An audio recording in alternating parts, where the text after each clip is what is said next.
XM 183 and Internet 853, Nationals on Internet 869, Spanish feed on Internet 871. 3:37 p.m., Oakland A's taking the St. Louis Cardinals. A's on Sirius 211 XM 184 and Internet 859, Cardinals on Internet 865. 3:40 p.m., Arizona Diamondbacks taking the Chicago Cubs.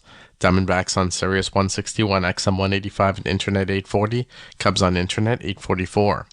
4:10 p.m., Seattle Mariners taking the Cincinnati Reds. Mariners on Sirius 208 XM 175 and Internet 864, Reds on Internet 846.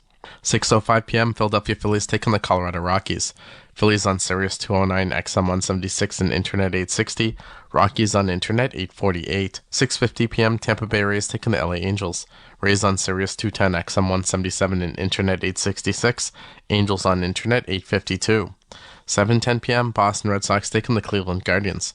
Red Sox on Sirius XM channels 89, Internet 843, Guardians on Internet 847. I'm Frank Trachtenberg with your Sirius XM MLB schedule for Wednesday, April the 17th. All times are Eastern, and please remember, all games, times, and channels are subject to change. Check SiriusXM.com for the latest updates.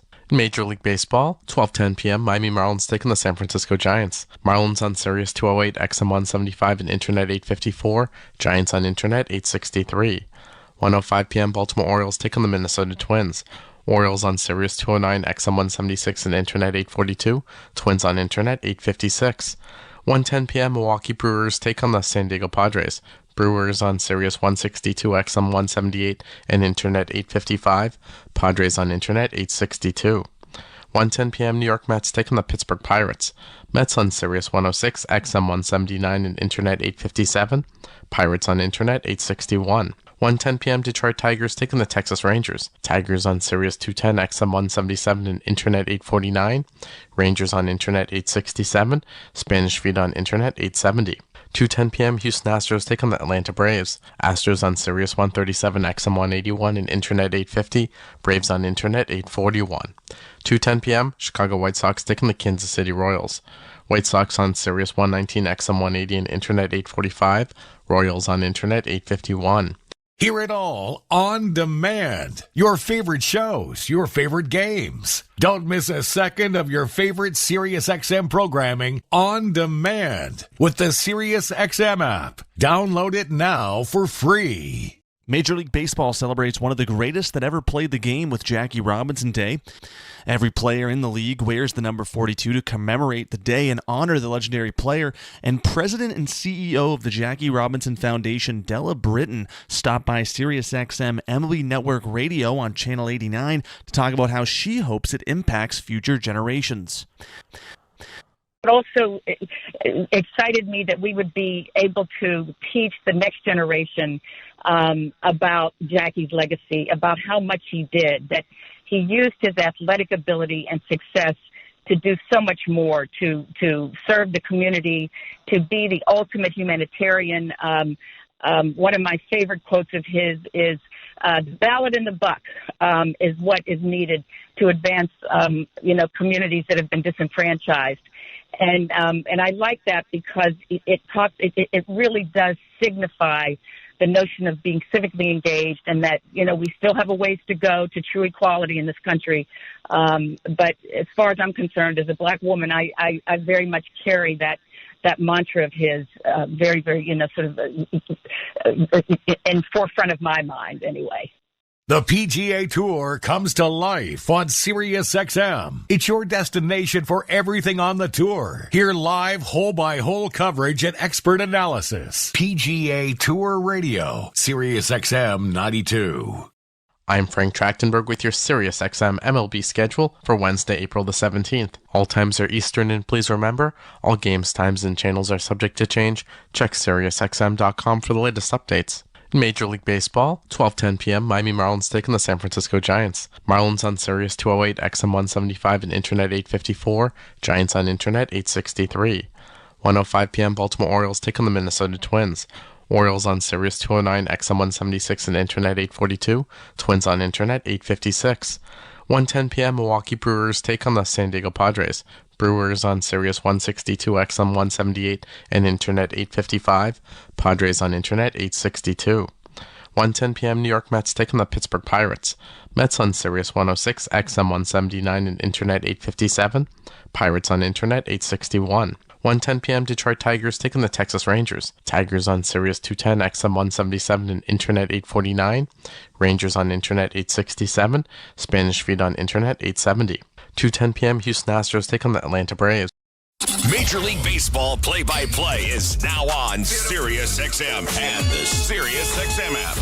Why do I love calling this game? Calling this game. Calling this game. Calling this game. Why do I love calling this game? It's because I get a chance to bring some joy into people's lives. Anything can happen on a baseball field. We've got a new game. It's perfectly unscripted theater. Everybody on their feet. Because you never know what you're going to see on a given day. It is bedlam in the bank as Bryce Harper has put the Phillies on top. There's just something about baseball on the radio. Something about the way wood hits leather. A swing and a drive to deep left center. The way leather hits dirt. And he made a play. The way a deep fly ball sounds like it's about to change history. High fly ball to center field. It's hit pretty well toward the wall. Until the cleats hit the grass, hit the crushed brick, and then nothing but sky and a silent crowd. That goes high. Until leather hits leather and 40,000 fans lose their collective minds. In a perfect symphony of chaos. He jumped up on top of the wall, balanced himself, and caught it. The way nothing triumphs a perfectly honest call. The way the right voice can make a moment live forever. Touch 'em all, Joe. You'll never hit a bigger home run in your life. Outsiders may think this is just two teams. A ball, a bat, and a microphone. But no. For over 100 years, this has been the soundtrack of the American pastime. He struck it out looking. It's over. It's over. The Rangers have won the World Series. The soundtrack of summer. This is Major League Baseball on the radio. Right now on SiriusXM. All rise. Coming in 5. Get ready to play. 4. Get up.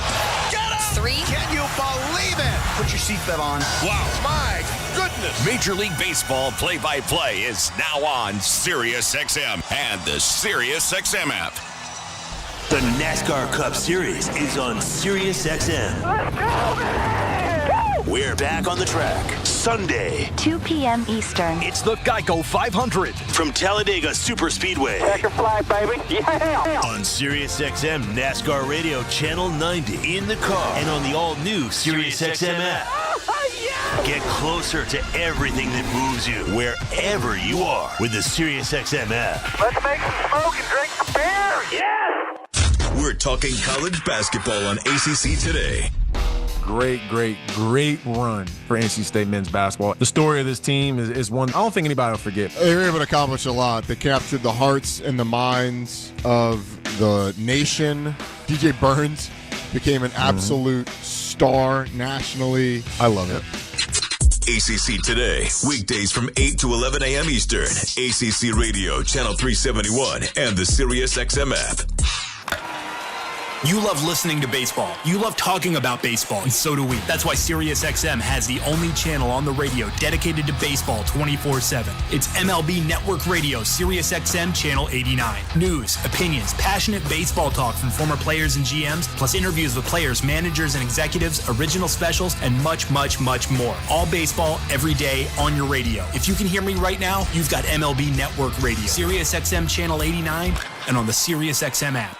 The most important person in sports is you, the fan. Let me tell you something. I'm a real fan. And your place for sports talk is Mad Dog Sports Radio, where your voice is heard all day long. I couldn't wait to get into the truck, turn on 82. Share the thrill of victory. The joy, the jubilation. I can't stop smiling. And the agony of defeat. When is this franchise going to realize people really care about this? Passionate sports fans call 888-MAD-DOG-6. You gotta love sports. Mad Dog Sports Radio, Channel 82, or anytime on the SiriusXM app. Wake up! Wake up, everybody! This is Steve Phillips from the leadoff spot on MLB Network Radio. Join me and former Major League Baseball players Eduardo Perez and Xavier Scruggs as we react to all the latest news and scores across baseball and have plenty of fun along the way. Steve, you were so right about that. I don't know if anybody else thinks we're funny, but I think we're funny. Why are you putting us or we into this? The leadoff spot, weekdays at 7 a.m. Eastern on MLB Network Radio, Channel 89, and on the SiriusXM app. Blue Jays fans, your manager, John Schneider, joins MLB Network Radio's Power Alley every other Wednesday at 11 a.m. Eastern. I got all the confidence in the world in Joe Romano. I've known him for a long time. I know his demeanor. And I always say, when you're talking about a closer giving up a couple runs in the ninth inning, it's just so much more magnified than a starting pitcher giving up a 2-run homer.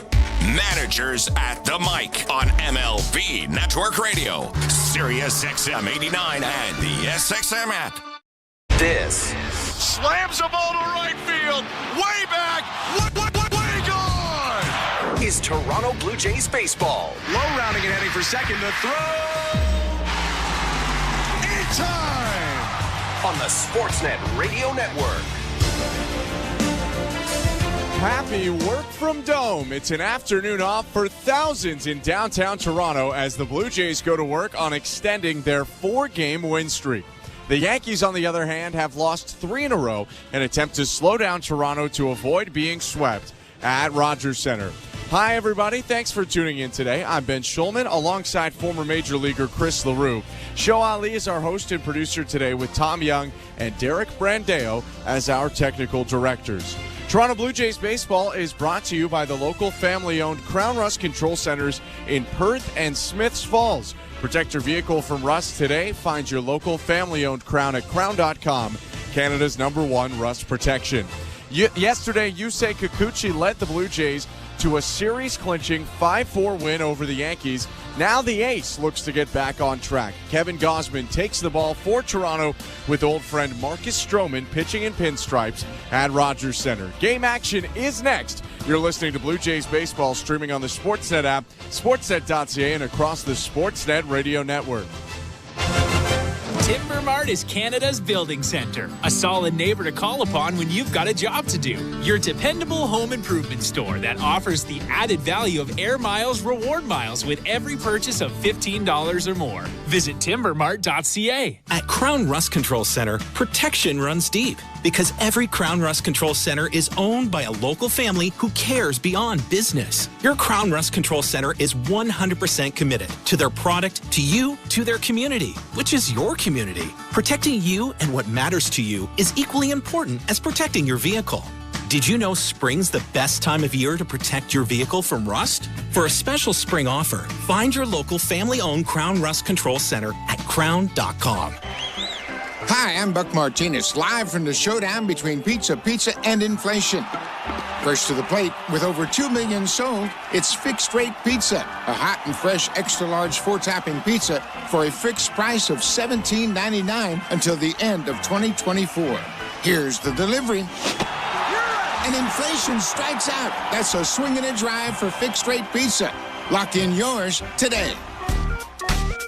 Pizza.ca. Timber Mart always has plans to help you with your plans. Your home, your cottage, your garage, whatever needs your attention first, check the most visited spot on our website for ready-to-order plans to get the job done with Canada's building center. Visit timbermart.ca.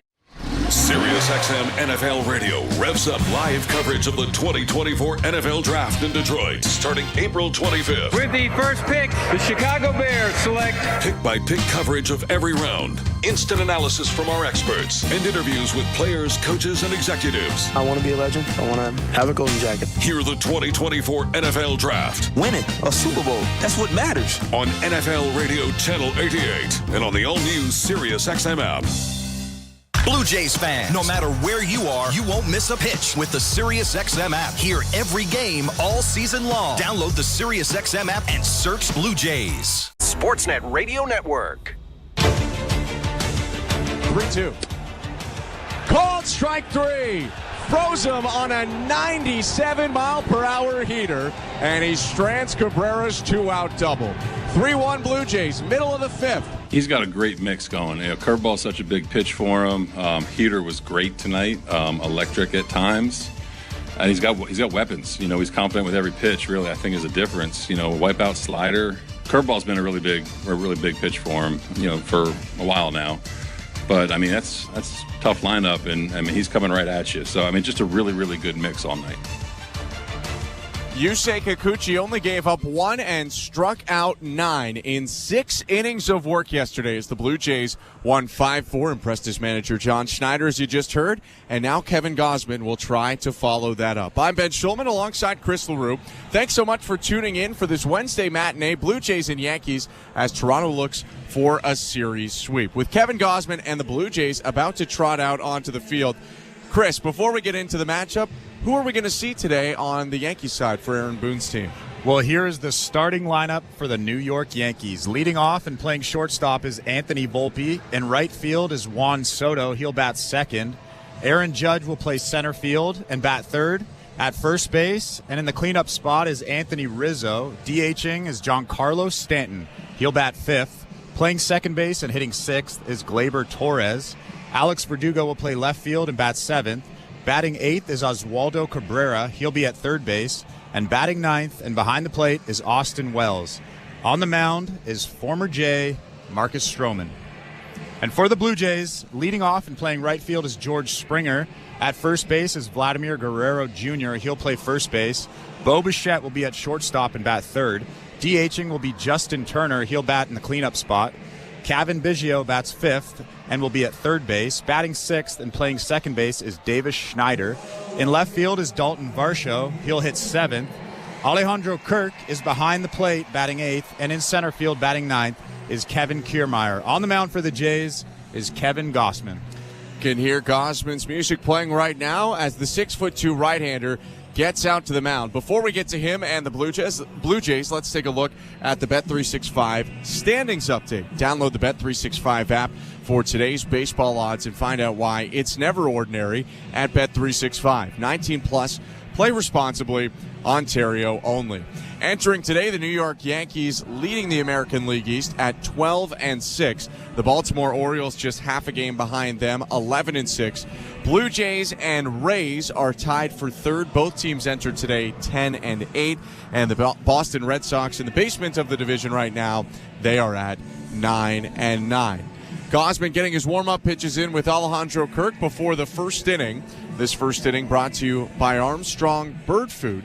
Bring nature to your backyard with Armstrong, feeding Blue Jays since 1986. Visit ArmstrongBirdFood.com. Fourth start of the season for Gausman, who has not had a great start to this season so far. 0-2, 11.5 ERA, and most recently against the Colorado Rockies went 3 2/3, giving up 10 hits and 6 earned runs. It just has not looked like the typical Cy Young finalist. Well, in his first start of the season, he was great. At Tampa Bay, we thought that he was back. And then at New York, we saw that dip in velo, the dip in stuff, really. It wasn't just the velo. And then against Colorado in his last start, the velo and the stuff actually ticked back up. It was just the command of those pitches that kind of wavers. He didn't walk anybody, but he gave up 10 hits. He needs to be better with the command today and stick with that velo. It's a tough lineup to go up against in the New York Yankees. Blue Jays pitching has held New York to 5 total runs in the first 2 games. Gausman ready to go. Right-handed hitting Anthony Volpe steps into the box, holds his bat up towards center field, and now grips it with 2 hands above his right shoulder. Gausman bouncing on his front left foot, stops and fires. First pitch, inside, ball 1, but if you're looking at that velocity, 95 on that first fastball from Kevin Gausman. Yeah, that's a great sign. I'm definitely going to be looking at that velo all day, but like I said, the command is what he struggled with in his last start. 1-0. Swing and it's hit foul, 1-1. 2 starts ago, Gausman faced off with the New York Yankees, and that's when there was that really odd day in terms of his velocity. Way down, and the Yankees hit him for 6 runs, 5 earned in an inning and a third. 1-1 to Volpe. Just inside, 2 balls, 1 strike. And already I can see a little bit of late life to that fastball, which is a good sign. Gausman adjusts the front of his cap, then the back of it. Blue sleeves peek out from his white jersey, 2-1. Hit foul. That was the first splitter of the day, and Volpe just got a piece of it. It's 2-2.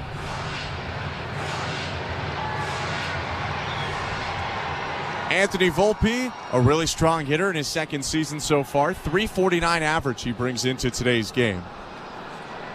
4 extra base hits, 2 of them homers, 8 RBIs. The pitch. Ground ball foul. That was a 97-mile-per-hour heater. And again, that velo is starting to creep up, but I'm looking at that late sink on that two-seamer from Gausman. That's an incredible sign. That was a great pitch down and in. Almost got Volpe to swing over it.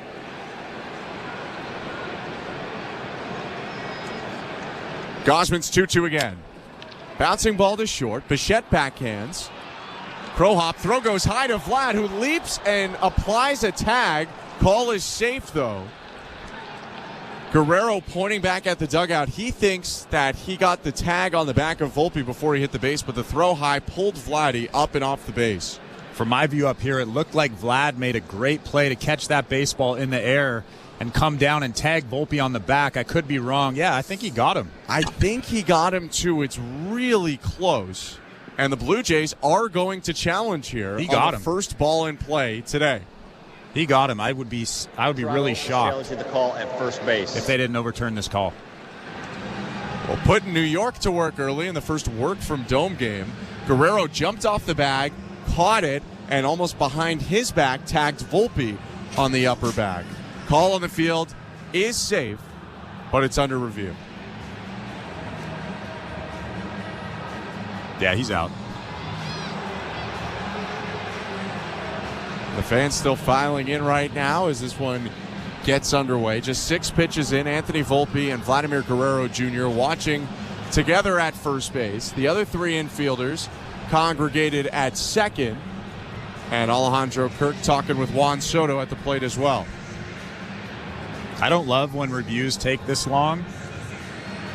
But from my view, looking at the replay on television, he got him right on the back there. It looks like he did. It seems like there's space between that right foot and the base. It's the first base umpire, Carlos Torres, who made the call, and the crew chief, Chad Fairchild, the third base umpire today, looking at this one. Ryan Wills umps the plate today with Charlie Ramos out at second. So Wills at the plate, Torres umpiring first, Ramos at second, and Fairchild at third. I'm kind of unsure why it's taking so long. From our point of view, I'm looking at the big TV in center field. I'm looking at the little TV in our booth. It's pretty obvious. I mean, it looks like there's enough to overturn it. It appears like Fairchild is pressing that kind of IFB, that earpiece, into his right ear. The call on the field is overturned. The runner is out. Toronto will retain their challenge. And there it is, a successful challenge for the Blue Jays. So a really nice play there from Vladimir Guerrero Jr. And after a minute or two of waiting, it's a 6-3 putout for Toronto to start the game. Yeah, tough play, tough throw from Bo Bichette. Generally, he throws that ball right to the chest, but for whatever reason, dropped his elbow. That ball started flying up in the air. What a play from Vlad.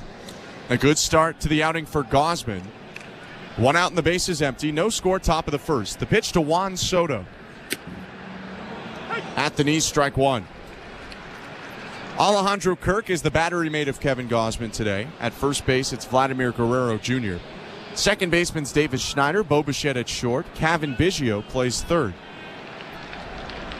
0-1. Soto takes. It's low. 1 ball, 1 strike. Left fielder's Dalton Varsho. Center fielder's Kevin Kiermaier. And the right fielder is George Springer. THing today for the Blue Jays is Justin Turner. It's the Yankees right fielder, Juan Soto at the plate. Batting .324 this year. He takes the 1-1 downstairs, 2-1. Already early, I can see that there's a lot more action to Gausman's split finger. There's a lot more drop to it, a lot more velo. That's a great sign going forward. Gausman kicks, fires, and misses inside. Looked like it caught the plate, but with Kirk set up on the outside edge, he reached across, and Ryan Wills called it a ball. Yeah, I think if Alejandro was set up on the inside part of the plate, that's a no-brainer strike right there. 3-1 pitch. Outside, ball 4. Soto walks, and here comes Aaron Judge.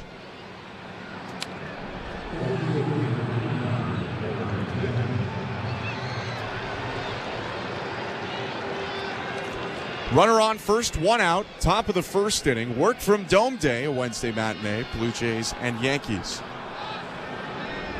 Aaron Judge hitting just 182 to start the season. Great numbers against Gausman in his career, though.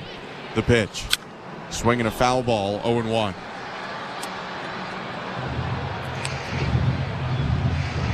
Over 32 at-bats against Gausman, Aaron Judge has hit .313.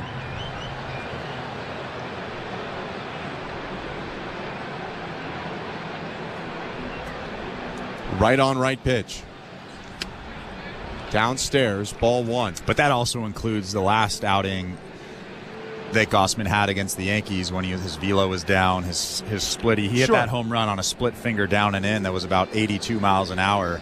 About 8 miles an hour slower than Gausman's normal split finger. Yeah, and it's going to include, a lot of the time before Gausman was a Blue Jay, and maybe before he was the guy he is today. 1-1 in there, strike 2. Great pitch right there. 95 on the black on the inside part of the plate. I've said this a lot when Judge comes to the plate, but it's scary getting in there. 6'7", 280-pound center fielder for the New York Yankees. Coming off a hitless day, went 0 for 4, 2 strikeouts yesterday. The 1-2. Down low. 2 balls and 2 strikes. That was the slider that he'll use a little bit. Third pitch behind the fastball and the splitter. Yeah, he said after his last start he threw his slider so often because he thought it was good. I thought it was good too. I was just concerned as to why he was throwing it so often. Yeah, John Schneider did mention, a little bit more with the splitter, but did mention in the pregame that he got a little bit too away from his fastball, probably in the last start against Colorado. Went soft a little bit too often. Soto on first, 1 out. The 2-2. Fastball, froze him, strike 3. Judge sits down for the second out at the top of the first. And that is disgusting. When you can get in there with that two-seamer like that, down and in, Judge doesn't even offer at that pitch. Obviously looking out over the plate, expecting something else, something soft maybe. That was 96 on the inside part of the plate. Great pitch from Kevin Gausman. Now Gausman goes up against Anthony Rizzo. Left-handed hitter up. Juan Soto on first. 2 outs, no score. Top of the first inning. The pitch. Rizzo takes strike 1. He steps out, looks toward third. Signs being given by Luis Rojas, third base coach for the Yankees. Travis Chapman giving some words to the runner on first, Juan Soto, with 2 outs. Chapman, the first base coach. 0-1. Swinging a line shot down in right field. Got over top of Schneider. Springer fields it on 2 bounces and sends it back into second. Juan Soto moves from first to second. Anthony Rizzo aboard with the first hit of the game. Rizzo's so good at pulling those hands through. Fastball. Actually, that was a good pitch inside, and Rizzo just so quick with those hands. That really short swing, pulls the hands through and gets the barrel to it. Not many guys can do that. He's kind of got that Turner lean back in his stance almost, where you feel like he can cover anywhere. Yeah. Here's Giancarlo Stanton. 2 on, 2 outs. Top of the first, no score. It's been a longer inning for Gausman so far. His first pitch to Stanton. Fastball low, 1-0.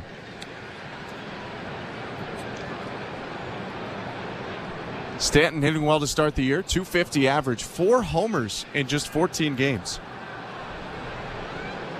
1-0. In the dirt. 2 balls and no strikes. That was the 20th pitch of the inning. I think the Yankees would be completely fine if the average stayed around 250 and he hit 30-plus homers. Oh, yeah. Stanton coming off a year where he hit 191, 24 homers, although he only played in 101 games.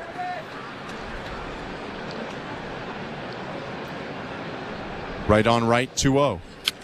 Fouled off, got in on the hands. Stanton bouncing back out of the box, 2-1. And Stanton, a lot like Judge, wants to get extended, loves that pitch over the middle of the plate. If you can bust him in on the hands with that fastball, it opens up everything else because they're concerned about protecting the inside part of that plate now. Stanton, the 2017 National League MVP, hit 59 homers that season. The 2-1. In the dirt, 3 balls and 1 strike.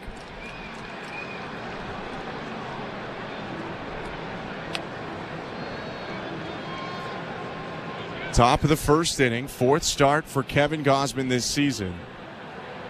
He's forced a ground out, then walked one, then struck out one, and then a single.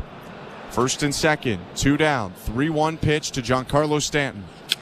Hit foul to the right side, full count.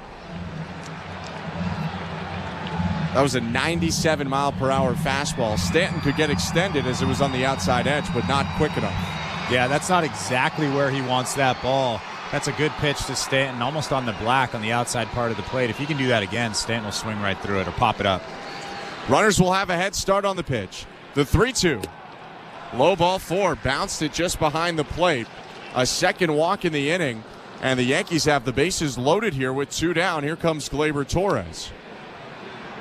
I like that pitch choice. 3-2 splitty. But Alejandro Kirk, his target was at the top of the zone. He wanted that thing to be right down the middle for a strike. But Kevin Gausman bounced it in front of the plate. There's no way that Stanton would offer at that. Gleyber Torres asks for time before his at-bat gets underway. Alejandro Kirk's going to stand up, put the mask up for a moment, talk with home plate umpire Ryan Wills. Torres adjusting some of his arm protection, now steps into the box. Soto on third, Rizzo on second, Stanton on first. No score, top of the first inning. With 2 outs, the pitch coming to Gleyber Torres. Check swing, called strike 1, flipped the slider in and surprised him for strike 1. And again, just like last game, the stuff is there. The stuff is very good right now. It's more so the location, the command, and he finds himself in hot water early on. 0-1. Swing and a miss. Strike 2. Another slider. I would imagine they'll go heater up here. Probably let her high. See if Gleyber will offer at it. Gleyber off to a tough start. 206 average. He's driven in 2 runs. Has walked 10 times. 0-2. Swing and a miss. Strike 3. Elevated heater gets him. And Gausman strands the bases loaded. 1 hit for the Yankees, but no runs. 3 left on, and the Blue Jays bat for the first time against Marcus Stroman when we return. Scoreless game. You're listening to Blue Jays Baseball, brought to you by your local family-owned Crown Rust Control Center, streaming at sportsnet.ca and the Sportsnet Radio Network. Which Looney Dogger are you? The Fork and Knifer, Splatterer, Condiment Queen, or Big Dipper? This season at Rogers Center, every Tuesday home game is Looney Dogs Night, presented by Schneider's. You will have the opportunity to purchase $1 hot dogs from various concession stands around the stadium. Then show the world your Looney Dog style. Because whether you're the mustard maven or ketchup king, no Blue Jays game is complete without hot dogs. So don't miss out on this deal. Looney Dogs Night, presented by Schneider's, every Tuesday home game. We're 2 men in a truck, the movers who care. You never know when cardiac arrest can happen. That's why each and every one of our trucks carries a life-saving Mikey defibrillator as part of our Mikey on Board program. Whether we're on the highway or in front of your house, we're prepared to help anyone whose heart may skip a beat. The Mikey Network has saved many lives, making Mikeys accessible to the public. And now they're on board our trucks. We're 2 men in a truck. 2 men and a truck, the movers who care. At Bet365, we don't do ordinary. That's why we introduced in-game betting. Because when the game starts, the action doesn't stop. With in-game betting, you can wager on game props, player props, totals, and the money line. And remember, in-game, you can track your same-day parlay with the option to cash out. Check out in-game betting and find out why. It's never ordinary at Bet365. Must be 19 years or older. Ontario only. Please play responsibly. If you or someone you know has concerns about gambling, visit connexontario.ca. This is Toronto Blue Jays baseball. Swanson staring at second. Comes home with a 2-2. Swing and a miss. Strike 3. On Sportsnet 590 The Fan and the Sportsnet Radio Network. Welcome to the Timber Mart broadcast booth. I'm Ben Schulman alongside Chris LaRue. Bottom of the first inning, no score. Blue Jays and Yankees. Game 3 of the series. And former Blue Jay Marcus Stroman takes the mound for New York. George Springer in the box, ready to lead off. The pitch from Stroman. Fastball, called strike 1.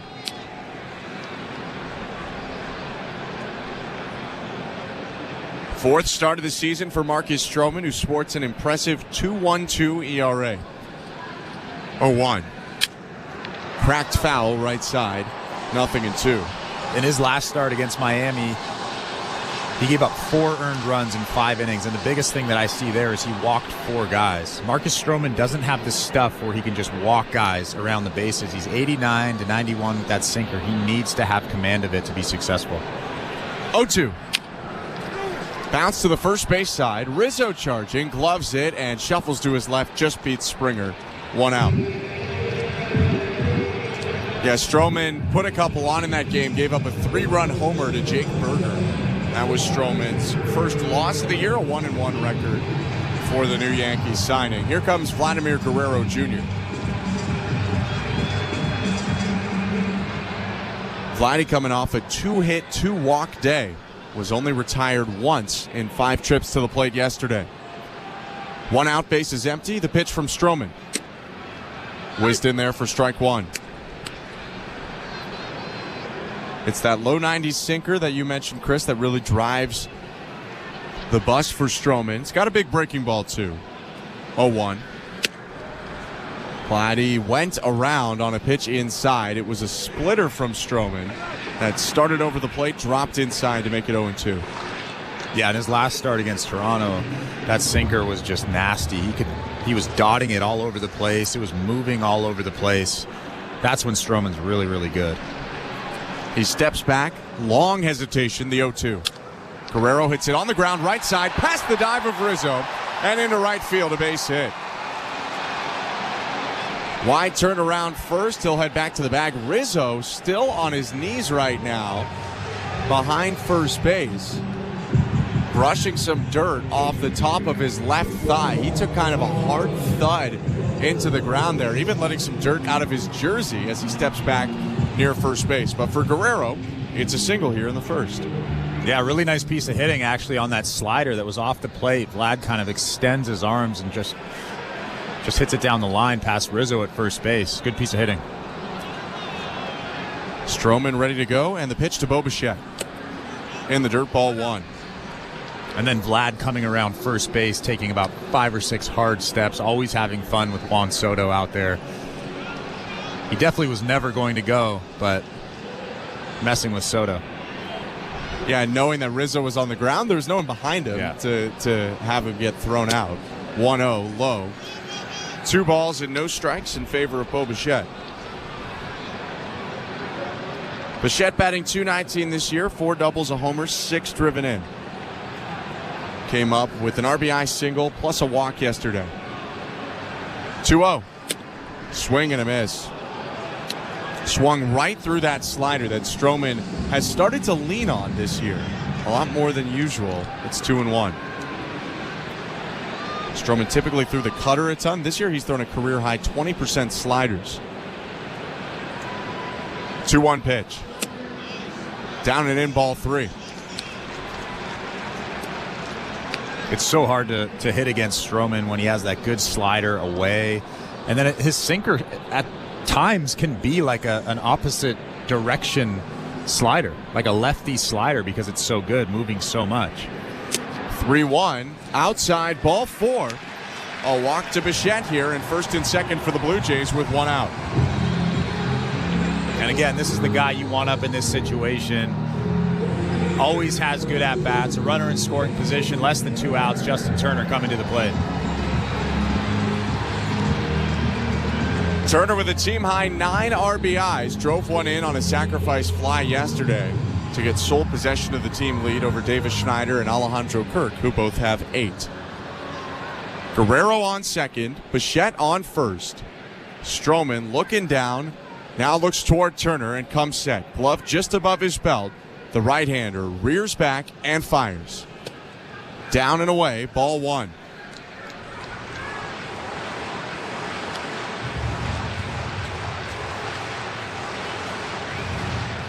Stroman kicking out some dirt from in front of the rubber.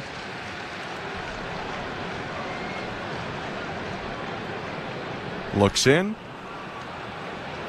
and fires a 1-0. Fouled off. 1-1. Tough sinker right there. It's coming down the middle, and Justin Turner can see it down the middle, and then all of a sudden it just slides in on the hands of JT, and he has to try to pull his hands through and foul it off. But such a tough pitch to handle. Turner crowding the plate, the 1-1. Outside, 2 balls and 1 strike. Turner off to a great start alongside the 9 RBIs, batting .360 on the season. Came up with a hit yesterday. Next pitch. Taken. It's a called strike. Looked outside. 2-2.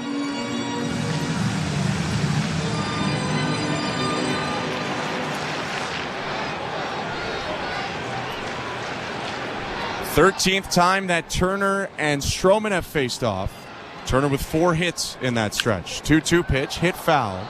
Still 2-2. Austin Wells was actually set up 2 or 3 balls off the plate, so that's the target that Marcus throws to, and then he'll let it sink back over to the black on the outside corner. It's so fun watching a guy like Marcus Stroman just go through these lineups. It's like he's always thinking. Through 6 shutout innings against the Blue Jays in the Friday night game of their series in Yankee Stadium. 2-2. Way outside, ball 3. Turner started and even lunged toward that ball in case he needed to cover it, but pulled his bat back and just kind of fell over the plate a little bit. Turner hit 2 doubles off Stroman in a game last year when Turner was a Red Sox and Stroman was a Cub on July 15th. With 1 out, the 3-2. Bouncing ball to third. This could be 2. Backing up. Cabrera gloves. Throws over to second to Torres. Back over to first. And that will end the inning. 5-4-3 double play off the bat of Justin Turner. And the hit turns into nothing. The hit for Guerrero and the walk for Bichette. No runs, 1 hit, no errors, 1 left on. We go to the second scoreless game. You're listening to Blue Jays Baseball, brought to you by your local family-owned Crown Rust Control Center, streaming at sportsnet.ca and the Sportsnet Radio Network. When live music legends... This is Trey Anastasio from Fish. ...launch their brand new residency at the Las Vegas Sphere. I am indeed giddy. Thank you guys all for being here. Catch the vibe live on the band's exclusive SiriusXM channel. Complete concerts, fan reaction, and more. Sphere Week on Fish Radio, starting tomorrow at 3 p.m. Eastern, noon Pacific. Channel 29 in the car and on the SiriusXM app. Fantasy Sports Radio is helping you win your fantasy leagues right now on Channel 87. It's a home run for Ronald Acuna. From in-season fantasy baseball management to daily fantasy basketball to getting you ready for the NFL Draft, Fantasy Sports Radio is here to help you dominate. How you manage your team day in and day out will be the difference in where you finish in 2024. Fantasy Sports Radio, your home for fantasy sports. Channel 87 and on the all-new SiriusXM app. There is no competition in soccer quite like the UEFA Champions League. And it's on SiriusXM FC. Kylian Mbappe delivering when it matters most. The stakes are higher now in the knockout stage, where 1 goal can transform a club's trajectory. Jude Bellingham's driving scores! And 1 performance can turn a star into an immortal. Erling Haaland has 5! It's the Champions League knockout stage, and all the top matches are on SiriusXM FC 157 and the all-new SiriusXM app. Hey, baseball fans, the NBA postseason is in full swing, and you're home for nonstop discussion every day and playoff action on the court every night is SiriusXM NBA Radio Channel 86 and on the brand new SiriusXM app. Sportsnet Radio Network. Top of the second inning at Rogers Center. No score. Blue Jays and Yankees. Kevin Gausman on the mound for Toronto. Alex Verdugo at the plate. Left-handed hitter for the Yankees. First pitch fastball called strike 1. I'm Ben Schulman. To my left is Chris LaRue. Show Ali's our host and producer today. Derek Brandeo and Tom Young, our technical directors. Verdugo off to a decent start. 242 hitter. 2 homers, 5 driven in. 0-1. Called strike with a heater again. Nothing in 2.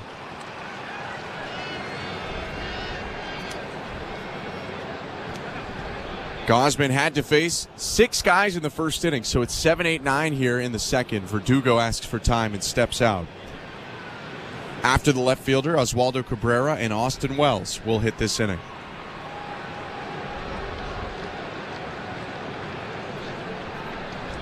0-2.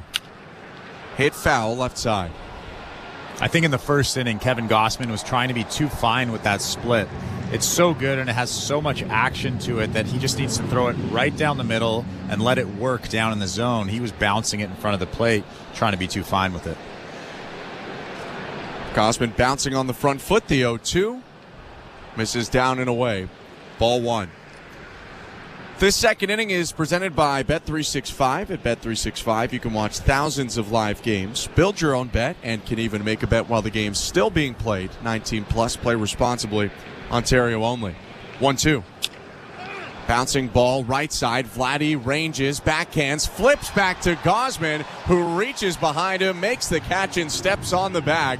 Tough angle for both Vladdy on the flip and Gausman on the catch. 1 down. Yeah, it looked like Vlad was going to try to do a short little throw motion, but then at the last second he decided to underhand it, which is almost harder to catch as a pitcher. You want a little bit of velo on it, and Kevin Gausman does a good job reaching behind him on that slow underhand. Makes a good athletic play to catch that baseball and touch first base. Dropped the ball, but only after he had stepped on the bag. So there's 1 out. Here's Oswaldo Cabrera, switch hitter, batting left. Big day for Kevin Gausman. Not only a chance to get back on track and face the Yankees after his velocity was down last time he faced them. First pitch to Cabrera. Swing and a miss, strike 1. But Kevin Gausman reached 10 years of service time in Major League Baseball today. We had talked about this a bit on April 2nd when George Springer reached 10 years of service time. The 0-1. Called strike 2. But Gausman achieving something that, according to the Players Association, fewer than 10% of players do, and he does have the full pension now locked in with 10 years service. And he shouldn't need it. Everyone can use it. Don't get me started on that. 0-2. Down low, 1 ball and 2 strikes. So Springer reached it on the 2nd of April in Houston, which was cool. Gausman gets it here. And next month should be the time when Kevin Kiermaier hits his 10 years of service time. The 1-2. Fouled back. Still 1 ball and 2 strikes. Well, Kevin Gausman is obviously pumped up about it because the last fastball he threw in the first inning was 98 miles an hour. That's the hardest I've seen him throw this season. And for Gausman, he was the 4th overall pick in 2012 out of LSU. At that point in time, sure, I think a lot of people see this coming. But the early stages of his career were very up and down. 1-2 in the dirt. 2 balls, 2 strikes.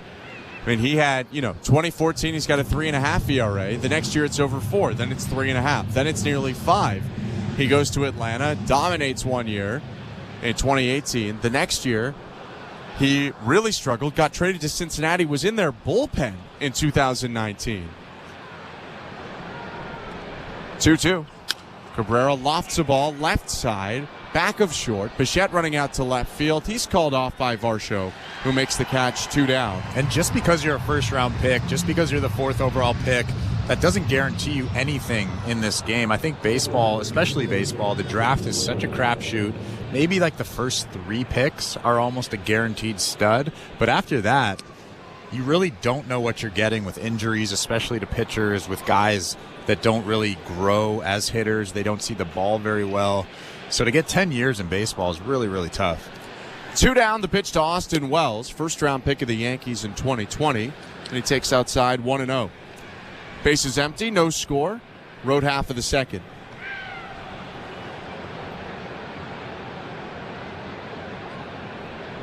The 1-0. Low, 2 balls, no strikes. You look at Gausman's draft, it was pretty loaded for a Major League draft in terms of guys hitting. Carlos Correa was the 1st overall pick. Obviously, that worked out well. Byron Buxton, the 2nd overall pick. 2-0 is upstairs. 3 balls and no strikes to Austin Wells. Mike Zunino was the 3rd overall pick and does end up playing in 900 Major League games. Gausman 4, and then Kyle Zimmer, a right-handed pitcher, 5th, who pitched in 83 games to a 5 ERA. You just don't know. As the next pitch is called a ball, looked like it was in there, but it'll be a 4-pitch walk to Austin Wells.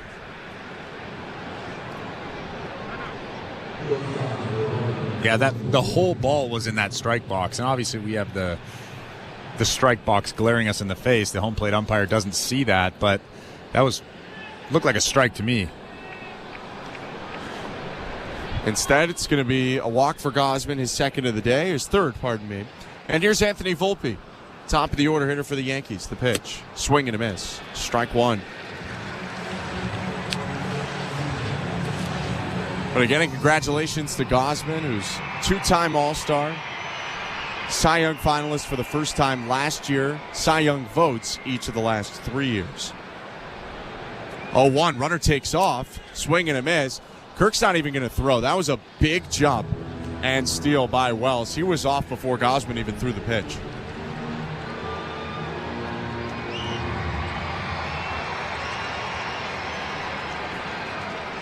So runner in scoring position now. Volpe's driven in 8 this year. He's 0 for 1 today with a ground out to short. 0-2. In the dirt, blocked by Alejandro Kirk.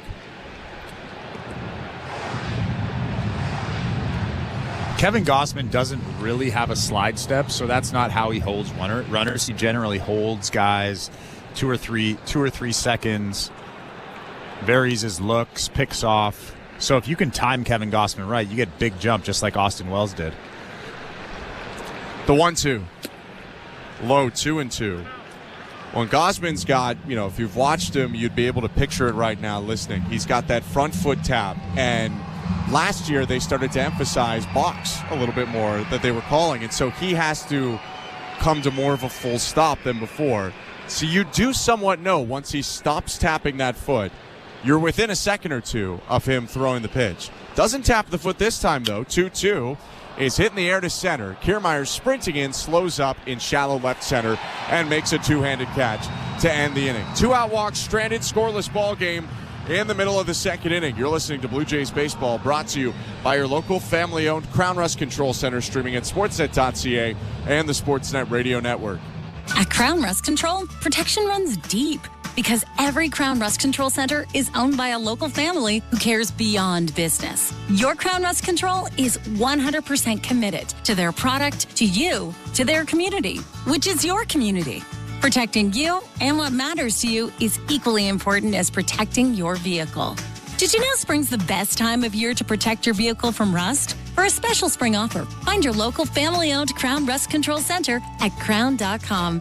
Bring excitement to your landscape with proven winners Color Choice Shrubs. These flowering shrubs and evergreens have been trialed and tested by experts to make sure they look better and bloom better, so they're just as easy to care for as what's in your landscape now, but a whole lot more colorful and interesting. Look for proven winners Color Choice Shrubs in the distinctive white container at your local garden center, or learn more at provenwinnerscolorchoice.com.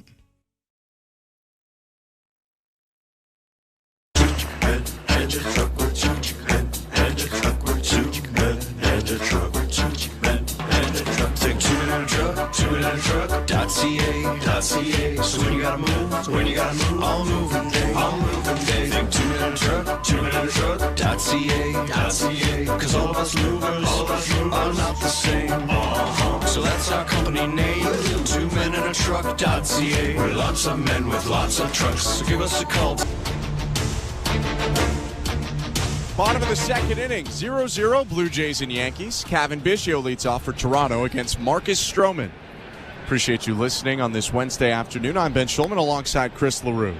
First pitch at the bottom of the second, taken for strike one.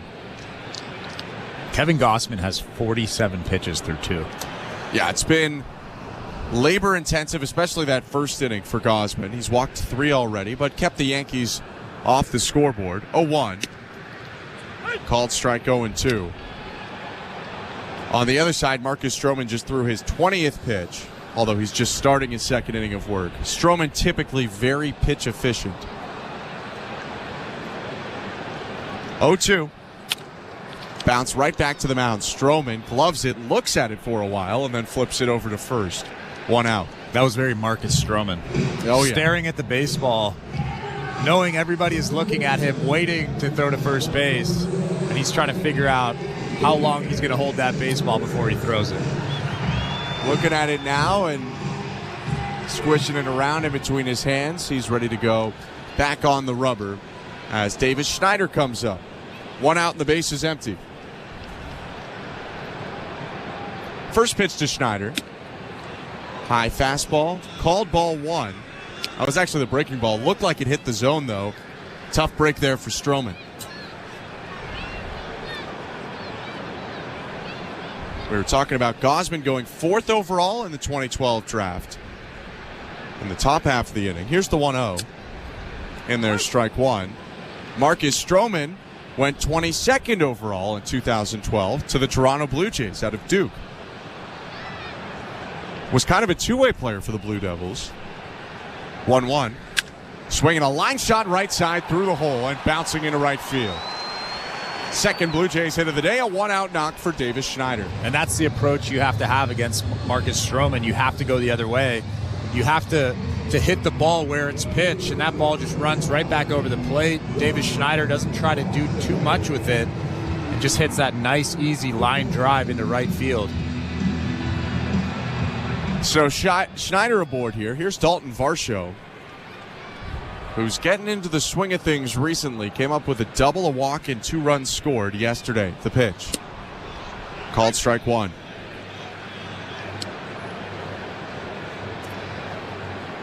One out and Schneider on first. Scoreless game, bottom 2. Stroman 25 pitches into the appearance. Schneider with a 3.5-step lead. Held on by Rizzo. The 0-1. Down and in. 1 ball, 1 strike. In just 2 weeks, one Blue Jays fan will have their life changed forever. The amazing April take-home jackpot is over $1.3 million, and it could be yours on May 1st. 1-1 pitch. Swing and a miss, strike 2. Don't miss your chance to be a part of Blue Jays history. Get your tickets right now at bluejays.com/5050 from anywhere in Ontario or Nova Scotia. Varsho, the second left-handed hitter to hit today for the Blue Jays. Biggio retired to start this inning. The 1-2. Swing and a high drive. Deep right field. Soto at the track. At the wall. That ball's gone!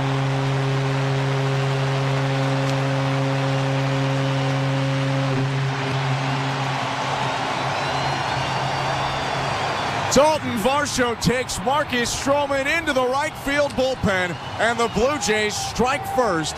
Third homer of the year for Varsho. 2-0 Toronto. That was a big mistake from Marcus Stroman. That was supposed to be a front hip sinker, and it just leaked back over the middle of the plate. And Dalton Varsho hits that mistake into the right field bullpen. 3 homers just in the last 2 series for Varsho between Colorado and New York. Alejandro Kirk takes a pitch low. 1-0. 2-0 Blue Jays. 1 out, bases empty. Bottom of the second. And that pitch will land outside. Alejandro Kirk in the driver's seat. 2 balls, no strikes. Yeah, that sinker was right down the middle. Varsho hit it over 370 feet to right. 2-0 pitch is high and inside. And Alejandro Kirk, who's also getting into the swing of things recently, is ahead 3-0. Kirk has reached 7 times in his last 2 games. 3-0. Down and away, ball 4. Stroman with a walk right after giving up the homer, a 4-pitch walk at that. And that's going to prompt Austin Wells and the entire Yankee infield to start toward the mound as pitching coach Matt Blake now emerges from the dugout. Yeah, we were talking about before the game that Marcus Stroman has to have command of his sinker in order to be successful. He already has 2 base on balls, and he's only thrown an inning and a third, and he made that big mistake to Dalton Varsho there. He'll have to figure it out to get some success later on in this ballgame. Home plate umpire Ryan Wills headed out to the mound to break up the meeting. Kevin Kiermaier was standing in the box, getting ready to go. Will now step out and fiddle around with his bat for a moment.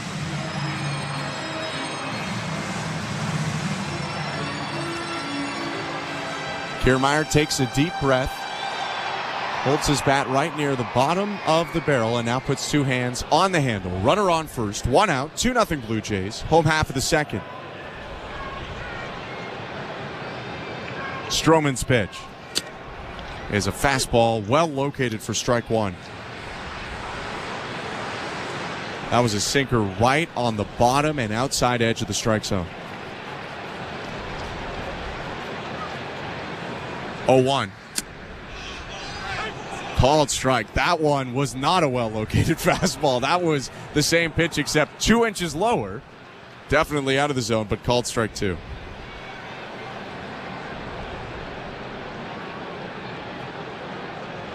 Oh, 2.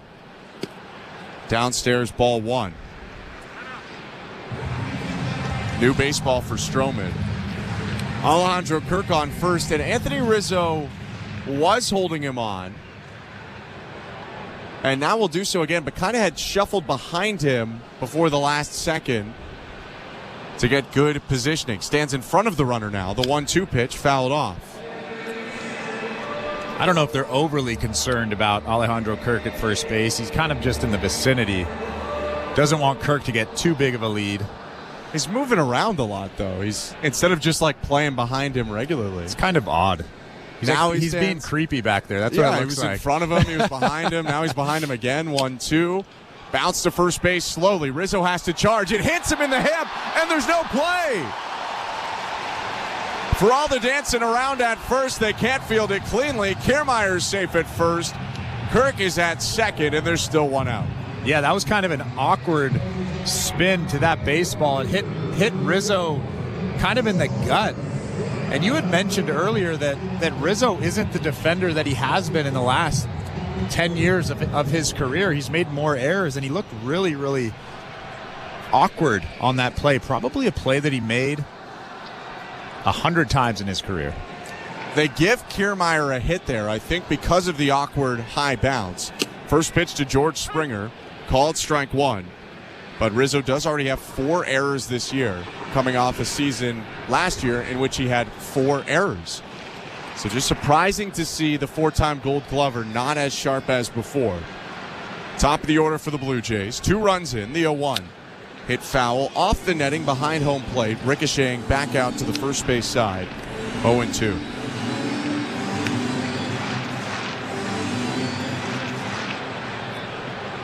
There is a lot going on in that play in terms of do you go to second? All of a sudden, it's coming pretty slow, and Kiermaier, who's really quick still, is running down the first base line, but Rizzo couldn't come up with it. 0-2 to Springer.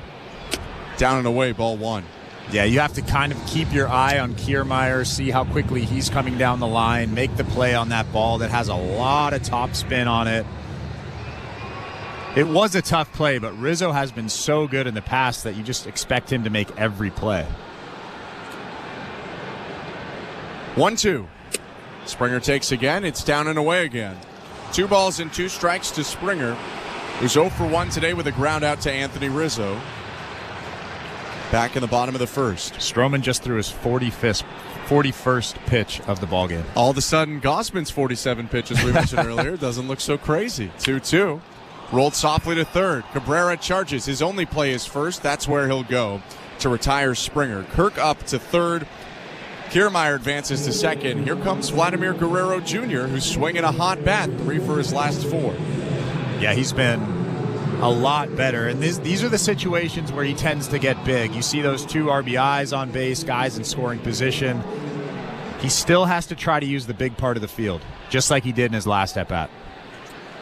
Vlad with a 2-run single yesterday as part of his 2-hit, 2-walk day. Second and third, 2 outs the pitch. Fouled back into the screen, 0-1.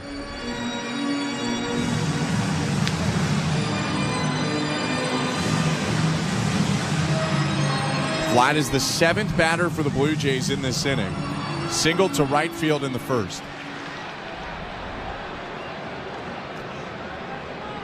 He snuck it in between Rizzo and the line, and Rizzo continues to play about 15, 20 feet off the line. 0-1. Swing and a miss. Sinker there fooled him. It's 0-2. Vlad swung at that pitch and then kind of stared out at Stroman.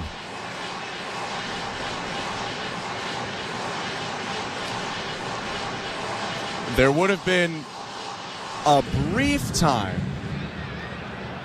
where these two would have been teammates. 2019 is the year that Guerrero debuted. Stroman traded midseason to the Mets that year from Toronto. 2-strike pitch. Outside, ball 1.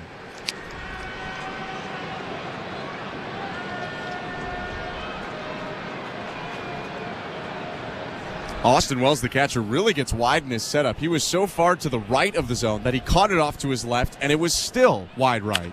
Next pitch to Guerrero, hooked on the ground. Sliding stop at third by Cabrera. Bounces twice on the throw over to first, but beats the sprinting Guerrero to end the inning. The Blue Jays come up with 2 runs on 3 hits. It's a 2-run homer from Dalton Varsho and a 2-0 lead for the Blue Jays. Let's head to the third. You're listening to Blue Jays Baseball, brought to you by your local family-owned Crown Rust Control Center, streaming at sportsnet.ca and the Sportsnet Radio Network.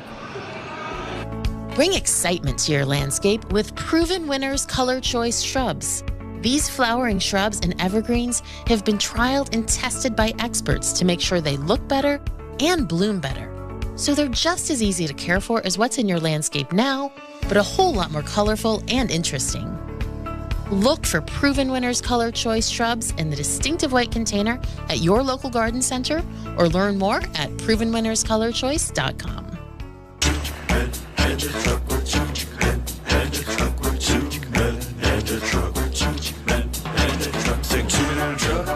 Truck.ca. So when you gotta move, all moving day.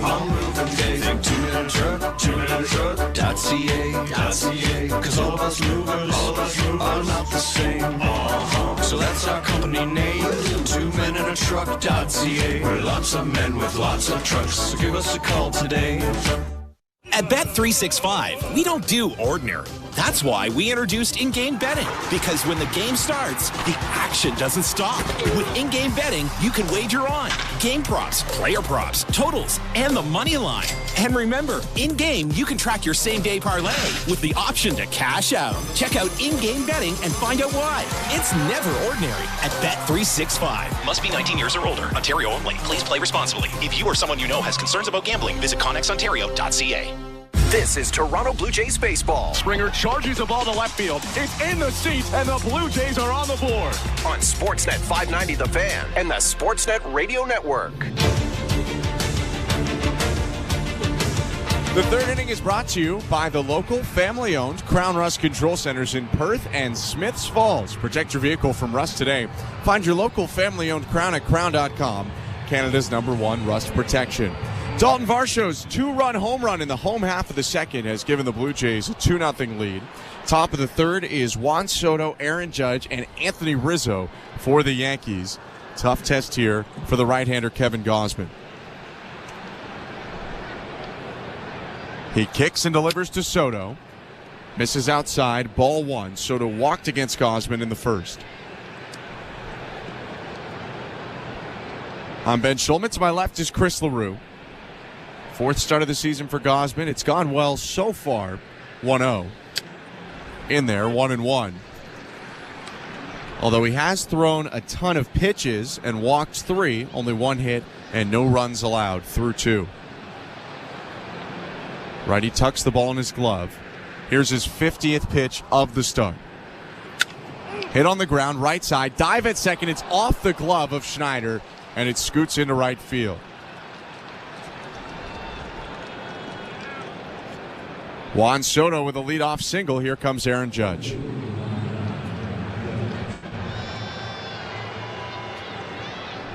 Not a bad pitch from Kevin Gausman. It was a little bit down in the zone, but they wanted to come in there, and it kind of just leaked over the middle of the plate. Juan Soto just got enough of it to hit that hole on the right side of the field. Gausman now from the stretch. Delivers to Judge. Down and away, ball 1. Gausman struck out Judge looking on a fastball in the first.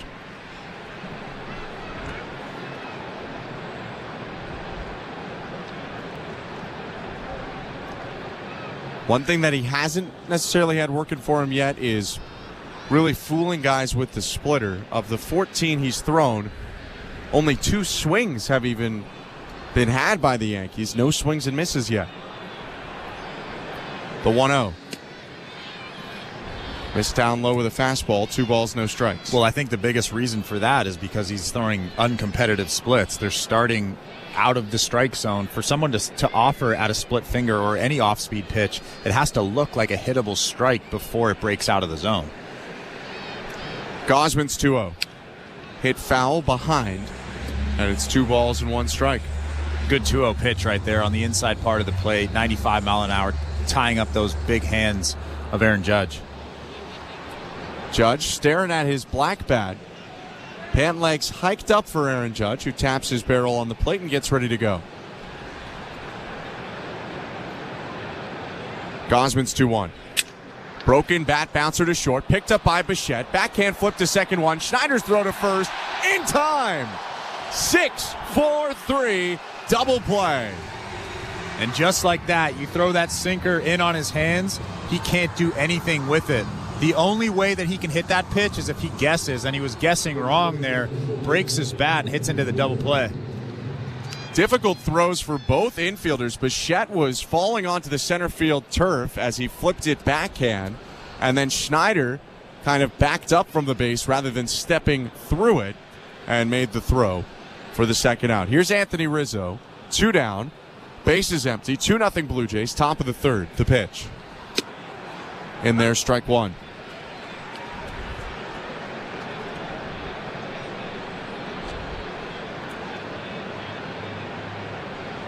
Fourth season with the New York Yankees for Anthony Rizzo, acquired at the deadline in 2021. 0-1 in the dirt. 1 ball, 1 strike. Rizzo actually a Red Sox draft pick in 2007 out of high school in Parkland, Florida. 6th round pick then. Traded before ever playing a game with the Red Sox. 1-1. Swing and a miss.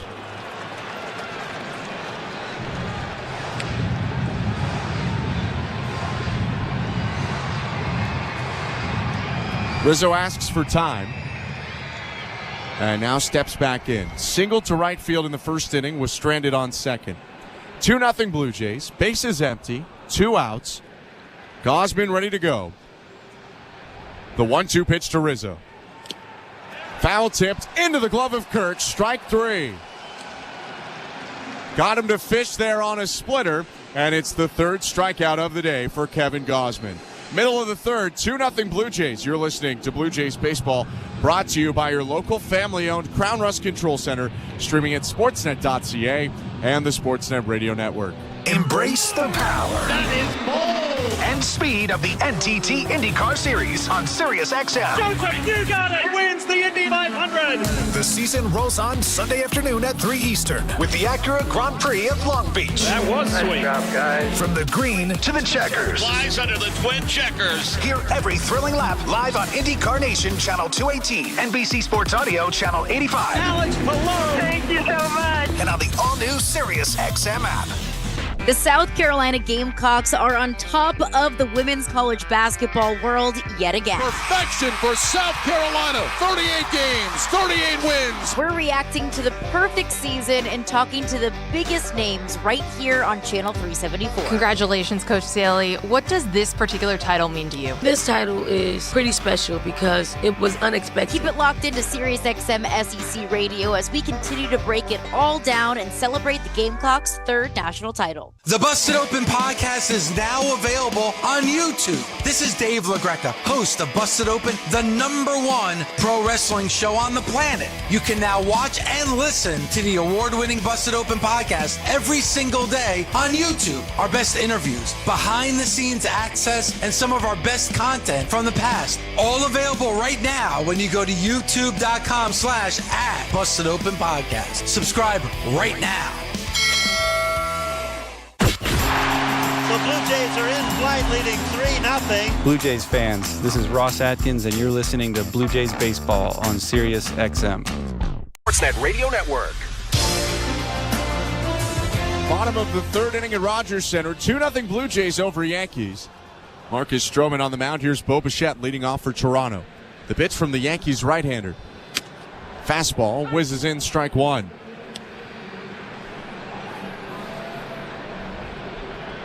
Bichette, a walk in the first inning today, was retired on an inning-ending double play off the bat of Turner. 0-1. Outside, 1 ball, 1 strike.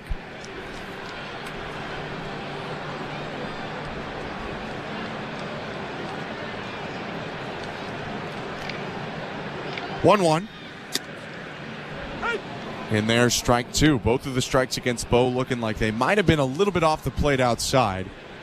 That's starting to be a little bit consistent, though, in this game, that the plate has been wide outside to righties. 1-2 pitch. Fouled off. Bichette lines the ball into the first base dugout. Yankees duck it out of the way. Good job from Bo Bichette. That's an unhittable pitch, a sinker just off the plate that kind of runs back to the black, and he does a good job of just fouling it off and staying alive. Getting claps from Don Mattingly after that one. 1-2. Bounced up the middle at the second baseman Torres, who backs up, brings it in, and throws over to first. 1 out. Welcome to the Timbermart broadcast booth. When home improvement projects are throwing you a curveball, talk to the folks at Timbermart before you begin your next job. They've got the material and know-how to make sure you have all your bases covered. Timbermart, Canada's building center. I'm Ben Schulman, to my left, Chris LaRue.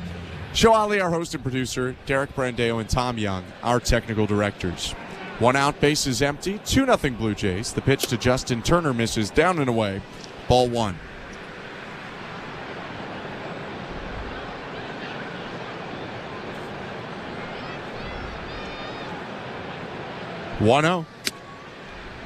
In there. And that doesn't look like it's on the plate, but there's so much horizontal movement that it comes back and just kind of clips the black of that plate. Justin Turner didn't like it, but that was a strike. 1-1 is down and away, 2-1. And Wells repeatedly, the Yankee catcher, is setting up outside, doing what he can to make those pitches on the outside edge look a little more down the middle. 2-1, certainly down and away, 3 balls and 1 strike. If Austin Wells was set up just like a normal, like Marcus Stroman was a normal pitcher, and he just sets up on the outside of the plate, that ball would run back over the middle of the plate and be very hittable. That's why he has to set up off the plate. 3-1 popped up. Foul territory behind the plate. Wells gets rid of his mask, makes the catch, and there are 2 down.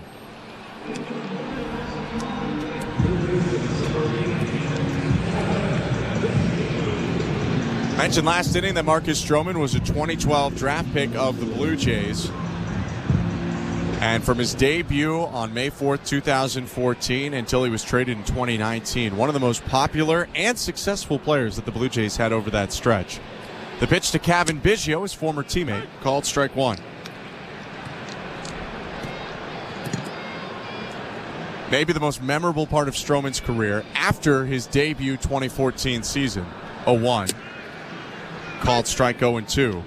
In spring training on a PFP drill in 2015, he tears his ACL, yet returns September 12th at Yankee Stadium that season. 0-2, called strike 3, and we'll continue that next time he's on the mound. Biggio goes down. It's the first Stroman strikeout today in the first 1-2-3 inning for the right-hander. Blue Jays go down in order in the bottom of the third, but lead 2-0 as we go to the fourth.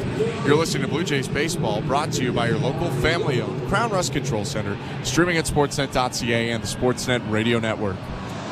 They are among the greatest to ever play their sports. Caitlin Clark is the all-time scoring leader. They are legends and icons. Larry Bird hit the shot with 2 seconds left. I don't know how he did it. And you can hear them right now on the all-new Sirius XM app. We are here with Iowa superstar Caitlin Clark. I'm so focused on winning, it's never anything I ever take for granted. Here comes Larry Bird, the Hall of Famer, and he just won Legend of the Year. Legend of the Year, isn't that something? For access to the game's greats, rely on the leader in sports audio, Sirius XM and the Sirius XM app. The South Carolina Gamecocks are on top of the women's college basketball world yet again. Perfection for South Carolina. 38 games, 38 wins. We're reacting to the perfect season and talking to the biggest names right here on Channel 374. Congratulations, Coach Saley. What does this particular title mean to you? This title is pretty special because it was unexpected. Keep it locked into SiriusXM SEC Radio as we continue to break it all down and celebrate the Gamecocks' 3rd national title. The Busted Open podcast is now available on YouTube. This is Dave LaGreca, host of Busted Open, the #1 pro wrestling show on the planet. You can now watch and listen to the award-winning Busted Open podcast every single day on YouTube. Our best interviews, behind-the-scenes access, and some of our best content from the past. All available right now when you go to youtube.com/@Busted Open Podcast. Subscribe right now. flight, leading 3-0. Blue Jays fans, this is Ross Atkins, and you're listening to Blue Jays Baseball on Sirius XM. Radio Network. Kevin Gausman back on the rubber for the Blue Jays. 2-0 Toronto, top of the fourth inning. Leadoff hitter for New York is Giancarlo Stanton, and the Yankee DH takes ball one to start the inning. I'm Ben Schulman alongside Chris LaRue. Stanton with a walk today. The 1-0. Down low, 2 balls and no strikes. That last split that Gausman threw to Rizzo in the last inning, Rizzo, to strike him out was exactly where he needs to throw it. Started at the bottom of that strike zone, make it look enticing, and then it just drops off. 2-0 pitch is a heater in there. Called strike one. Gausman got a swing and a miss on that splitter for his 3rd strikeout so far. He's allowed 2 hits and he's walked 3. The pitch. Inside. 3 balls and 1 strike.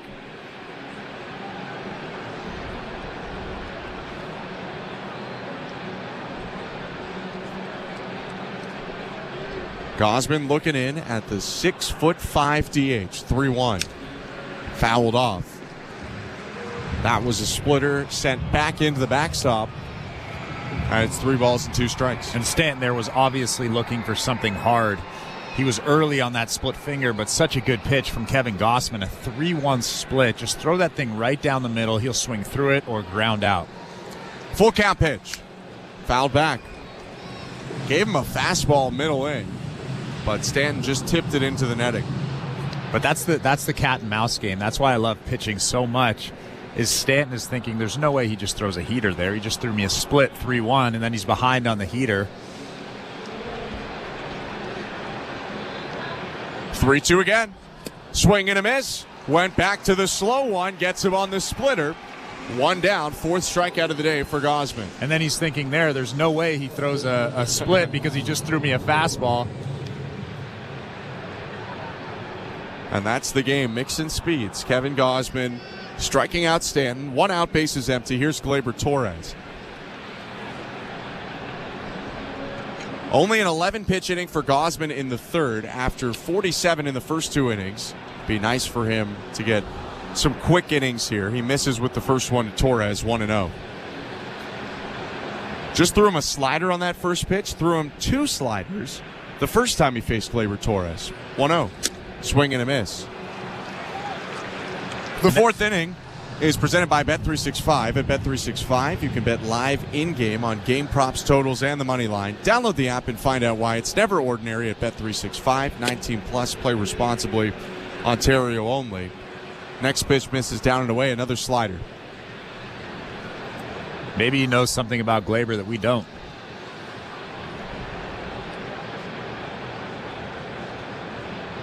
The 2-1. Swing and a miss. High fastball, 2-2. I know that Gleyber doesn't like elevated fastballs. He doesn't like the fastball in, and they've been pounding him in and pounding him up with that heater. Torres taps the plate. Wide open stance for the longtime Yankee. 2-2. Hits it foul off his front foot. Stumbles forward. A bit of a limp in his walk as he walks a few feet up the 3rd baseline and now circles back behind home plate. Yeah, Gleyber just drills that baseball off of his shin bone. And this is when I love coming back in there. You know a hitter doesn't want that ball on the inside part of the plate after doing that. Come back in there with that fastball. For what it's worth, with the breaking balls, Torres has hit 259 off breaking pitches this year. 2-2.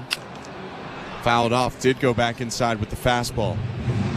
That 259 average for Torres, actually the best average he has if you break it down to fastball, breaking ball, off speed, although he hasn't seen a ton of off speed this year. But didn't hit incredibly well against breaking stuff last year. Really hit fastballs well. 2-2. Hit hard, but foul by a foot down the left field line. Nearly extra bases. Biggio, the 3rd baseman, started toward the line. Now will walk back to his position. I think the fastballs that he hit well, just watching him with my naked eye, are fastballs out over the middle, fastballs away. he doesn't look good on elevated fastballs, and he doesn't like the ball in, that's for sure. 2-2 once more. Down and away with the slider, full count. After Torres, we'll take a look at the out-of-town scoreboard, brought to you by St. Louis Bar and Grill.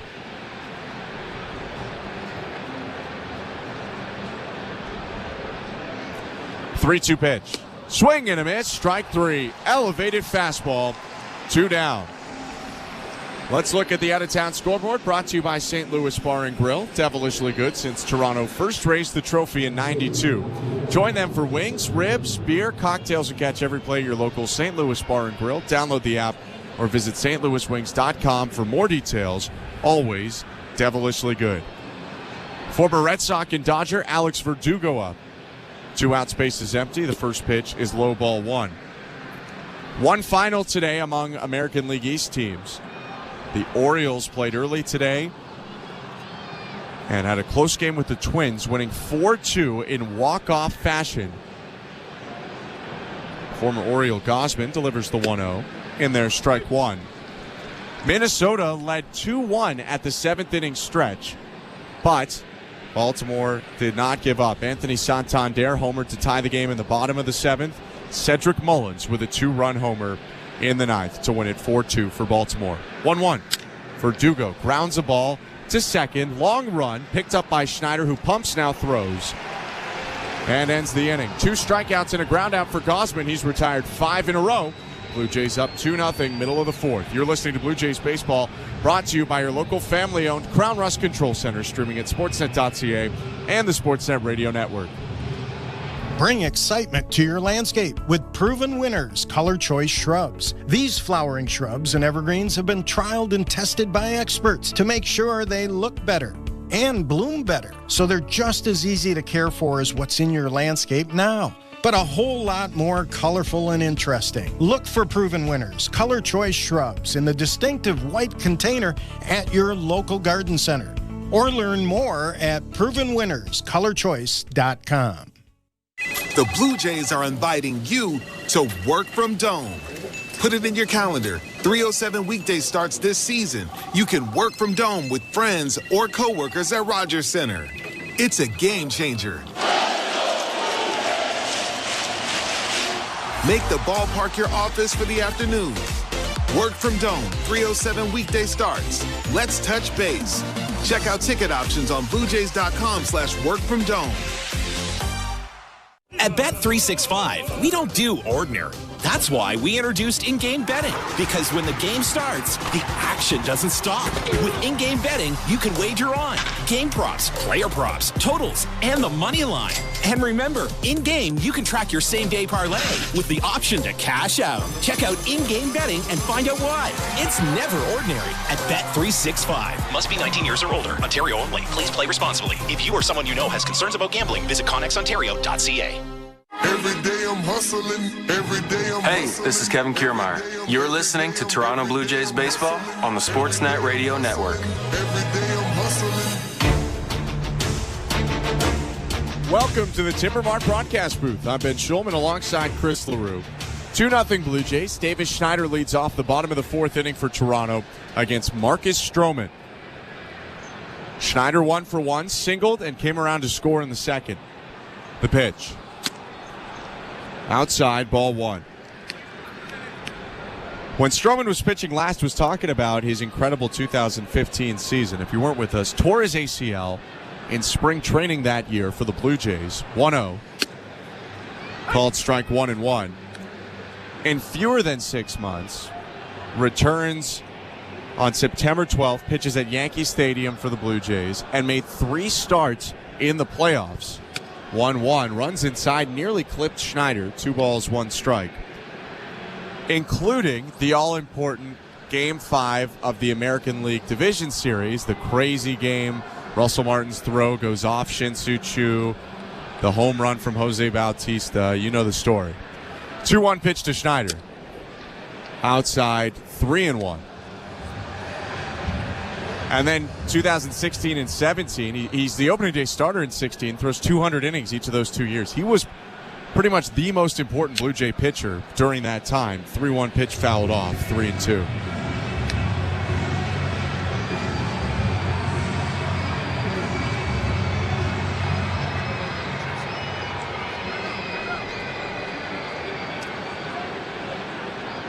Home plate umpire Ryan Wills wants to clear the plate off a little bit.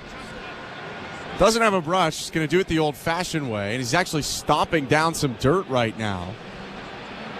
I think there's a bit of a pile-up in front of the plate. No one has slid in there today. The only 2 runs being scored on a home run.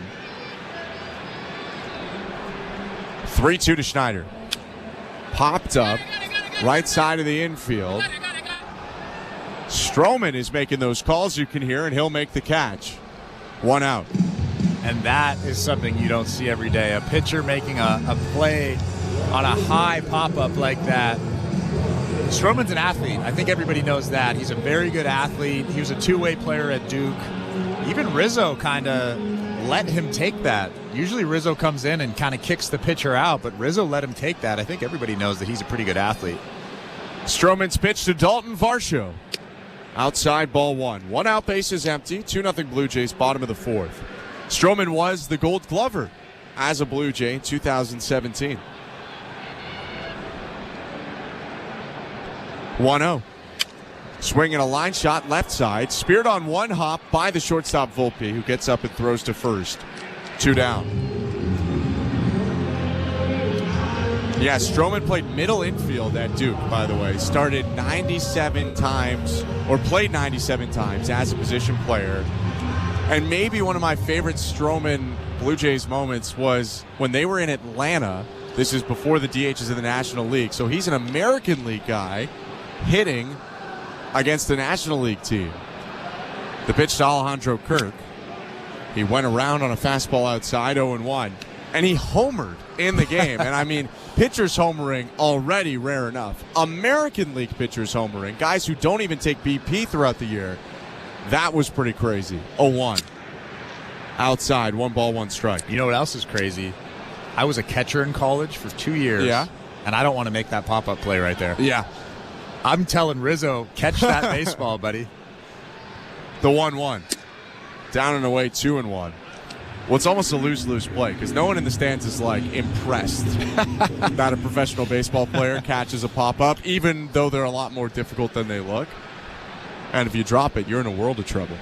Stroman, though, made the catch to retire Schneider, got Varsho to ground out. 2-1 to Kirk. Foul tipped into the backstop, 2-2. Kirk with a walk so far today.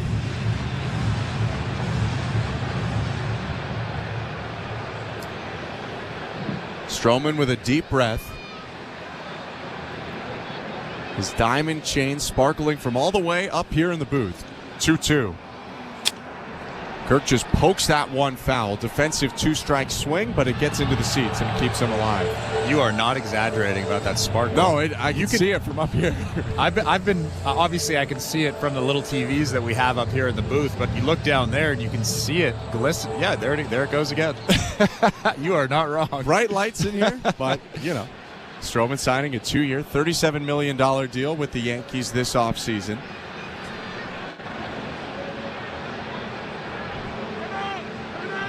Kirk asks for time. If next year Stroman pitches 140 innings, then he'll get a vesting option that he can pick up for $18 million in 2026. Two-time All-Star into the wind. 2-2. Kirk sends a fly ball to center.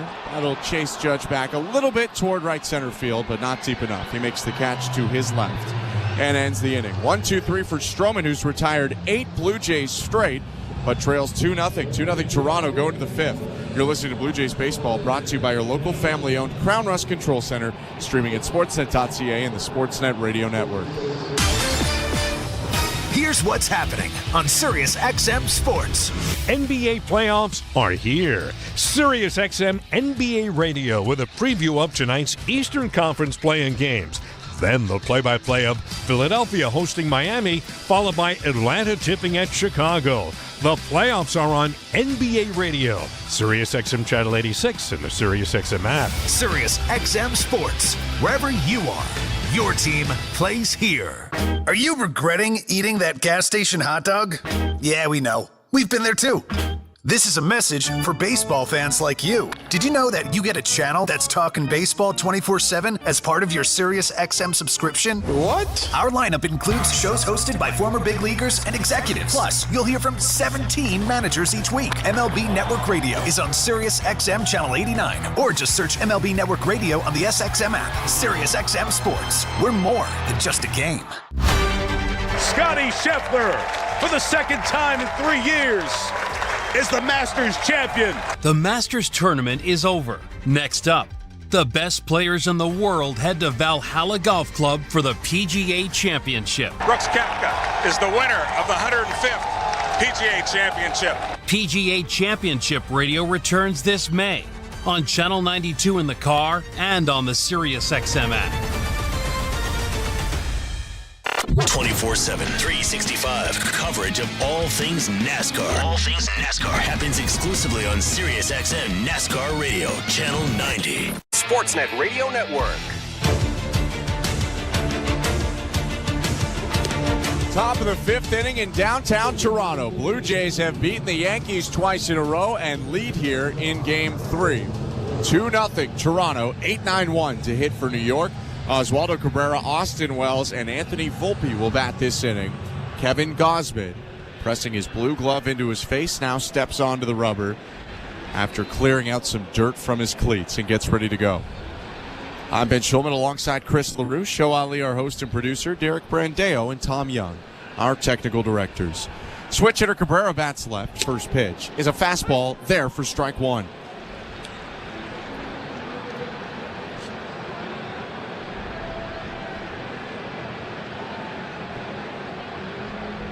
Gausman bouncing on that front left foot. Stops, delivers. Inside, Cabrera jumped out of the way.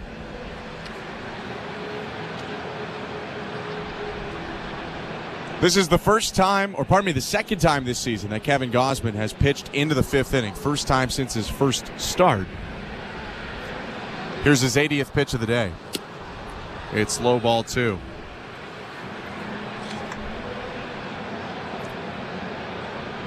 It wouldn't totally surprise me if 8 to 10 pitches from now someone got up. The 2-1. Fouled off. 2 balls, 2 strikes. Well, with the off day tomorrow and the way the bullpen has been pitching, if they get going, I mean, this game is so close that you can throw Tim Meza, Chad Green, Jimmy Garcia. I don't know if Jordan Romano is available. I would imagine not. Likely not. Next pitch fouled off, 2-2.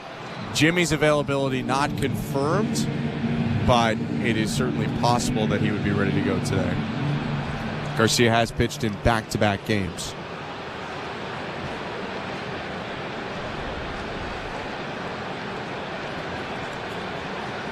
Gausman rocks and deals.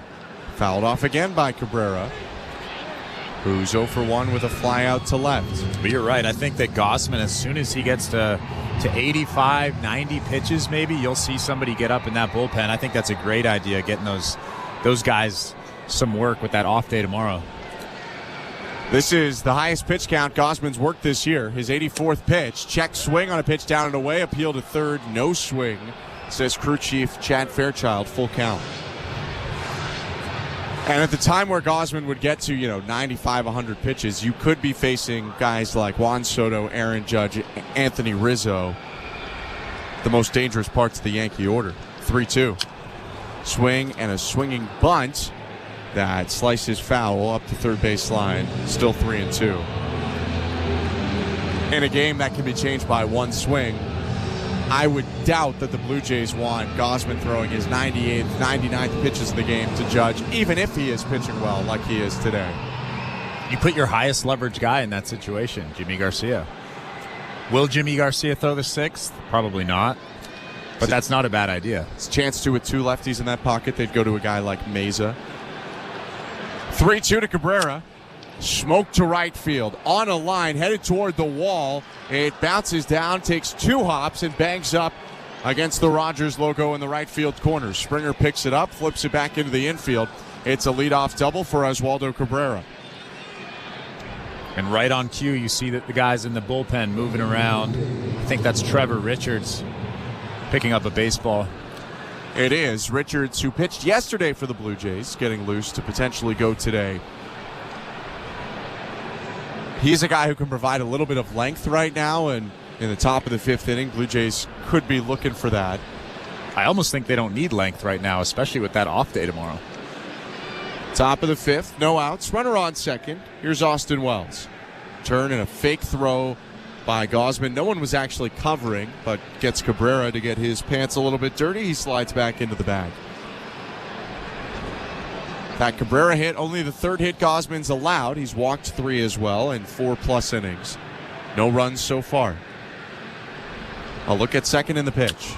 Wells gets it off the handle, foul, looping into the seats left side, 0-1. I like that pitch right there. Aggressive fastball down in the zone. Austin Wells,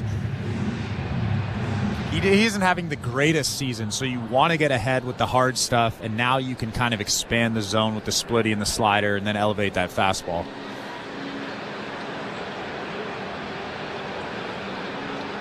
Right on left pitch. Wells takes. It's called strike 2.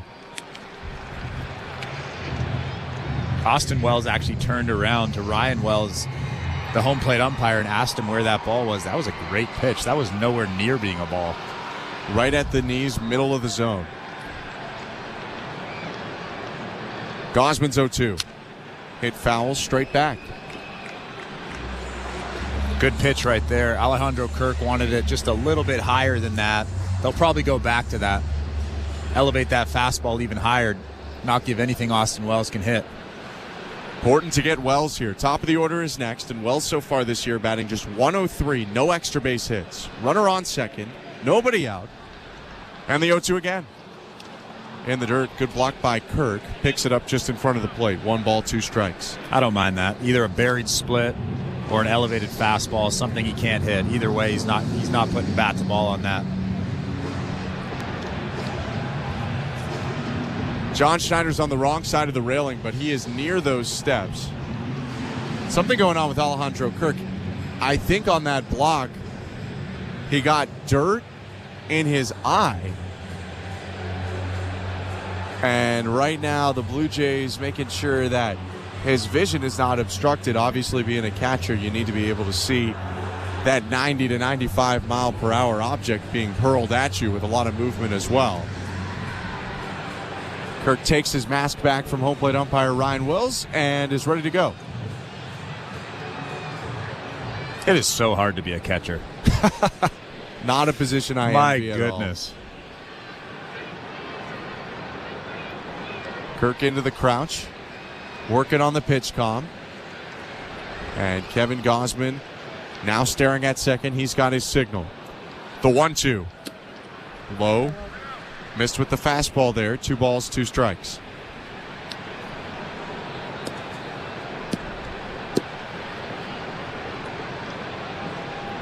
Trevor Richards is not really throwing at this point. He's fresh if the Blue Jays need him.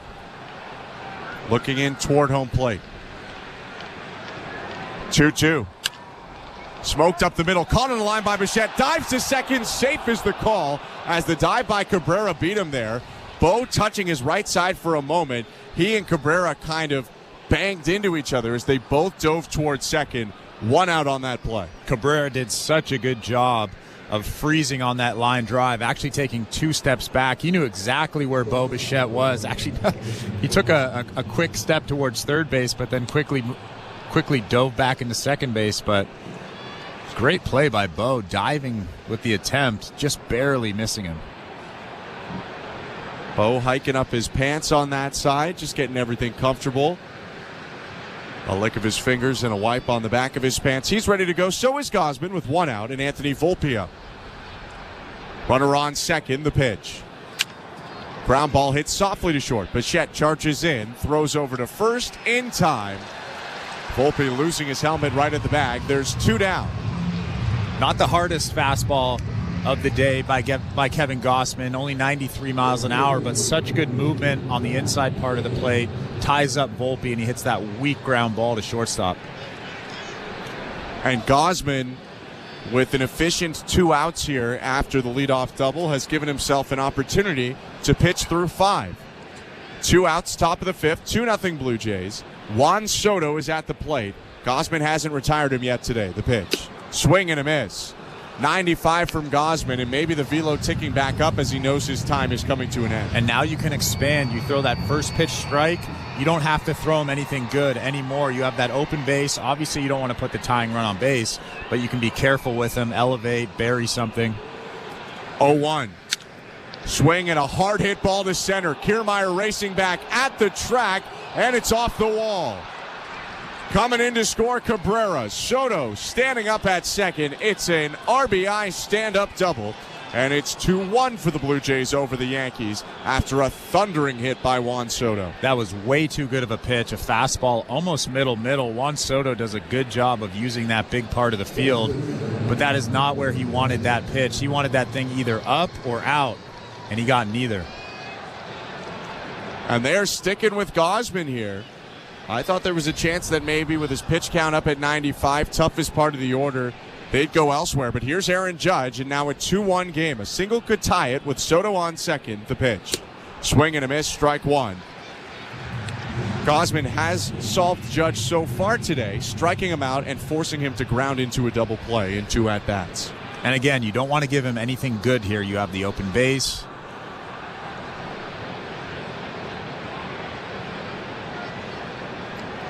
Gausman's going to step off and turn around. Soto races back to the bag.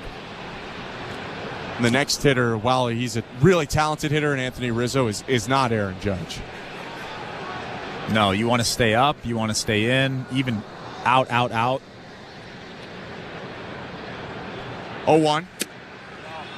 Low. Check swing, appeal to first. No swing, 1 ball, 1 strike. Aaron Judge has not liked that fastball in today. He's looking very awkward. Every sinker that Kevin Gausman throws on the inside part of the plate, even off the plate, he just looks like he doesn't want any part of it. 1-1 pitch. Hit foul, 1-2. The only way that Aaron Judge is going to get to that pitch is if he guesses. So hopefully he doesn't guess right. Blue Jays up 2-1, 2 outs, top of the 5th. Judge steps in, taps the plate once, and pinwheels his bat. Soto taking a lead off second. With 2 outs, the 1-2. Low, 2 balls, 2 strikes. On the St. Louis Bar and Grill out-of-town scoreboard, the Blue Jays' next opponent, the San Diego Padres, lost 1-0 today to the Milwaukee Brewers. Brewers used 5 different pitchers to shut out the Padres. That score brought to you by St. Louis Bar and Grill. 2-2 to Judge. Down and away, full count.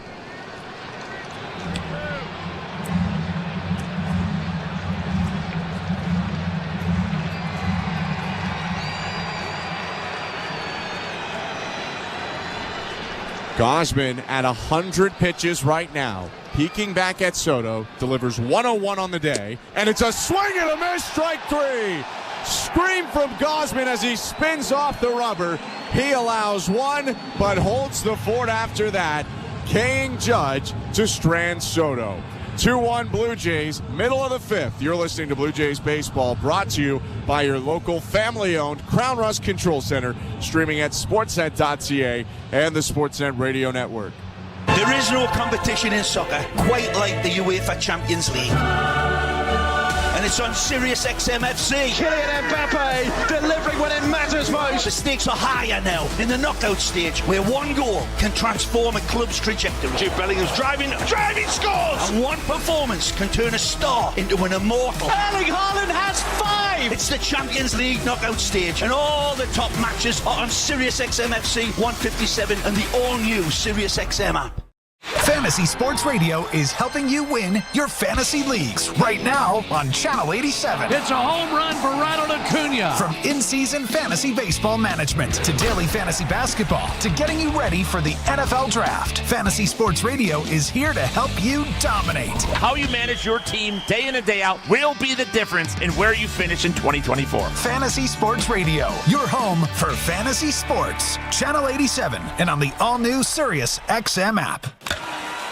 You love listening to baseball. You love talking about baseball. You love yelling at your buddies about baseball because they love baseball, and so do we. That's why SiriusXM has the only channel on the radio dedicated to baseball 24/7. It's MLB Network Radio, SiriusXM Channel 89. News, opinions, passionate baseball talk from former players and GMs, plus interviews with players, managers, and executives, and much, much, much more. If you can hear me right now, you've got MLB Network Radio, SiriusXM Channel 89, and on the SiriusXM app. Fantasy Sports Radio is helping you win whichever fantasy sport you play. Right now on Channel 87 and on the all-new Sirius XM app. Sportsnet Radio Network. Bottom of the fifth inning, 2-1 Blue Jays. Kevin Kiermaier leads off for Toronto, and Marcus Stroman's first pitch is fouled back. 0-1. 9-1-2 for Toronto this inning. Kiermaier, George Springer, Vladimir Guerrero Jr. after the Yankees got on the board with Juan Soto's RBI double in the top of the fifth. Right on left, 0-1 pitch. Outside. Welcome to the Timber Mart broadcast booth. I'm Ben Schulman. To my left, Chris LaRue. It's more than likely, almost certainly, the end of the day for Kevin Gausman. 1-1. Outside, 2-1. Gausman striking out Aaron Judge with Soto on second to finish a 5-inning day, again, most likely, with one earned run. 2-1. Kiermaier hits it hard on the ground. Right side, eats up Torres and gets into right field. Kiermaier chugging for second. Soto's throw bounces in, but they got him. Kiermaier upset and immediately talking to Charlie Ramos. And I think he's asking for a look. I don't know if he's upset because he thinks he was safe or potentially the obstruction rules that they're emphasizing now at the bases. But Kiermaier remaining on second base right now, and the Blue Jays are going to challenge here. They won a challenge already in this game back in the first. And I know that some people won't like the aggressive nature of that play. I don't think that's getting overturned. But I loved that play. I love how aggressive Kevin Kiermaier was coming around first base. He kind of caught Juan Soto off guard. Nah, he's out. I don't know. I disagree with you, Mr. LaRue. I don't think he is out. You guys are looking at me, but he's out. They're not overturning this. Look, he catches him right on the butt there. Yeah, he's out. I should be paid more doing that job in New York. How about you wait until they give the call, my friend? Because both of us thought that the Blue Jays wouldn't get an overturn yesterday, and they did. But I loved that play. The crowd was into it. Well, and the ball really died down because it hit the glove of Torres. So Kiermaier, who everyone on the Yankee defense assumed would just stop at first, never stopped. And that throw had to be absolutely perfect to get Kiermaier at second base. A little bit of Pete Rose in that slide. Yeah, big dive.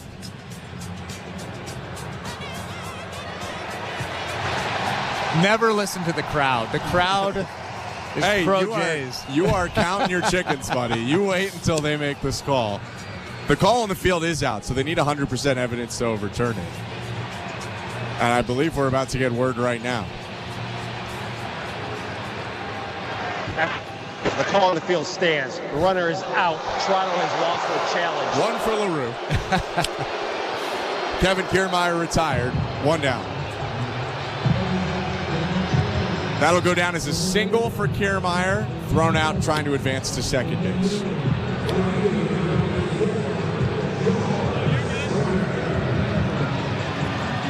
Let's take a look at the injury report brought to you by Bergmanis Priro Personal Injury Lawyers. If life has thrown you a curveball and you're striking out with your insurance company, get ahead of the count and call Bergmanis Priro Personal Injury Lawyers.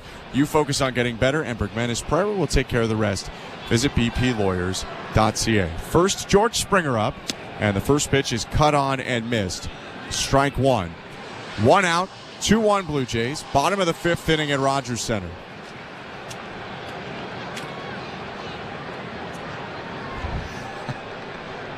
The 0-1. Outside, 1 ball, 1 strike. Really nothing major on the Blue Jays injury report. I mean, they've gotten most guys back from the injured list. Alek Manoah is throwing a side session today, but we didn't hear anything about that. 1-1 to Springer. Swing and a miss, strike 2. But maybe the thing that would be interesting most to Blue Jays fans. They're about to play against San Diego. Today, the Padres put Yu Darvish on the 15-day injured list with neck tightness. Darvish, the Padres' opening day starter, had last pitch Sunday, so Friday would have been his day. 1-2 misses down and away, 2-2. Friday or maybe Saturday. But instead, Darvish unavailable for the series. 2-2 to George Springer. Outside, full count. That was actually the rare four-seamer from Marcus Stroman. It kind of just stays true and doesn't move at all. That's actually a tough pitch to hit if you're expecting a sinker. 3-2. Ground ball, chopped to the left side, picked up on the backhand side by Volpe, throws falling away and makes the play. 2 down. I love how casual Rizzo is over there. He always lets that ball travel. You rarely see him stretching when he doesn't have to. Just so nonchalant. He's so cool over there. 4-time Gold Glover at first base, all with the Cubs in the National League. Long time ago. Not so long. 2020, I think, was his last one. 2 out, spaces empty. 2-1 Blue Jays, bottom 5. The pitch to Vladdy. Swing and a miss. Way out in front there on an off-speed pitch. That was the splitter. 0-1. Vlad nodding his head.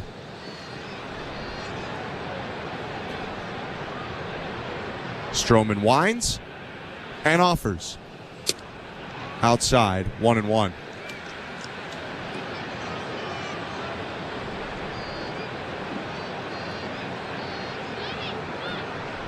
Guerrero today 1 for 2, single and a ground out. 1-1.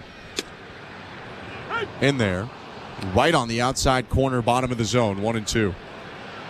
Vlad's been susceptible to that pitch recently, swinging at balls that are off the plate outside. He needs to wait for that ball to come closer to him. The 1-2. Outside he takes. 2 balls, 2 strikes. Good take right there. I've seen him swing at that pitch too often over the last few days. Guerrero after the single and then the ground out, hitting .217 so far. 3 homers. 2-2. Swing and a miss, strike 3. Chases the slider down and away, and his strikeout ends the 5th. 2-1 Blue Jays headed to the 6th inning, and the bullpen will make its first appearance for Toronto when we return. You're listening to Blue Jays Baseball, brought to you by your local family-owned Crown Rust Control Center, streaming at sportsnet.ca and the Sportsnet Radio Network. At Crown Rust Control Center, protection runs deep because every Crown Rust Control Center is owned by a local family who cares beyond business. Your Crown Rust Control Center is 100% committed to their product, to you, to their community, which is your community. Protecting you and what matters to you is equally important as protecting your vehicle. Did you know spring's the best time of year to protect your vehicle from rust? For a special spring offer, find your local family-owned Crown Rust Control Center at crown.com. Bring excitement to your landscape with Proven Winners Color Choice shrubs. These flowering shrubs and evergreens have been trialed and tested by experts to make sure they look better and bloom better. So they're just as easy to care for as what's in your landscape now, but a whole lot more colorful and interesting. Look for Proven Winners Color Choice shrubs in the distinctive white container at your local garden center, or learn more at provenwinnerscolorchoice.com. Tuesdays on City TV. Here we are in Canada, where Canada's about to celebrate our talent, our people. It's the biggest season of Canada's Got Talent. That was incredible. Incredible. It's an absolute yes from me. You, my friend, are undeniable. This season will change a life. This is the gateway to your dreams coming true. Canada's Got Talent. All new Tuesdays, 8, 7 Central on City TV, or stream it on City TV Plus. Hey, this is David Schneider. You're listening to Toronto Blue Jays Baseball on the Sportsnet Radio Network.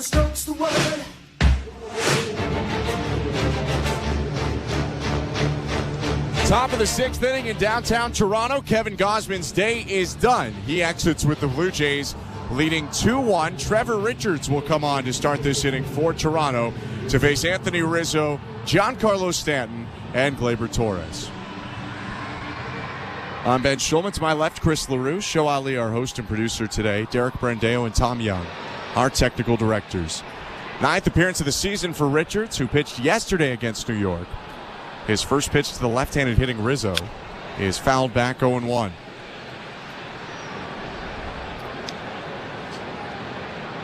Richards coming in ends what was the most successful start so far this season for Gausman. It was his longest start of the year at 5 innings. 0-1. Outside, 1-1. Gives up 4 hits, walks 3, only 1 run, and strikes out 6, including Aaron Judge, to end his appearance. Next pitch to Rizzo, high, 2-1. 3 heaters in a row. What do you think's coming next? Eileen change. Fastball change is what Richards is using. 2-1. Change up popped up. Left side foul territory. Biggio, the third baseman, onto the side warning track, makes the catch and brushes up near the netting. 1 down. A good changeup, too. Had good depth to it. Started in that strike zone, just like we were talking about with Kevin Gausman and his splitter. You have to start it in the strike zone. Out of the hand, it has to look like a hittable pitch. Otherwise, they're just not going to swing at it. So 1 out now. Here's Giancarlo Stanton, a walk and a strikeout today. The pitch. Called strike 1. Mentioned Kevin Biggio made the catch. This is his first start at third base for the Blue Jays this year. Next pitch to Stanton. Big whiff on the changeup. 0-2.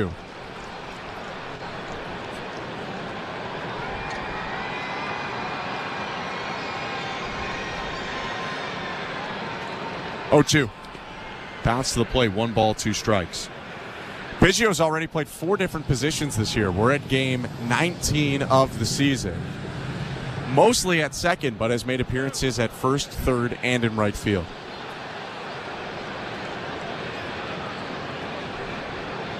Richards 1-2 pitch. Swinging a ground ball to third. Picked up by Biggio. First base side. Throws over to first. And there are 2 down.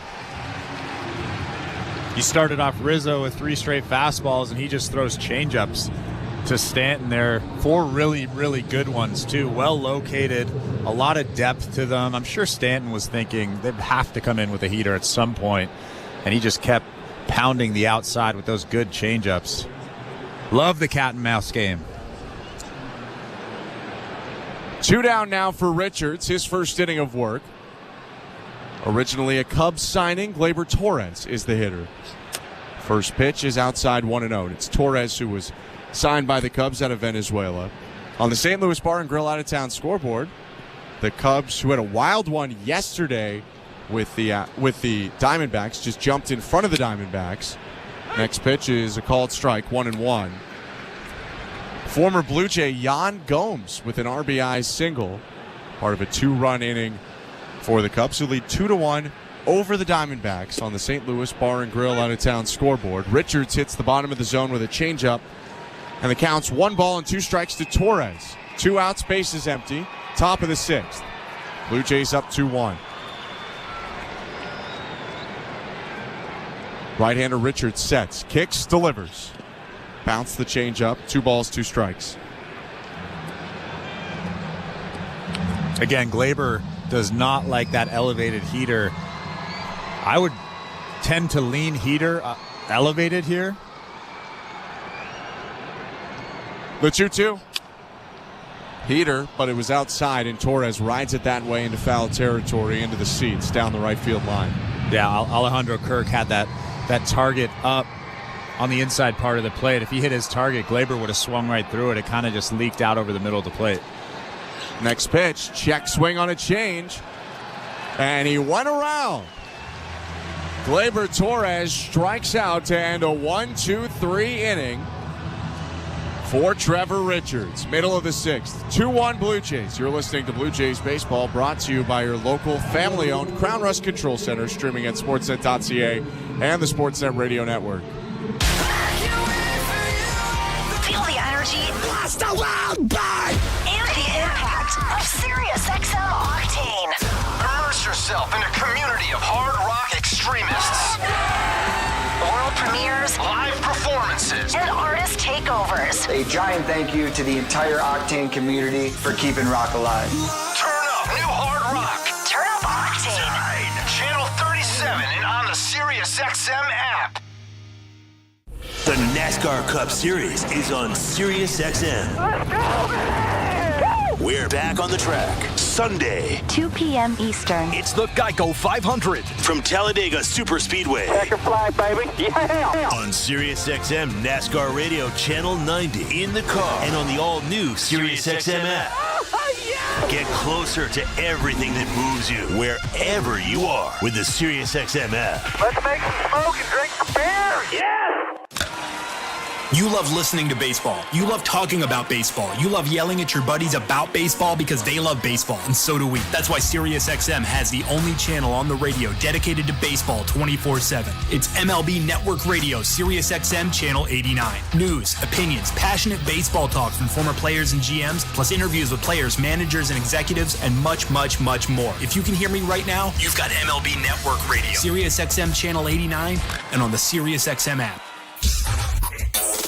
In season or out of season, the number one place for college sports is SiriusXM College Sports Radio, Channel 84. Radio Network.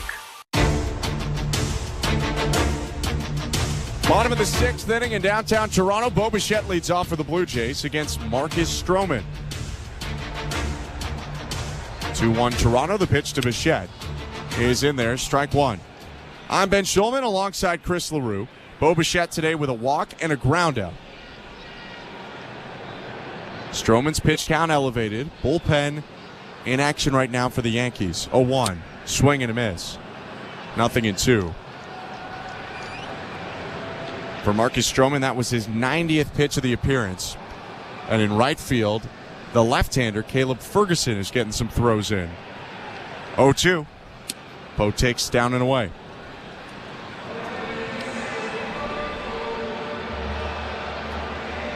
Blue Jays have only one hit off Stroman since the second inning. The second was when they scored 2 runs. Schneider singled, Varsho homered. But only Kevin Kiermaier with a single to right field since that second inning, and Kiermaier was thrown out trying to stretch that into a double. 1-2 to Bichette. Powered to right field. Soto racing back at the track, turns, and it's off the top of the wall. Bichette around first. The throw from Soto bouncing in late, and it's a leadoff double for Bo Bichette, his 5th double of the season. That ball hit the chain link fence at the very top of that wall in right field. A really nice swing from Bo Bichette going with that sinker up. And he was about 3 feet from hitting a home run into that bullpen in right field. Bichette with a big clap and a dance on second. Here's Justin Turner, nobody out. That was a nice dance move. Good stuff from Bo Bichette at second base. 2-1 Blue Jays. Stroman nearing the end here of his start. Deals to Justin Turner. Called strike one. Exciting news for young Blue Jays fans. The 2024 Junior Jays Club is here. Sign up your kids 14 and under for exclusive benefits and prizes. Join the fun at bluejays.com/JRJays Club. Don't miss out. Stroman's 0-1. Down and away. Turner 0 for 2 today, grounded into a double play and popped up in foul territory in the first and third respectively. Still hitting .346 on the season. The 1-1. Hit foul right side. 1-2.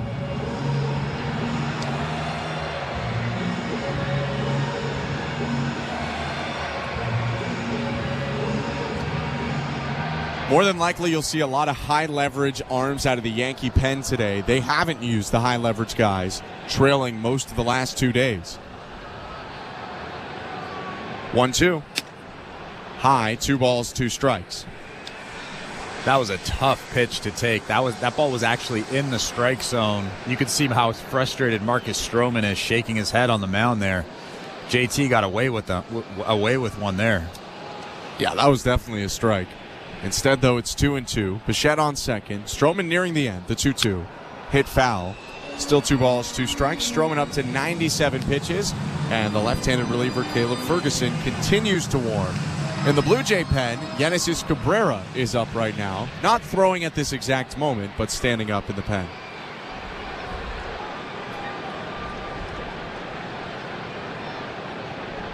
Stroman rocks back and delivers. Missed low. Turner's work to full count. Marcus Stroman is pounding the outside of that strike zone. JT has to concentrate on just hitting that ball to the right field side of this stadium and move Bo over to third base. That's a big run standing out there. 2-1 Blue Jays, bottom 6. No outs, the payoff pitch. Chopper back to the mound. Bichette takes off for third. Stroman looks for a moment, but he'll just throw over to first. Bo was off on contact, and even the third baseman, Oswaldo Cabrera, nodding his head and clapping to Stroman. That would have been really risky for Stroman to throw to third. He'll go to first on the last play of his day. Yeah, that was a great job from Marcus Stroman, but a better job from JT, just putting bat to ball, and then Bo Bichette makes good base running choices over there, going first pitch contact. And now the left-hander Caleb Ferguson will come in. Bo Bichette scheduled to hit. Or pardon me, Kevin Biggio, the left-handed hitter, scheduled to hit. We'll see if the Blue Jays make a change. Before we do that, though, let's go talk to our host today for the first time back at Baseball Control. Here's Show Ali. Thank you very much, guys. And before we check out that St. Louis Bar and Grill out-of-town scoreboard, a reminder that Blair and Barker have J-Stock today. They will take your phone calls after the final out. Blair will throw out the numbers to call after this one is in the books. The guys will both be down at the Rogers Center radio booth for the post-game show today. In the NHL, 4 games on the go tonight, including Leafs at Lightning. It's the final game of the regular season for both teams, and it'll be on Sportsnet at 7 Eastern, 4 Pacific. You can also listen to it on Sportsnet 590 The Fan in Toronto. Joe Bow and Jim Ralph will have the call. Pre-game with Ailish Forfar and Justin Cuthbert starts at 6:30 p.m. Eastern, right after Blair and Barker's J-Stock. They will take you to puck drop. Regardless of result tonight, the Leafs are locked into a first-round matchup with the Boston Bruins. We'll be getting the full Stanley Cup playoff schedule most likely by the end of tomorrow. If you are like me, someone who likes to monitor the minor leagues from time to time, the Bisons were in action today. They took on the Columbus Clippers in Ohio.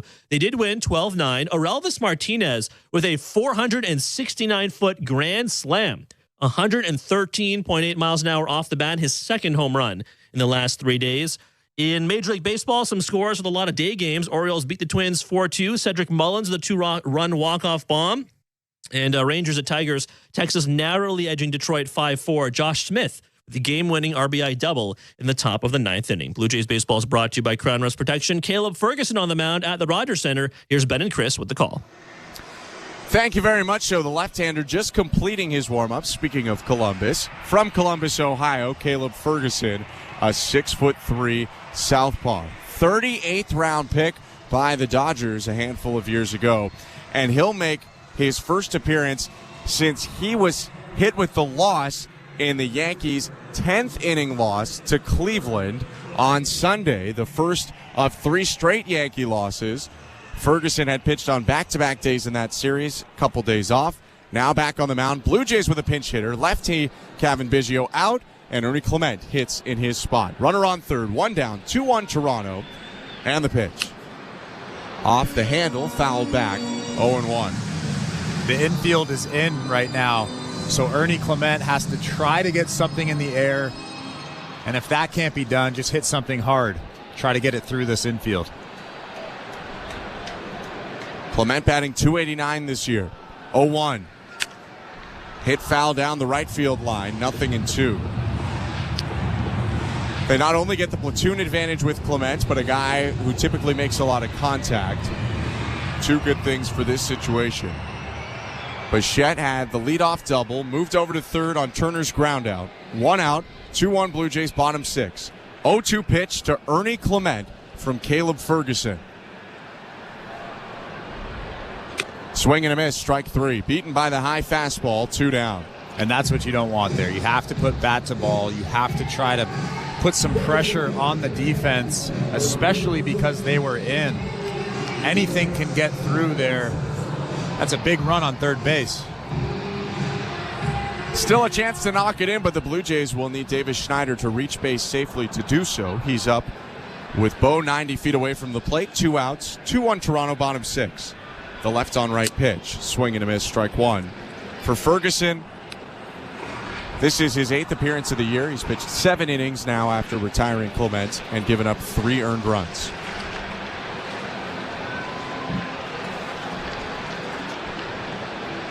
Oh, 1 pitch.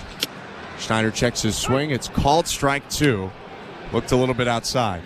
Schneider kind of arching his back in disbelief. It's a big strike call right there. Now the count's 0-2. Although that has, for right or wrong, been a strike all day pretty much. For wrong. Here's the 0-2 to Davis Schneider.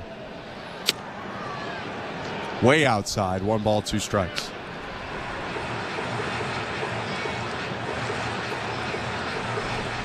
In theory, there's a favorable matchup for Schneider. Has hit .276 off lefties in his brief career, in the .250s against righties. 8 of his 10 career home runs as well. 1-2. Inside. He moves back out of the way and turns toward the field. He'll adjust his batting gloves here and look to third base to Carlos Fablis. No signs needed in this situation. Runner on third, 2 down, 2-2 count. Ferguson deals to Schneider. Swinging a high fly ball, deep center field. Judge back at the track, makes the catch, and ends the inning.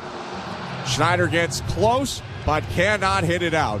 Bichette stranded on third after the leadoff double, and we'll head to the 7th with the Blue Jays, leading 2-1. You're listening to Blue Jays Baseball, brought to you by your local family-owned Crown Rust Control Center, streaming at sportsnet.ca and the Sportsnet Radio Network.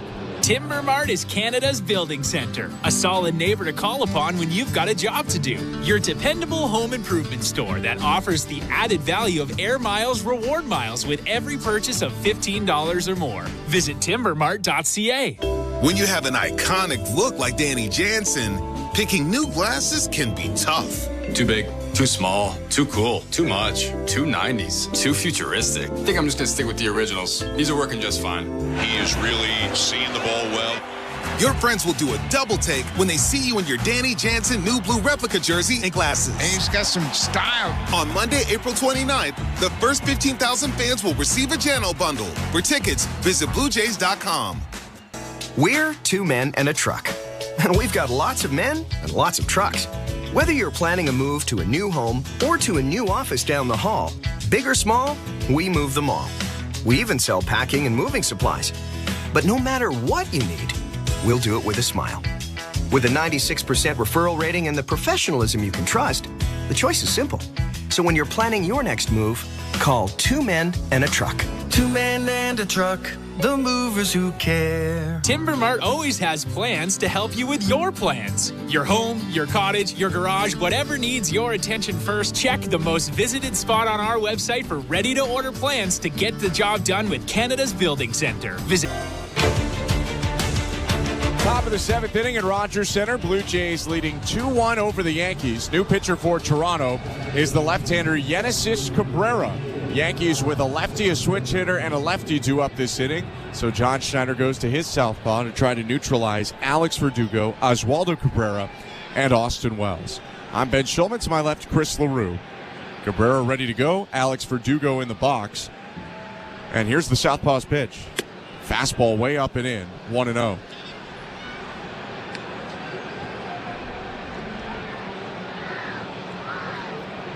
Verdugo 0 for 2 today, a pair of groundouts, 1 to first, 1 to second.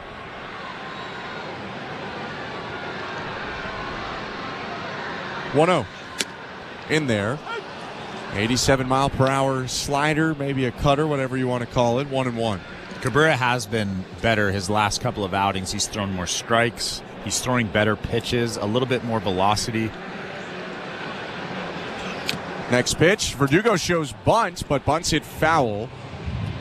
And it's 1-2. That was actually a good play. Ernie Clement is playing almost where the shortstop would normally play. That left side of the infield is wide open for a bunt. Yeah, Clement all the way back right at the edge of the dirt. Bichette, the shortstop, up the middle. Second baseman Schneider is deep in the hole, off to the right. 1-2. Swing and a miss. Strike 3. Cabrera strikes out Verdugo swinging.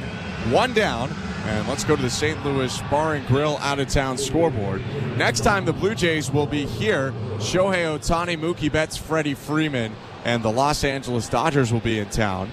Dodgers, though, in danger of losing a second straight series. They're trailing 2-0 to the Washington Nationals in the bottom of the 8th inning.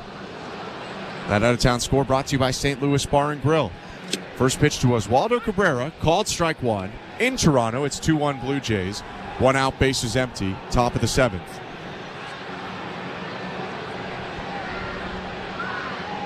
Cabrera doubled and scored his last time up. 1 for 2 today. The pitch. Hit hard on the ground. Dive at third by Clement. It's past him and into left field. They turned around the switch hitter to his weaker right side this season. But Cabrera comes up with the base hit. And he's the tying run on base right now with Austin Wells about to come up. Well, Cabrera did a good job of getting ahead, pounding the bottom of the zone with that first pitch fastball and throwing that second pitch curveball. I like the selection. It was just right over the middle of the plate. Caught too much of the plate and was an easy base hit for Oswaldo Cabrera. Now another left-on-left matchup. The pitch to Austin Wells. Swing and a miss. Handcuffed him on 96 on the hands. 0-1. And again, now that you're up 0-1, you can't give Austin Wells something good to hit in the middle of the plate. You want him to roll over something, throw that slider away maybe. Wells is the 9-hitter, the 0-1. Low, 1-1. Ground ball would be big. Infield has moved in slightly to double play depth. It's the top of the order next to Anthony Volpe, who's a right-handed hitter, hits lefties well. Only one out right now. Cabrera on first. Hasn't attempted a steal yet this year. 1-1 pitch.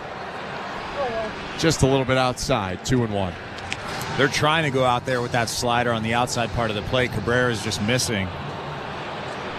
But yeah, if they hit that low corner on the outside part of the plate, Austin Wells would just ground into a double play here. 2-1. Swing and a miss. 2-2. Or you can do that. Just blow a heater by him. 96. Blue Jays getting Eric Swanson loose right now. Top of the order is on deck. One out, one on, 2-1 Toronto, top 7. And the 2-2 from Yenisys Cabrera. Swing and a foul back into the netting. We've said Ernie Clement's name a couple times already. He's in there at third after pinch hitting for Cavan Biggio. He remains in at third base.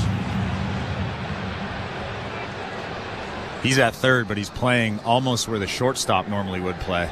Yeah, big drift from the Blue Jays again. Bobichette behind the second base bag, or close to it. 2-2. Hit on the ground to first. Vladdy steps on the back. Throw to second. It's a tag play, and Bichette slaps the glove on Cabrera. 3-6 double play to end the inning. A scoreless frame for Yenisys Cabrera, aided by a very nice play from Vladdy at first. Blue Jays take a 2-1 lead to the bottom of the 7th. You're listening to Blue Jays Baseball, brought to you by your local family-owned Crown Rust Control Center, streaming at sportsnet.ca and the Sportsnet Radio Network. Hi, I'm Buck Martinez, live from the showdown between Pizza and inflation. First to the plate, Pizza's big hitter, fixed rate pizza. An extra large 4-topping pizza for a fixed price of $17.99 until the end of 2024. I dare say, folks, inflation stands no chance against this all-star. Here's the delivery. And inflation strikes out. That's a swing and a drive for fixed rate pizza. Lock in yours today.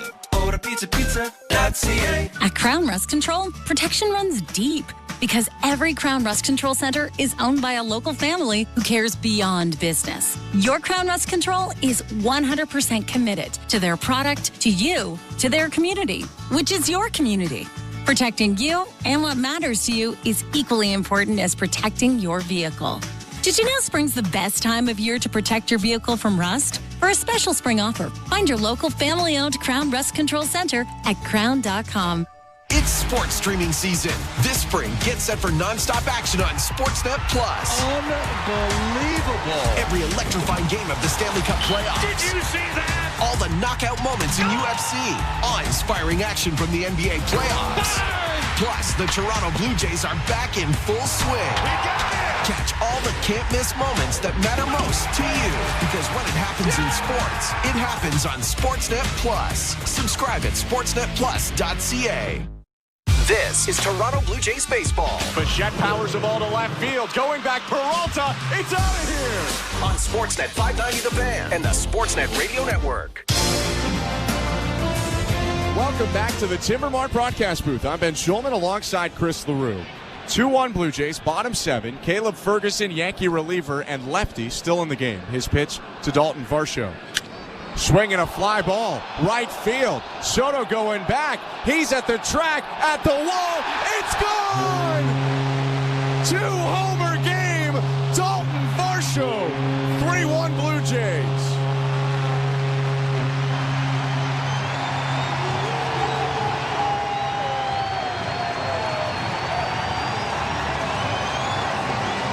The first pitch of the inning, left on left, no less, is sent down to the yard to right for Varsho's second career multi-homer game. Varsho does such a good job there, keeping that shoulder on the baseball. He pulls off of that pitch sometimes, but he just drills it to right field.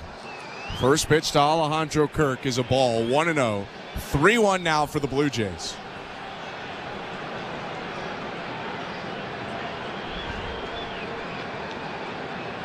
Low, 2-0. And it really does feel like things are starting to turn for Varsho. 2 homers today. Homered and scored twice yesterday. And in the Colorado series, he homered in each of the first 2 games, the second and third game of that series. Kirk pops up the 2-0, right side, foul territory. Rizzo near the first base coach's box makes the catch. 1 down. Well, you could see on the replay that everything was going forward. A lot of the times he really tries to do too much, and that front shoulder leaks out, and he ends up just hitting a weak ground ball to the right side or popping it up. But you can see that everything was going forward, and that's when he has his best swings, is when he stays right on that baseball, just like that homer. First pitch swinging, Kiermaier swings through it. 0-1. 3-1 Blue Jays. 1 out. Bottom of the 7th. Bases empty. Kiermaier's 2 for 2. A pair of singles.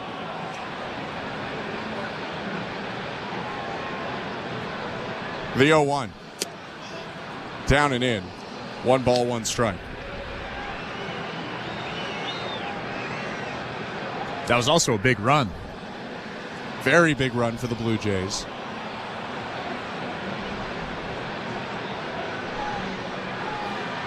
1-1 pitch.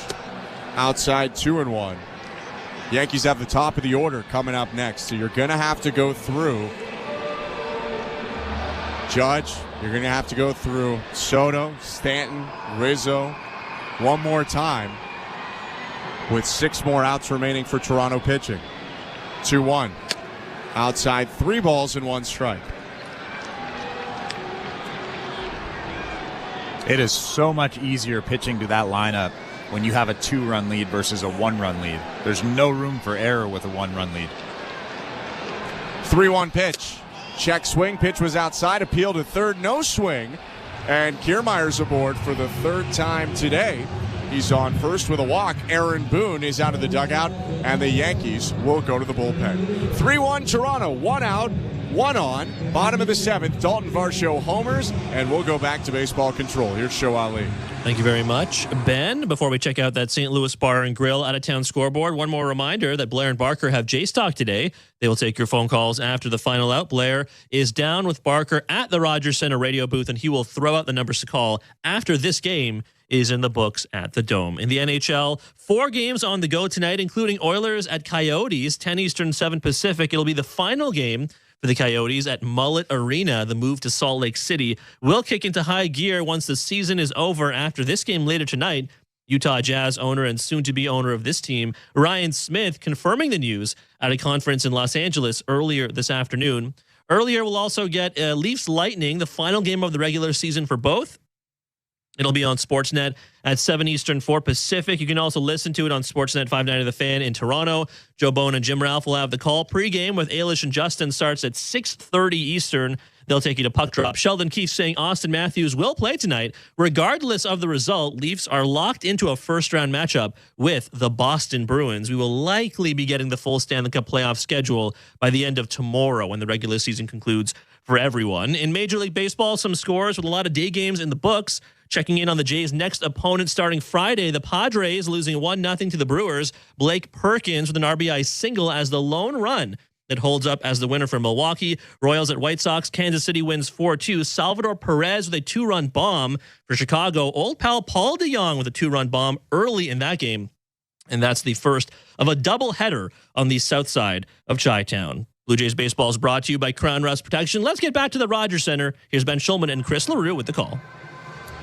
Thank you very much, Joe. Runner on first, 1 out, 1 run in this inning for the Blue Jays. Dalton Varsho's second home run of the game has made it 3-1 Toronto. I'm Ben Schulman alongside Chris LaRue. The right-hander Ian Hamilton is about to make his 7th appearance of the season. Typical setup man for the Yankees, making his first appearance of this series with the Yankees having trailed late in all 3 games so far. It's the top of the order for the Blue Jays with George Springer batting first. Well, I would love to see Kevin Kiermaier try to swipe second right now. You have 1 out. You have a guy that could put the bat on the ball. Get to second base. A new pitcher into the game dealing with the top of the order. Maybe he's not as conscious of what's going on behind him. Kiermaier with 1 stolen base on 1 attempt, or pardon me, 2 on 2 attempts so far this year. Small lead off first. And the pitch is hit on the ground right side. Kiermaier tiptoes around it. It rolls into right field. Before Kevin even had a chance, Springer jumps the first pitch, hits it into right. It's a single, and it's first and second for the Blue Jays with 1 out. Yeah, there was a huge hole on the right side. Rizzo was holding Kiermaier on. Gleyber Torres was shaded towards second base. And George Springer just does a great job finding that hole on that fastball on the outside of the plate. And now Vlad just has to stay within himself, not try to get too big, wait for your pitch, and just like Dalton Varsho, use the big part of the field. Second time the Blue Jays are seeing Ian Hamilton this season. 2 on, 1 out, the pitch to Vlad. Down and away, ball 1. Hamilton pitched on the 6th, the day that the Blue Jays lost 9-8 and gave up 2 hits and 3 earned runs in 2/3 of an inning against Toronto. Next pitch to Vlad, swing and a miss. Strike 1. There's that pitch on the outside part of the plate. Off the plate. He's swung at that pitch a lot lately. Needs to lay off of it. That's not even a strike out of the hand. Guerrero 1 for 3 today. A single in the first, a ground out in the second, a strikeout in the 5th, and he takes strike 2. Carlos Fablis, third base coach for the Blue Jays, is already way down the line close to the plate. His body turned out to second base where Kevin Kiermaier is. Springer on first, 1 down. The 1-2. Vladdy looks at it down and away, stomps his front left foot into the ground. 2 balls, 2 strikes. Good take right there. He swung at that pitch a lot. One of those sliders down and away that starts on the black and kind of slides away. Really good take. The 2-2. Outside again, full count. You could see Vlad kind of leaning over. He wanted to swing the bat, but he stopped himself. The scouting report on Hamilton is he's going to throw a ton of those sliders. It's high 80s, and he throws them about half the time, his most used pitch. Turn back to second. Kiermaier was all over that. Hamilton kicked his leg up, spun around to second, but Kevin Kiermaier was already headed back to the bag by the time Hamilton landed. Guerrero with 8 RBIs on the year. Awaits a 3-2 pitch. Downstairs, ball 4, tosses the bat back through his legs. He's going to walk to load the bases.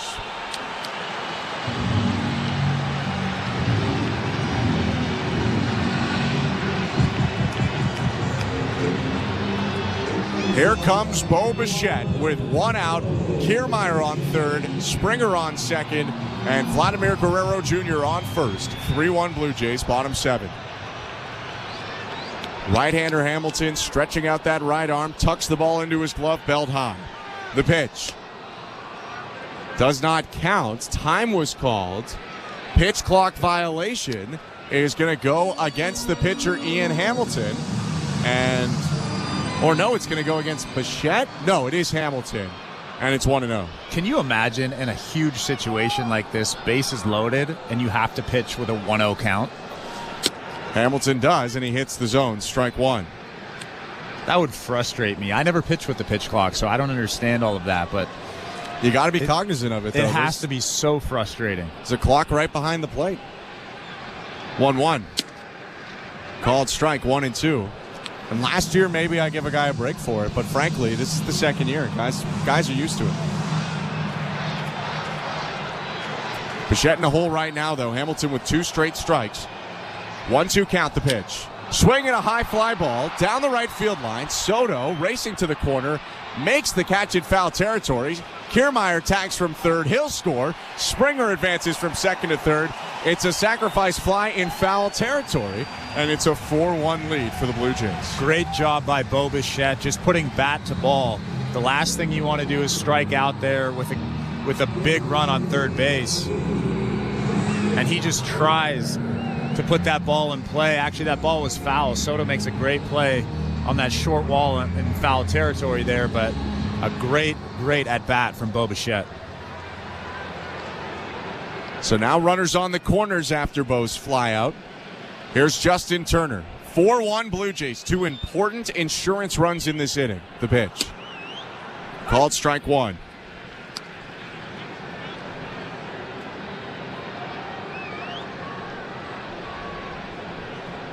Turner is 0 for 3 today. The 0-1 pitch. High, 1 ball, 1 strike. He's limboing back out of the way.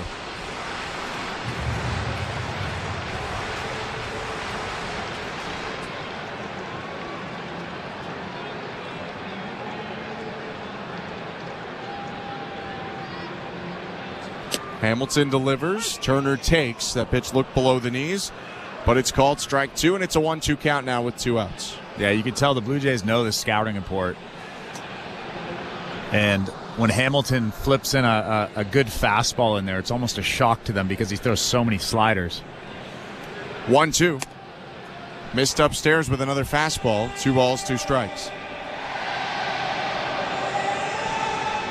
Blue Jays with a hit, a walk, and a sacrifice fly off of Hamilton.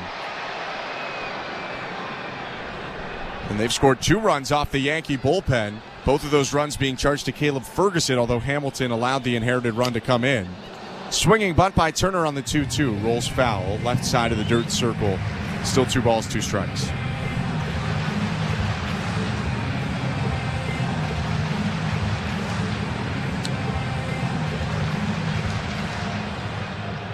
Eric Swanson has been warming up for the Blue Jays for a while now, getting set to make his season debut. It'll be the top of the order for the Yankees in the top of the 8th. 2 outs, 2 on, 2-2 pitch to Turner. Swing and a miss. Strike 3. Missed the slider there, but the Blue Jays scored 2. The Bichette sac fly and the Varsho homer have Toronto up 4-1 at the end of 7. You're listening to Blue Jays Baseball, brought to you by your local family-owned Crown Rust Control Center, streaming at sportsnet.ca and the Sportsnet Radio Network. The future stars of fantasy football will be on display at the NFL Draft. With the first pick. And Fantasy Sports Radio is helping you get ready for your rookie drafts, dynasty leagues, and season-long drafts. It's the best draft class we'll have seen in our lifetime. This is what we play for, off-season dynasty leaguers. It is just the most exciting time. Join Alex Dunlap and Cody Carpentier for the Fantasy Sports Radio NFL Draft Preview Show right now on the SiriusXM app. Just search Fantasy Drafts. The South Carolina Gamecocks are on top of the women's college basketball world yet again. Perfection for South Carolina. 38 games, 38 wins. We're reacting to the perfect season and talking to the biggest names right here on Channel 374. Congratulations, Coach Saley. What does this particular title mean to you? This title is pretty special because it was unexpected. Keep it locked into SiriusXM SEC Radio as we continue to break it all down and celebrate the Gamecocks' 3rd national title. Each night after the horn sounds, a NBA Radio has you covered with the best analysis of all the games. When healthy, they check a lot of boxes. We'll break down the playoff action. Durant, left wing three again. This one goes again. All net for Kevin Durant. And take you inside the locker room to hear from the players and coaches. I thought it was our most connected game. Defensively, we're so physical. Hear the NBA Radio Playoffs postgame show every night throughout the postseason on NBA Radio Channel 86 and the all-new SiriusXM app. Blue Jays fans, John Schneider joins MLB Network Radio every other Wednesday at 11 a.m. Eastern on SiriusXM 89 and the SXM app.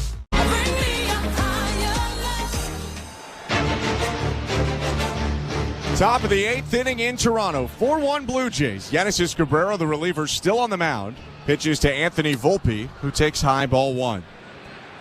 I'm Ben Schulman alongside Chris LaRue. Yannis Cabrera facing the minimum in the top of the 7th inning. Did allow a hit, but got a double play ball. 1-0.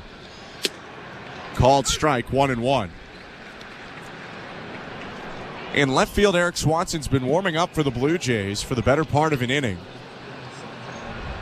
There's a left-handed hitter on deck, though, in Juan Soto. Here's the pitch by Cabrera. Breaking ball hit foul, 1-2. I like that John Schneider left in Yannis Cabrera. He looked good last inning. You got a little bit of breathing room. He can come back out and face Juan Soto. Here's Cabrera's 16th pitch of the appearance. And it's hit in the air, left center, not very deep. Varsho's going to race it down and make the catch with Kiermaier hooking in behind him. 1 out. And I wonder, if Cabrera, now this is a big if, one of the best hitters in baseball about to come up. But if he gets Soto out and it's 2 out and the base is empty, do you push it forward here and just try and finish the inning? We'll have to wait and see. Only 1 out right now. Soto to the plate, 4-1 Blue Jays, top of 8. Maybe Swanson for Judge and then Green for the 9th. Maybe. The pitch. Inside, Soto spins out of the way of the curveball, 1-0. He and Cabrera kind of joke stare at each other for a second, and then Soto laughs. 78-mile-an-hour curveball. Yeah. I don't think he meant to do that. No. Pretty athletic play by Soto to actually get out of that ball. Or get away from that ball. 1-0. He ducks out of the way, but this breaking ball hits the zone for strike 1, a slider that started at Soto's hip and broke over the plate.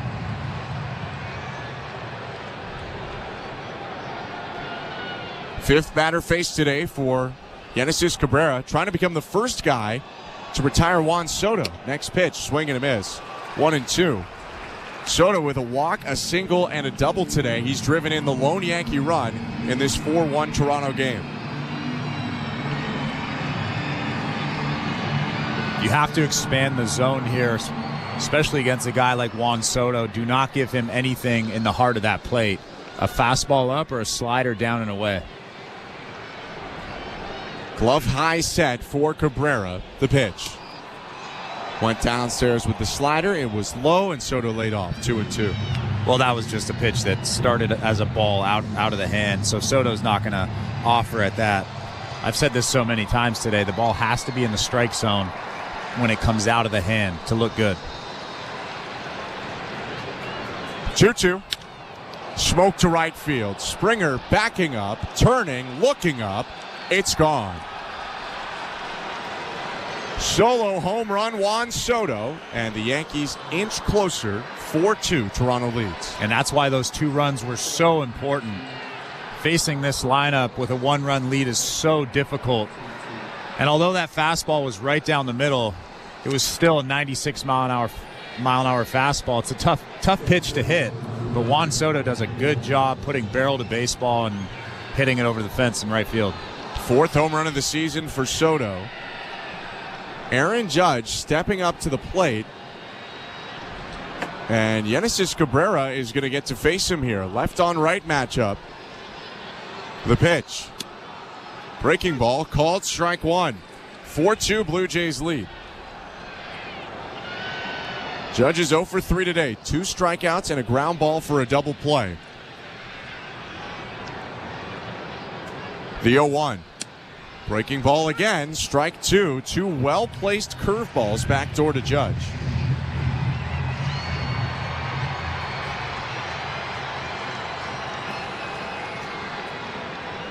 Cabrera in the set. Reaches back and releases. Swing and a miss, strike three. Good bounce back for the left-hander. Strikes out Aaron Judge on a back foot slider. Two down, here comes Anthony Rizzo. That was a great game plan there. Two backdoor sliders, and then he throws that back foot slider. Aaron Judge probably expecting a heater up. Good placement on that slider. Aaron Judge swings right over it. So Cabrera works his way to face another left-handed hitter, Anthony Rizzo, with 2 outs to the pitch. Fastball, strike one. Make that the slider, actually, or the cutter, whatever you want to call it. Right at the knees. Rizzo's 1 for 3 today. Single to right field, a strikeout, and a pop-up to third. 0-1 pitch. Swing and a miss. Waves over top of that breaking ball, and it's 0-2. I think they call that a cutter, but it looks like a slider to me. It has the dot. If it looks like a slider and it moves like a slider, it's a cutter. Yeah. Cabrera with 2 strikeouts in an inning and 2/3 so far. Base is empty, 2 down, 4-2 Blue Jays top 8. And the 2-strike pitch to Rizzo. Bounced.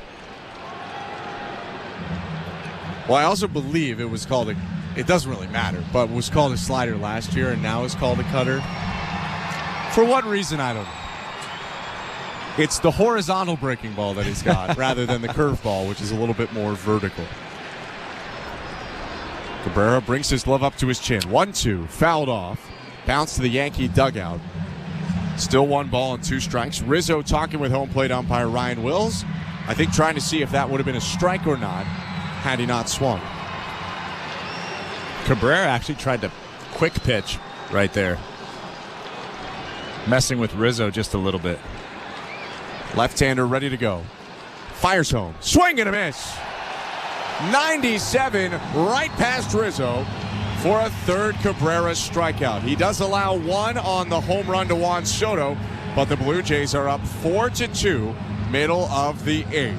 Clement, Schneider, and Varsho hit when we return. You're listening to Blue Jays Baseball, brought to you by your local family-owned Crown Rust Control Center, streaming at sportsnet.ca and the Sportsnet Radio Network.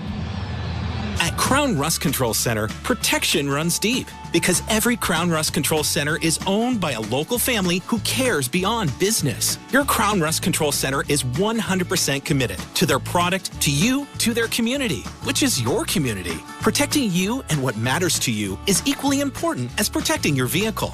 Did you know spring's the best time of year to protect your vehicle from rust? For a special spring offer, find your local family-owned Crown Rust Control Center at crown.com. We're 2 men in a truck, the movers who care. You never know when cardiac arrest can happen. That's why each and every one of our trucks carries a life-saving Mikey defibrillator as part of our Mikey on Board program. Whether we're on the highway or in front of your house, we're prepared to help anyone whose heart may skip a beat. The Mikey Network has saved many lives, making Mikeys accessible to the public. And now they're on board our trucks. We're 2 men in a truck. 2 men and a truck, the movers who care. Tuesdays on City TV. Here we are in Canada, where Canada's about to celebrate our talent, our people. It's the biggest season of Canada's Got Talent. That was incredible. Incredible. It's an absolute yes from me. You, my friend, are undeniable. This season will change a life. This is the gateway to your dreams coming true. Canada's Got Talent. All new Tuesdays, 8/7 Central on City TV or stream it on City TV Plus. This is Toronto Blue Jays baseball. Double's gone. 2-run shot, Kevin Kiermaier. On Sportsnet 590 The Fan and the Sportsnet Radio Network. Ernie Clement swings and misses, and we are underway in the bottom of the 8th inning. Ian Hamilton, the right-hander, on the mound for the Yankees. Second inning of work for the reliever is 0-1 to Clement. Swing and a miss, strike 2. I'm Ben Schulman. To my left is Chris LaRue. Blue Jays up 4-2. The Yankees did cut into the Blue Jay lead in the top of the 8th. Juan Soto with a solo home run. 0-2 pitch. Slide step, kind of a quick pitch there from Hamilton. Misses low.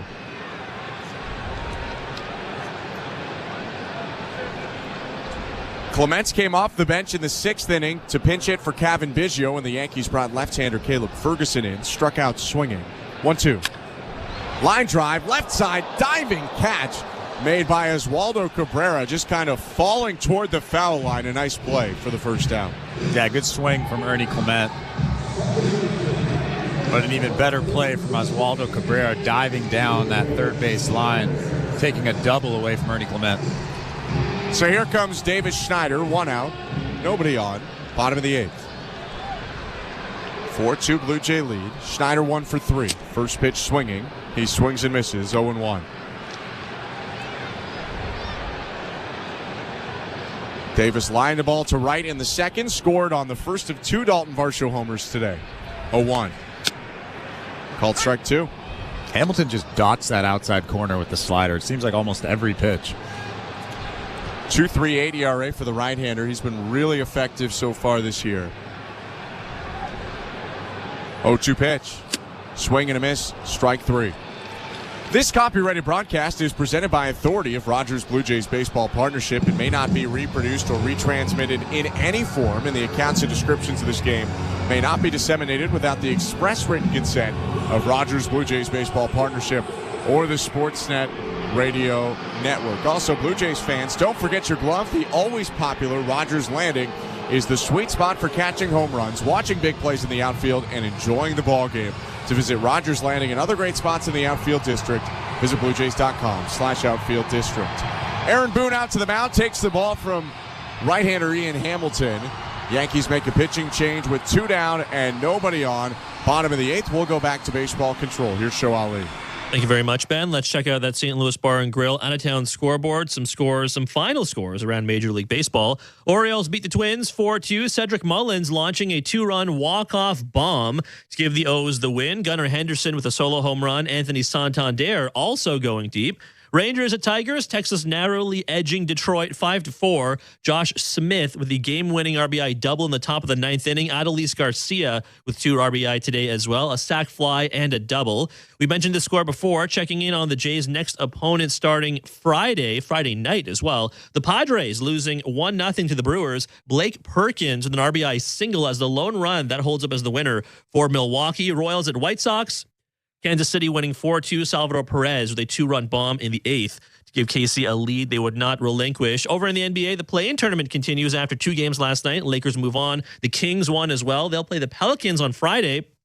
The announcement coming today, Pelicans will be without Zion Williamson, who suffered a hamstring injury in crunch time last night. He has already been ruled out, will be reevaluated in 2 weeks tonight. The Eastern Conference play-in games, Heat 76ers, that's at 7 Eastern, 4 Pacific. Hawks at Bulls goes at 9:30 Eastern, 6:30 Pacific. Blue Jays baseball brought to you by Crown Rust Protection. Back to the Rogers Center we go. Here's Ben Schulman and Chris LaRue. Thank you very much, Joe. Dalton Varsho about to come up to the plate, and the Yankees will bring in a left-handed reliever to face him. It's Victor Gonzalez pitching for the second straight day. Gonzalez came in yesterday, faced Varsho and 3 other Blue Jays, walking 1 in a scoreless bottom of the 8th. Nobody on for the Blue Jays. 2 outs, 4-2 lead, bottom 8. Well, you know things are going well for you when you bring in a lefty, or when you get a lefty coming into a ball game. Nobody on, 2 outs. Dalton Varsho must have hit 2 homers today. Varsho with a 2-run shot in the second, a solo shot in the 7th, has driven in 3 of the 4 Blue Jay runs. The first pitch, down and away, ball 1. For what it's worth, hit the second home run off a left-handed reliever in Caleb Ferguson. Second multi-homer game in the career of Dalton Varsho. First came in 2022. 1-0 is hit hard right side, speared on one hop by the second baseman Torres. He'll throw over to first and end the inning. Blue Jays go down 1-2-3 in the 8th, but they will look for the win in the 9th. Eric Swanson comes on for the save when we come back. 4-2 Blue Jays at Rogers Center. You're listening to Blue Jays Baseball, brought to you by your local family-owned Crown Rust Control Center, streaming at sportsnet.ca and the Sportsnet Radio Network.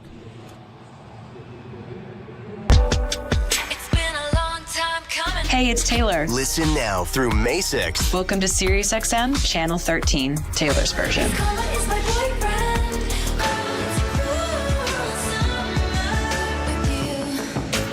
And starting Friday. It's finally here, my new album, The Tortured Poets Department. Beginning to end, continuous playback throughout the weekend. I hope you love it.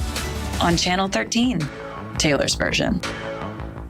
Hello, Blue Jay fans. I'm Craig Ballard, host of your daily Locked On Blue Jays podcast. Locked On Blue Jays is part of the Locked On Podcast Network, your team every day. Locked On Blue Jays brings you the latest Blue Jays news and analysis and breaks down all of the action. Locked On Blue Jays is everything a Blue Jays fan could want, all in a 30-minute daily podcast. Download Locked On Blue Jays right now on the SXM app, available with all trials and popular plans, or wherever you get your podcasts. Search Locked On Blue Jays. While you're listening to this game on SiriusXM, we're talking about the latest odds and prop bets for this and every game on Sports Grid Radio. The under's minus 125. Heavy juice to the under. Every home run hit and every strikeout thrown can change the line. I can't for the life of me figure out how you can favor a team that never wins, ever. If you're looking for sports talk centered around the latest odds and prop bets for games, races, tournaments, or any sporting event, Sports Grid Radio. SiriusXM Channel 159. Tune to SiriusXM NFL Radio Channel 88 all year long to hear expert opinions and analysis from former players, coaches, and executives. A Sportsnet Radio Network. Welcome to the Timbermark broadcast booth. I'm Ben Schulman alongside Chris LaRue. Top of the ninth inning, and Eric Swanson is on, making his season debut for the Blue Jays, looking for a save. 4-2, Toronto leaves. Giancarlo Stanton, Gleyber Torres, and Alex Verdugo stand in the way of Swanson. The right-hander in the set, twists back and fires. First pitch is outside, ball one. Along with his fastball, Swanson can use the splitter and the breaking ball to run pitches in either direction. 1-0. Fouled back. 1-1.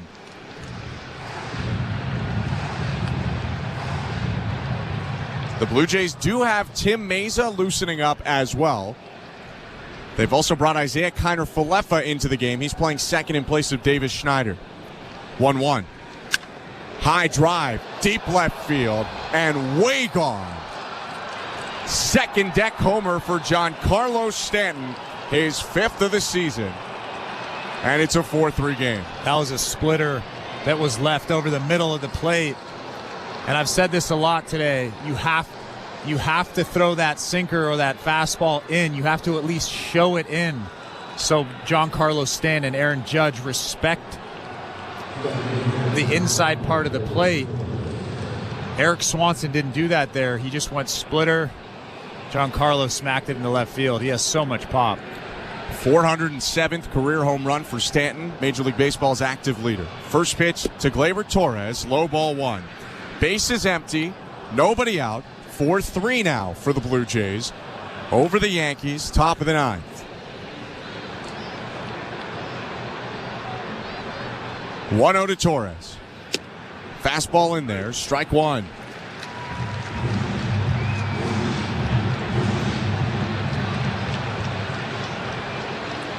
Swanson twice had his spring training started and stopped. 1-1. Breaking ball misses down and away. The personal issue at the beginning of spring, and then forearm tightness after he came back. His season debut right now, protecting a one-run lead to 2-1. Breaking ball outside, 3 balls and 1 strike. And Jimmy Garcia is not in this game because he has thrown back-to-back days. Jordan Romano not throwing back-to-back yet. This is actually a tough game, a tough outing for Eric Swanson. The 3-1. Hard hit ground ball up the middle into left center field for a base hit. Bichette reached out, but it got past him. Back-to-back hits here for the Yankees, who now have the tying run on base and the go-ahead run at the plate in Alex Verdugo. If the Blue Jays were looking toward Meza, they can't go to him yet. They'd have to wait one more batter.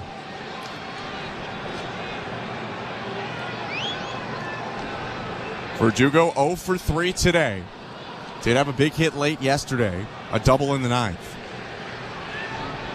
The pitch, swing and a miss, strike one. and mentioned it yesterday, but Verdugo hit a walk-off home run against the Blue Jays last year, threw out Bo Bichette at the plate to end a game on Canada Day, and then hit a go-ahead home run in the ninth the day after that. 3 game-winning plays against Toronto in 1 year. The 0-1. Splitter misses low. 1 ball, 1 strike. And the stuff is there. The fastball is there. I've seen a couple 94s. The split has good action on it. It's more so the command than anything else. Runner on first, no outs, 1-1, high, 2 balls and 1 strike. He fell behind Gleyber Torres. Now he's fallen behind Verdugo.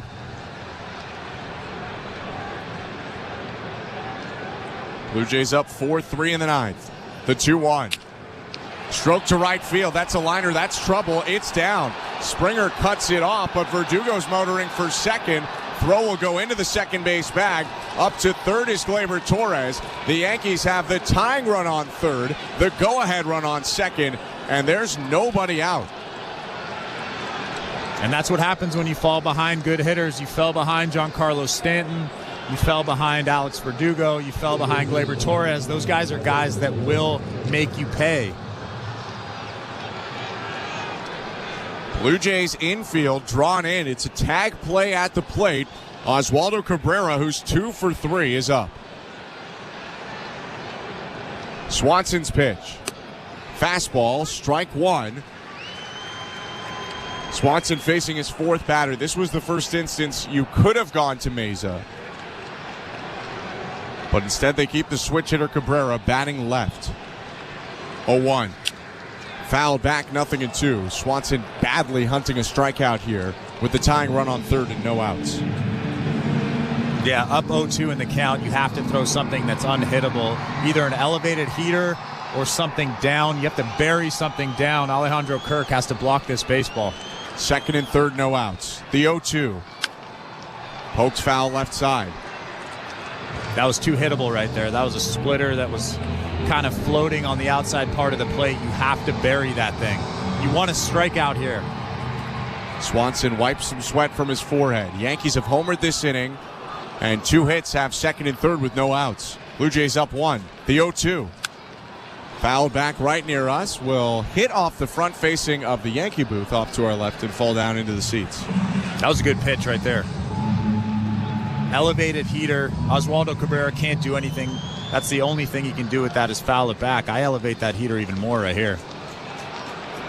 0-2 for a third time. Poked in foul territory, third base side, and leaping into the netting, Ernie Clement, but he can't make a play. That one hit too high off the net, and Clement will do some arm circles with his left glove hand and head back to third. And if there was no netting, he would have looked like Derek Jeter in Oakland. Or Josh Donaldson in Tampa Bay. Or Josh Donaldson. In St. Petersburg, technically. No outs, 2 on. 0-2 pitch again to Oswaldo Cabrera, coming from Eric Swanson. Broken bat liner foul down the right field line. Cabrera points to the dugout and starts walking that way. He needs a new piece of lumber. And he is throwing pitches that are way too hittable right now. It's an 0-2 count. You have to bury that split. That split right there was not a good pitch. It was on the inside part of the plate, almost thigh high, very hittable. I'm actually surprised that Cabrera broke his bat on that pitch. Either elevate that thing, let her high, or you have to bury it right behind home plate. Cabrera picks up a pine tar roller, rubs it on the handle of his bat, drops it, and heads to the plate. Austin Wells due to hit behind him. But a lot of tension right now. The Blue Jays have led since the second inning. They're only up 4-3 now, though. Giancarlo Stanton with a solo homer, Gleyber Torres with a single, Alex Verdugo with a double. Second and third for the Yankees, no outs, top 9. The 0-2. Bounce back over the mound to second. Runners go nowhere. IKF throws to first. There's one down. And I think Eric Swanson got lucky there. Again, the count is 0-2. You can't throw something, anything that Cabrera can hit right there, and that was a missed hit. Cabrera probably wants that pitch back. He got lucky and hit a little weak grounder to second base. That one out will be the only one for Eric Swanson in his season debut. The Blue Jays are going to go to the lefty Tim Meza with left-handed hitting Austin Wells about to come up. We'll take a quick step aside. Yankees might be making a move. We'll go over to baseball control. Here's Show Ali. Thank you very much, Ben. Before we check out the St. Louis Bar and Grill out-of-town scoreboard, a reminder that Blair and Barker have Jays talk today. They will take your phone calls after the final out of this game. Blair and Barker are down at the Rogers Center, and Jeff will throw out the numbers to call after this one is in the books at the Dome. In the NHL, on that St. Louis Bar and Grill out-of-town scoreboard, 4 games on the go tonight, including Leafs at Lightning. It is the final game of the regular season for both teams, and it will be on Sportsnet at 7 Eastern, 4 Pacific. You can also listen to it on Sportsnet 590 The Fan in Toronto. Joe Bowen, Jim Ralph will have the call as always. Pre-game with Ailish and Justin starts at 6:30 Eastern on the stream via sportsnet.ca. And they will take you to puck drop. Sheldon Keefe saying Austin Matthews will play tonight. Regardless of the result down in Florida this evening, Leafs are locked into a first-round matchup with the Boston Bruins. And with the season in the NHL ending tomorrow for all teams, we will be getting the full Stanley Cup playoff schedule most likely by the end of the evening tomorrow. Oilers at Coyotes also on the go tonight. It's 10 Eastern, 7 Pacific. It'll be the final game for the Coyotes at Mullet Arena. The move to Salt Lake City in Utah will kick into high gear once the season is over after this game later tonight. Utah Jazz owner Ryan Smith confirming the news at a conference in Los Angeles early this afternoon. Blue Jays baseball is brought to you by Crown Rust Protection. Let's get you back to the action down at the Dome. Here's Ben Schulman and Chris LaRue with the call of the game. Thank you very much, Joe. Tense moments at Rogers Center. The Blue Jays go into left-hander Tim Meza with runners on second and third and just one out. It's 4-3 for the Blue Jays over the Yankees. Eric Swanson struggles in his season debut, giving up a home run and 2 other hits. And now the job for Tim Meza is not to pitch to the scheduled left-handed hitter in Austin Wells, but rather the other catcher for the Yankees, Jose Trevino, will come off the bench, the right-handed hitter. A fly ball from Trevino could tie the game. Tim Meza's been a lot better over his last couple of outings. His velo has been up a little bit, a lot sharper break with that slider. I like this matchup right here. Sinker slider for Tim Meza. Gleyber Torres on third with decent speed. Alex Verdugo on second. Infield in. Vladdy way in at first, protecting against a bunt. First pitch to Trevino is high and in, ball 1. Trevino batting .207 so far this season. Got the start yesterday. Meza's 1-0. Line drive off the glove of IKF down in right center. Torres in to score, and Verdugo gets a late stop sign and pulls up. We are tied. That one clipped the glove of IKF. A hot shot, and one of those where you have to have the infield in, but if they were back, that's probably a lineup. Good piece of hitting from Trevino, taking that outside fastball and just drilling it into right field. But that's what happens when you fall behind. You have to get ahead there with either a fastball or an off-speed pitch. Tim Meza fell behind and had to throw that fastball. From up 4-1, the Blue Jays now in a 4-4 tie. Top of the ninth, first and third, 1 out, the pitch. In there, strike 1 against Anthony Volpe. Infield remains in all the way. Thought maybe the middle would stay at double play depth with 1 out and runners on the corners. But the Blue Jays look like they want to make sure they can go home. 0-1. Hit foul by Volpe. Nothing in 2. Yankees shortstop 0 for 4 today.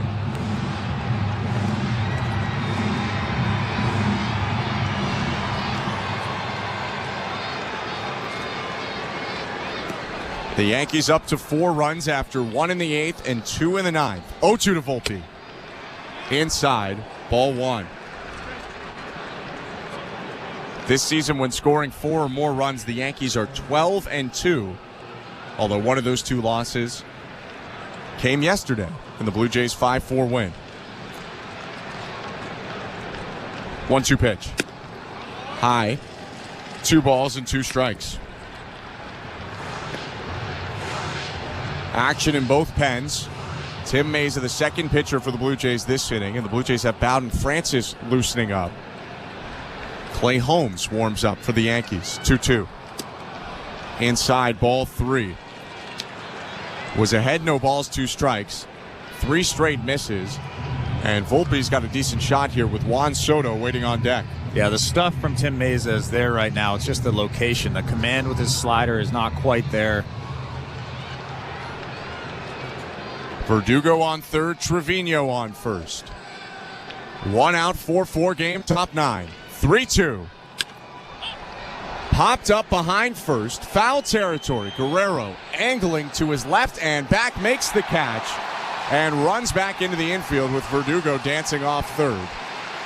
Verdugo is shuffling around Guerrero, not biting on any of it, just jogged toward him until Verdugo retreated. A big pitch from Tim Meza. A fastball able to get Volpe to pop up. And now you have a big at-bat right here. Here's a use it or lose it mound visit for the Blue Jays. Pete Walker going out there. And Tim Meza in the infield will discuss how to solve Juan Soto, a guy who's 3 for 3 today with a walk. He's driven in 2 runs and last time homered for the Yankees in the 8th inning. Well, at this point, I'd rather face Aaron Judge than Juan Soto. I think that has to be true. I'm not pitching around Juan Soto. No. But Juan Soto is a 352 hitter this year with 4 home runs and 17 driven in. It's game 19 for the New York Yankees. I think you just try to make Juan Soto get himself out. Fastball's up, elevated. We've seen him not love those. And then soft away. That's all you can do with him. It's just a tough out in any situation. Kirk in front of the plate giving signs. Soto, by the way, also leads the American League, all of baseball, not just the American League, in walks with 17. First and third, 2 down, 4-4 game, top of the 9th. Meza trying to give the Blue Jays a shot in the bottom of the 9th and keep this game tied. His first pitch. Fastball, outside, 1-0.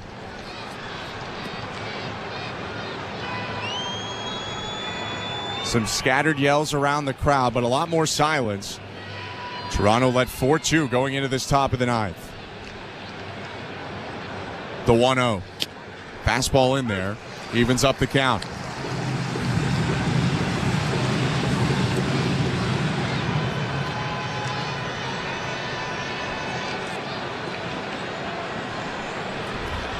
Meza comes set. Glove just above his belt.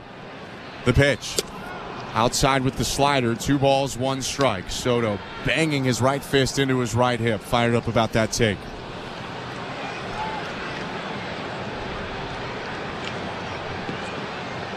Juan Soto's done really well this year in runners in scoring position situations. 8 for 14. The 2-1, down and away, 3-1. He lunges toward Meza.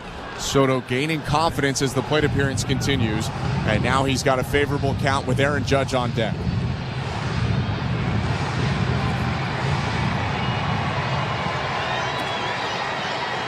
Fans are trying to will Meza to an out here. 4-4 game, top of the 9th. Verdugo on third. Trevino on first. 2 outs and a 3-1 count. Meza looks down, looks at first, fires home, and gets a break there. A slider that looked low, called strike 2. Soto had started his stroll. He turns around with his head tilted to the right, tilts it to the left while talking to Ryan Wills, home plate umpire. He's got a point, but it's a full count.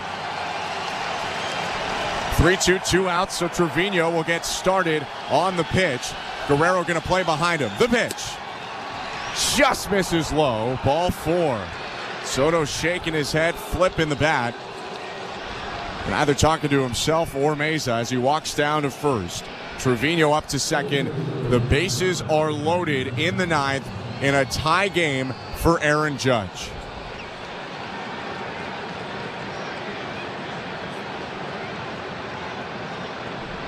When Judge tied the American League record in 2022 with 61 home runs, he hit it off Meza. The first pitch.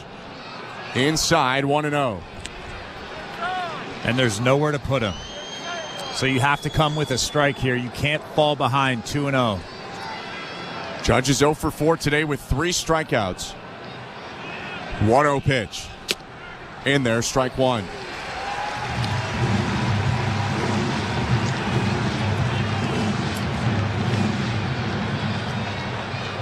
Judge is actually hitless in the series, but one hit here would erase all of that. Bases loaded, 2 down, top 9, 1-1. Called strike 2. Mesa gets another break as that pitch looked inside, but the fans in Mesa willing it forward. Judge laughing, and he'll ask for time. And that was a gift for Tim Mesa. That was about a ball off the plate inside. Soft away or hard up. Those are the two options right now. Some of the fans getting on their feet here. 4-4 game, top 9. 2 runs in this inning for the Yankees. Bases loaded, 2 outs. The 1-2 pitch. Down and in, ball 2.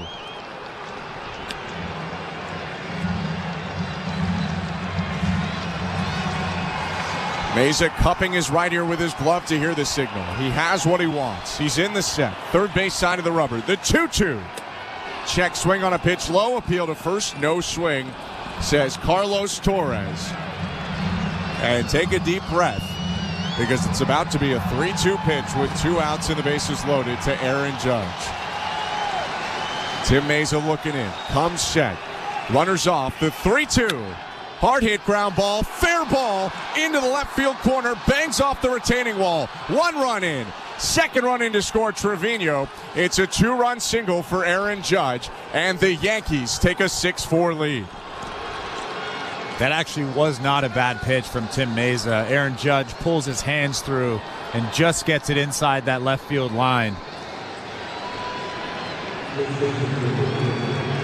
First hit of the series for Judge in 13 tries. And he sneaks a ground ball. I mean, he hit it hard, but down the line past the dive of Clement. Verdugo and Trevino scored. Soto all the way around to third. The Yankees have scored 4 runs here to come back and take the lead in the 9th. Still work to do. Here's the 9th Yankee hitter of this inning, Anthony Rizzo. First pitch. Called strike 1. And Rizzo's not happy about that one. Ryan Wells' zone has gotten pretty big here in the 9th inning. They're having words right now. Rizzo's actually laughing. Left on left pitch. Outside, 1-1.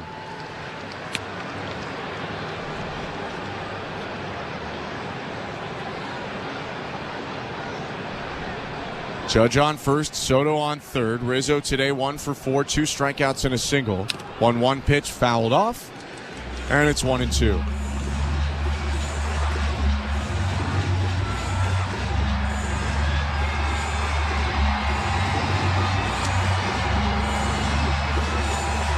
Coming into today, the Blue Jays a perfect 9-0 when leading after 7 innings. But they've given up a lead. They were up 4-1 after 7 today. Trail 6-4 now. The pitch to Rizzo, down and away, 2-2.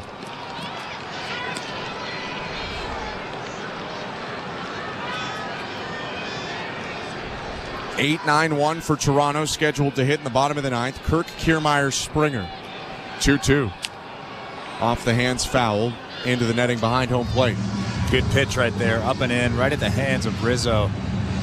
Although we have seen Rizzo pull the hands through and hit that pitch, that one just a little bit too high for him.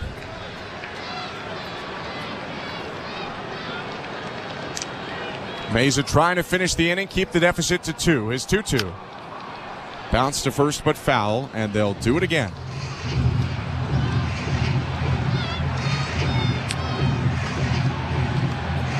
In the right field bullpen, Clay Holmes not really throwing at this point. He got up at the beginning of this inning just in case. And it's been a long top of the 9th. 9 hitters for the Yankees. 4 runs have come in. The Yankees with 5 hits in this inning, plus a walk. 2-2. Fouled off once more. Rizzo doesn't want the inning to end. He spoiled a couple 2-strike pitches in a row. Yeah, good pitch right there, too, from Tim Mesa. Another fastball elevated at the top of that strike zone. Rizzo just able to get a piece of it. Giancarlo Stanton's on deck. He started this inning with a towering home run. 2-2 once more. Swing and a miss. Strike 3. Yankees score 4 on 5 hits, and from 4-2 down, they take a 6-4 lead. Blue Jays looking for a comeback when we come back. You're listening to Blue Jays Baseball, brought to you by your local family-owned Crown Rust Control Center, streaming at sportsnet.ca and the Sportsnet Radio Network. At Crown Rust Control, protection runs deep because every Crown Rust Control Center is owned by a local family who cares beyond business. Your Crown Rust Control is 100% committed to their product, to you, to their community, which is your community. Protecting you and what matters to you is equally important as protecting your vehicle. Did you know spring's the best time of year to protect your vehicle from rust? For a special spring offer, find your local family-owned Crown Rust Control Center at crown.com.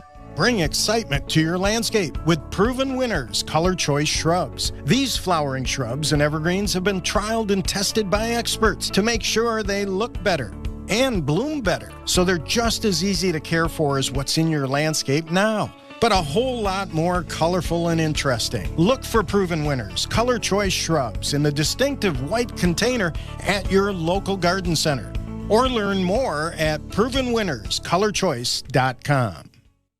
This is Toronto Blue Jays baseball. In time! What a play, Bo Bichette!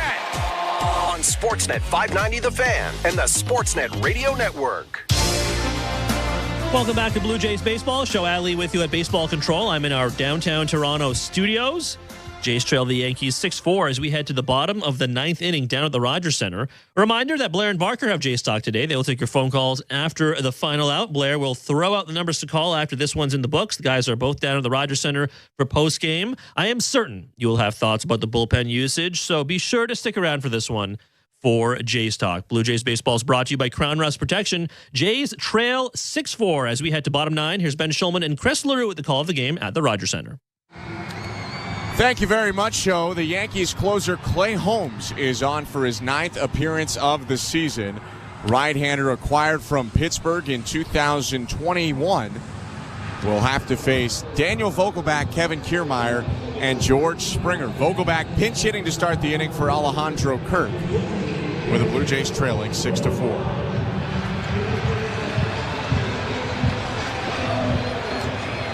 Holmes 6 for 7 in save opportunities this season. Leans forward, shakes his head twice. Now he's got what he wants. The first pitch. Fastball, called strike 1. Such a tough fastball. One of the best sinkers in baseball, 96, 97. And it's not that horizontal sink either. It's that vertical sink that just sinks directly down. Yeah, they call it a bowling ball. Hard to lift that pitch. 0-1. High and outside. 1 ball, 1 strike. Vogelbach, in limited opportunities so far this season, has gotten on base a fair amount. On base 7 out of 17 times he's come to the plate. It's a .412 on base percentage.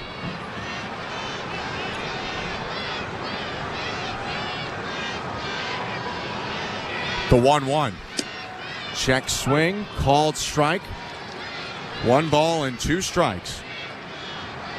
Blue Jays led 4-2 going to the 9th. Eric Swanson charged with 3 runs. Tim Meza charged with 1 in a tough top of the 9th inning for the Blue Jays pen. 1-2. Swing and a mile-high pop-up left side of the infield. Volpe, the shortstop, puts both arms out and makes the catch. 1 out.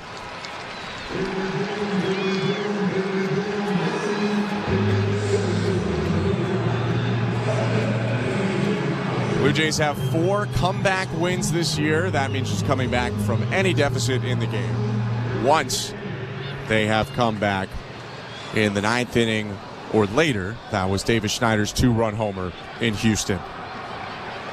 First pitch to Kevin Kiermaier is high, ball 1. 1 out, bases empty. Clay Holmes on the mound for the Yankees. 6-4 New York. Bottom of the 9th. Kiermaier 2 for 2. A pair of singles and a walk today. 1-0. Swinging a liner, headed for center field. Judge stops, and it's down in front of him.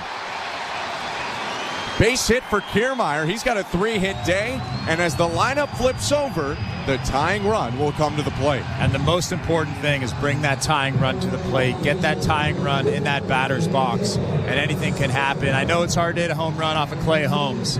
It's almost impossible. But just keep that line moving, have good at-bats, take good swings. That's all you can do. Holmes gave up 2 homers in 63 innings last year, 66 appearances. First pitch to Springer, in on the hands, ball 1. 1 out, Kiermaier on first, 6-4 Yankees, bottom of the 9th inning. Springer with 2 home runs this season, both of them coming in the opening series. 1-0. Called strike at the knees. Holmes in general has given up 16 homers in 282 career innings, and a lot of those in the front half of his career before he became a Yankee. 1-1. Swing and a miss by Springer. He was looking for the left field seats, and now he's down 1-2. Yeah, that's the problem with that sinker. You see it, and you think you can hit it, and then at the last second, it just sinks underneath your bat. You can see George Springer pulling off there, thinking homer. Not against Holmes. The 1-2. Inside, Springer started to swing, but lays off. Holmes has been a little bit erratic with that fastball. Doesn't have the command that he normally has. Hasn't pitched since the weekend. 2-2.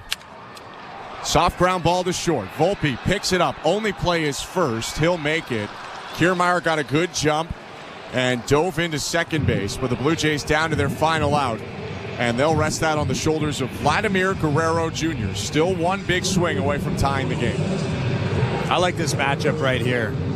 He's starting to use the big part of the field. He's staying on the baseball. The only thing I don't like about what he's been doing lately is he's starting to swing at that slider that's off the plate outside. He needs to stay away from that and just try to drive the ball up the middle. 6-4 Yankees, 2 outs, bottom 9. Kiermaier on second, a look from Holmes, and the pitch.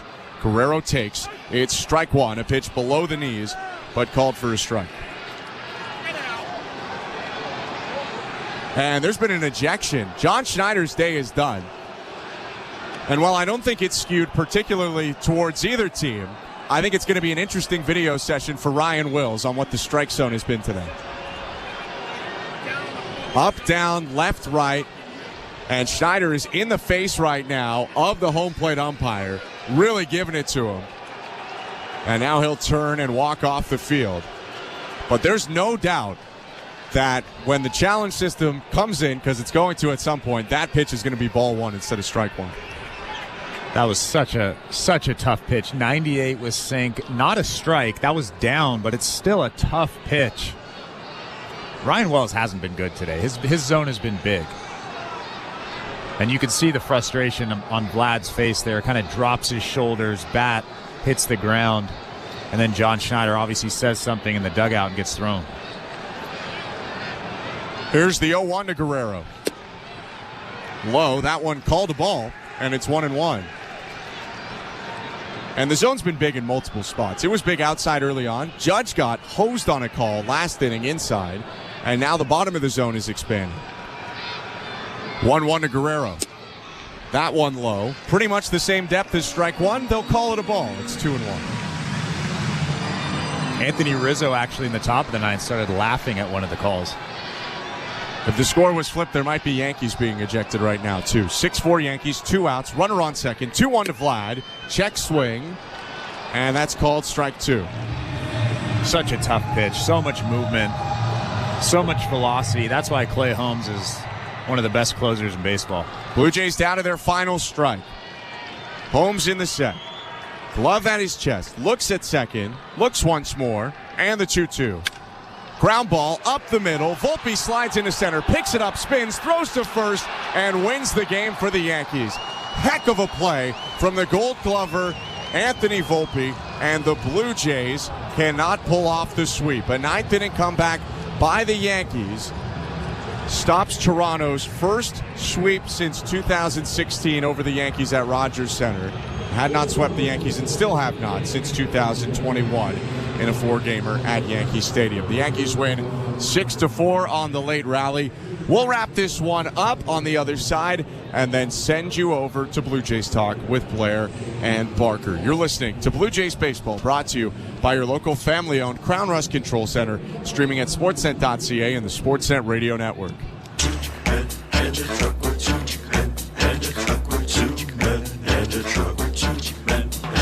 Take 2 men in a truck, 2 men in a truck.ca. So when you gotta move, all moving day. Think 2 men in a truck, 2 men in a truck.ca. Cause all of us movers are not the same. So that's our company name, 2 men in a truck.ca. We're lots of men with lots of trucks. So give us a call today. Hi, I'm Buck Martinez, live from the showdown between pizza and inflation. First to the plate, with over 2 million sold, it's Fixed Rate Pizza, a hot and fresh extra-large 4-topping pizza for a fixed price of $17.99 until the end of 2024. Here's the delivery. And inflation strikes out. That's a swing and a drive for Fixed Rate Pizza. Lock in yours today. Order pizza.ca. This is Toronto Blue Jays baseball. Strike 3. Kevin Gausman strikes out this side. On Sportsnet 590 The Fan and the Sportsnet Radio Network.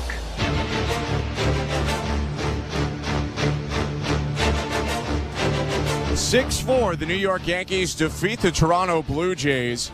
A 9th-inning comeback in Game 3 of the series, and the Yankees hop on the plane narrowly, avoiding a sweep at the hands of Toronto. Appreciate you sticking around here. I'm Ben Schulman alongside Chris LaRue. We'll wrap this one up and send you over to Blue Jays Talk with Blair and Barker. Kevin Gausman making his 4th start of the year, facing off against Marcus Stroman.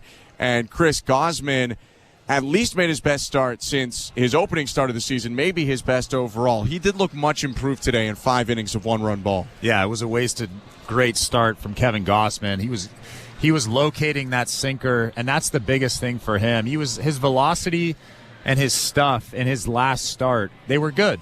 They were almost on par with what we normally see from Kevin Gausman. It was more so the command. He left a lot of pitches over the middle, but today was the exact opposite. He was making good pitches when he had to. That split was down in the zone. Early on, it was a little bit off, but the later he stayed in this ball game, the better that split became. The location was great. The fastball, we saw it up to 98 miles an hour. Good sink on it. Kevin Gausman was great today, and obviously Dalton Varsho with the 2 homers, but I don't really understand why Eric Swanson was in this game. I wanted to see Chad Green there. I know that Jimmy Garcia was down. Jordan Romano is down. Next guy in line is Chad Green. I don't know why he wasn't in that ball game. Well, before we get to that, the Blue Jays on the other side had a solid offensive day. Ended up with 2 runs in the 2nd inning. Dalton Varsho hit a 2-run homer after a Davis Schneider single. And then Varsho would homer again to start the 7th inning, the second multi-homer game of his career. And things really starting to look right, Chris, for Dalton Varsho. Yeah, Dalton Varsho's really starting to use the big part of the field. He's obviously susceptible to that fastball up and in at the hands. He just needs to lay off that tough slider away or that soft stuff away and keep that shoulder on the baseball. He pulls off a lot, and you see him ground out to second base, hits a lot of pop-ups. But when he's right, he's staying on that baseball. And today he really tried to drive that baseball back up the middle. And then, obviously he's not going to hit 2 homers every day, but that's the kind of power that he has. When he stays on that baseball, he drives that ball, and he did that today. The 4 homers for Dalton Varsho this season now leads the Toronto Blue Jays so far. The Blue Jays would take a 4-1 lead after a Bichette sacrifice fly into the 8th inning. Juan Soto chipped into that lead with a home run against Genesis Cabrera. Then the Blue Jays went to Eric Swanson. 2nd day in a row that they went to one of the recently activated right-handers off of the injured list. And Swanson served up a home run to Stanton, gave up a single to Torres, a double to Verdugo. So there were 2nd and 3rd no outs in now a 4-3 game in favor of the Blue Jays. A ground out would get Swanson his lone out of the day. He came out of the game. Tim Mayza came on, and Jose Trevino lined the ball that IKF at second reached out for. It hit the top of his glove, just glanced it, and went into right center field. That would tie the game up. There was a pop out and then a Juan Soto walk to load the bases, and that's when Aaron Judge came up with our play of the game. Tim Mayza looking in, comes set, runners off, the 3-2. Hard hit ground ball, fair ball into the left field corner, bangs off the retaining wall. 1 run in, 2nd run in to score Trevino. It's a 2-run single for Aaron Judge, and the Yankees take a 6-4 lead. Well, like I said, I wasn't quite sure why Eric Swanson was in this ball game. He comes into the game, a big spot. He falls behind Stanton, has to serve up that strike, that splitter that he hung, and then he falls behind Gleyber Torres. Then he falls behind Alex Verdugo. This is a high leverage situation and I understand that Eric Swanson is a high leverage guy, but you have to work him back into those situations. He hasn't pitched since last year. He had an abbreviated spring training. You have a guy in Chad Green who hasn't given up a base hit in 3 outings. His velocity is up. His curveball is a lot better, a lot sharper. He's the guy that should have been in this ball game. And I'm sure we'll get down to it, but I'm unsure why Chad Green wasn't in this ball game. This was a big loss. This is a big game, especially because the Blue Jays don't play as many games as they used to against the American League East. Blue Jays fall in the game 6-4 to the Yankees off the 4-run rally. Toronto comes up with 1 hit in the 9th, but that is all, as Kevin Kiermaier is stranded at second, back-to-back groundouts by Springer and Guerrero. The Yankees score 6 on 11 hits, no errors, 7 left on base. For the Blue Jays, 4 runs, 9 hits, no errors, 7 left on base as well. Left-handed pitcher Victor Gonzalez swoops in for the win after pitching 1 out in the bottom of the 8th inning. Eric Swanson picks up the loss for Clay Holmes, his 7th save of the season. This was a long one, a lot of late pitching changes, 3 hours and 10 minutes on a Wednesday matinee at Rogers Center. 30,000 fans just above that on Work from Dome Day. The Blue Jays lose 6-4. They go to 10-9. Yankees to 13-6. The Blue Jays 4-game win streak over. They'll have a day off tomorrow and then start the series in San Diego, 9:40 on Friday. Hope you can join us then. For our technical directors, Derek Brandeo and Tom Young, Show Ali, our host and producer, and my partner, Chris LaRue, I'm Ben Schulman. Thank you so much for tuning in today, and we hope to see you on Friday. Stick around, get your calls in, get your thoughts heard right now. Blue Jays Talk with Blair and Barker starts right now.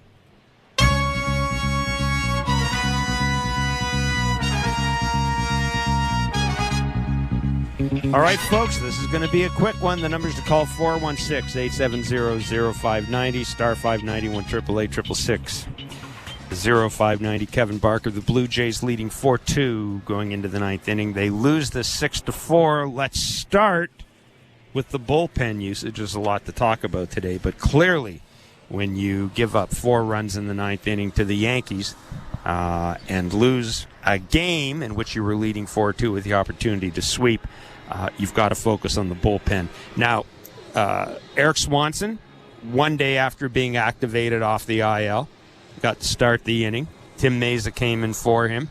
Bowden Francis was warming up as Tim Meza finished his inning. So my first question to you, because a lot of the focus will be in Chad Green, who didn't pitch yesterday. Clearly, Chad Green, for whatever reason, wasn't available today. Yeah, sure didn't seem that way. Look, I think in the 9th inning, you want a guy who's predictable, right? You have any idea what Swanson was going to give you? I mean, he hadn't pitched since the 13th, and when he did pitch at the minor league level, it wasn't real good. And he only went 2/3 of an inning on the 13th. Chad Green pitched a day ago, right? He's been decent with what he's trying to do, solidifying the secondary stuff. Slider's been better. The velocity's been better. It's just the predictability. Again, we've been down this road where, we start pointing the finger and we have no idea what's going on. Maybe Chad Green didn't want to pitch or couldn't pitch, right? Yeah. Remember we had that with Genesis Cabrera the other day, remember? Did you see him getting loose? No, he was not.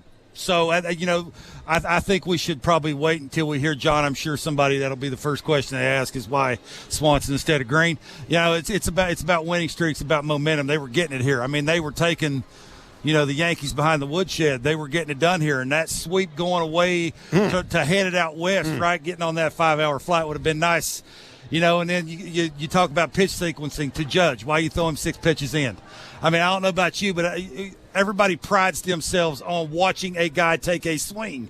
If you would have saw him like I did, step out, take the little dry swing that he took where it was off balance, you could tell he was sort of eliminating the front foot, putting more weight on the backside, basically knowing that the next pitch he's going to get's in. You clear the hips. If you keep it fair, you'll have success. I would maybe have liked to seen the sinker down and away. You get a rollover, you get a swing through. Maybe the game's a little different, but this much we know. It's a tough one. And we know that Aaron Judge is playing hurt. We know that there's an issue with the foot or the toe at least. Aaron Judge 0 for 12 with 7 punch-outs coming into that at-bat. in this series. His worst series against the Blue Jays, I was going to say of his career, I don't remember all of them, but certainly in recent years, his worst series against the Blue Jays. 3 strikeouts and hitting into a double play as well. But Aaron Judge, the hero, line drive down the left field line, 2-run score, and the New York Yankees beat the Toronto Blue Jays 6-4. The first time this year the Jays have blown a game in which they were leading after 7 innings. And as my friend Mr. Barker says, it would have been a great way to end this 6-3 homestand. The Jays have the day off tomorrow. Then they're off to San Diego and Kansas City to take on the Padres and the vastly improved Kansas City Royals. 416-870-0590, star 590, 1-888-666-0590. It's Blue Jays Talk with Blair and Barker. Let's run through this very quickly, Kevin. Marcus Stroman, coming into today, had given up 1 hit in 31 opponents' at-bats with 2 strikes. Mm-hmm. Dalton Varsho takes him deep today. Dalton Varsho, a 2-home-run day.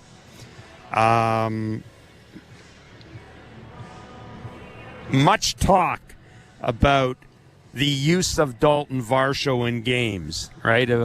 John Schneider, after he hit a couple of home runs, or had a home run, had 2 real good games sitting him. You know, and John Schneider's argument is, we're not sitting these guys because we want to punish them. We're trying to pick the right spots for them. I mean, clearly whatever they're doing with Dalton Varsho is working right now, Kevin, because he looks like a different dude. Yeah, I think you got to give Dalton the credit. Every once in a while you just got to say to the player that, you're doing the right thing. I think his pace is better. When your pace is better, you got a better chance of not having to think about, being robotic at the plate. You just see ball, hit ball, you get one down the middle, you don't miss it. You get it in the air to the pull side. He's got good pace to his lower half. He looks confident to me. He's getting a good pitch. Playing more, I guess. Well, John Schneider, surprise, surprise, was asked about the bullpen usage in today's game, and, this was his answer. Lined up how we wanted, yeah. Green, no, was not an option today. He had some shoulder soreness after his last outing. Is that something that needs to be looked at, or is there anything else going on there? No, not looked at. I think just getting treatment, with the day off tomorrow. Hopefully he's good to go on Friday. There you go. Yeah, I can't tell you how many messages I got on my Instagram about how bad John Schneider is. He has no idea what he's doing, and again, this is what we're talking about in the regular season. I'm the first person, everybody knows me, has ever listened to me. I'll be the first person to raise my hand and call somebody out. We have no idea what goes on with these dudes. We have no idea how they feel. If even they're available. That's what I said. Did we even see Chad Green? No, the hint was when he wasn't up. There you go. It was obvious he wasn't available. There you go. And if you're sending down a dude that throws 99 to 102. The guy that's coming in the game better be a little bit better and ready and raring to go. You opened the door. It happens that the split finger wasn't any good, and you hit a ball to the moon. The homer that Stanton hit should have counted for 2 homers, Jeff. 2. You opened the door, Johnny in Vancouver. You're going to walk through it, aren't you?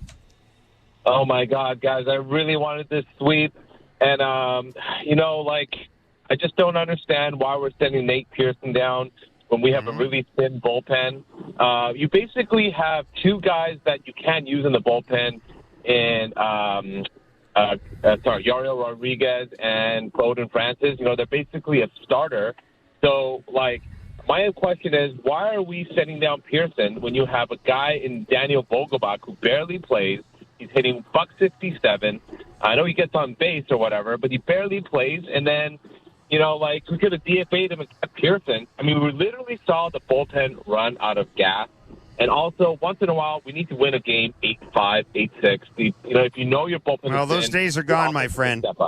You're not winning a lot of games 8-5 and 8-6 with this lineup. Let's just say it. That's the way it is. Look, we talked about this sending Nate, and thank you for the call, Johnny. We talked about sending Nate Pearson down yesterday. The bottom line is you're bringing up 2 guys who didn't have good outings when they're in the minor leagues. Nate Pearson was predictable. Yes. This is what this is all about, right? Early in the season, you got a good team on the ropes. You want to step on their neck a little bit. Sort of. Again, Swanson's earned the right. Like, he was really, really good last year. But so far up until this point, he hasn't been. And he's not predictable. And Nate Pearson, again, I was the first guy raising my hand saying, where's that 99 to 102 at? And all of a sudden, we're starting to see it. And when you're seeing it and you're locating it down and away to a righty, how good would that look against Stanton? You think Stanton's hitting that ball to the next county? I doubt it. Yeah. Look, I'm not surprised Jordan Romano's back here.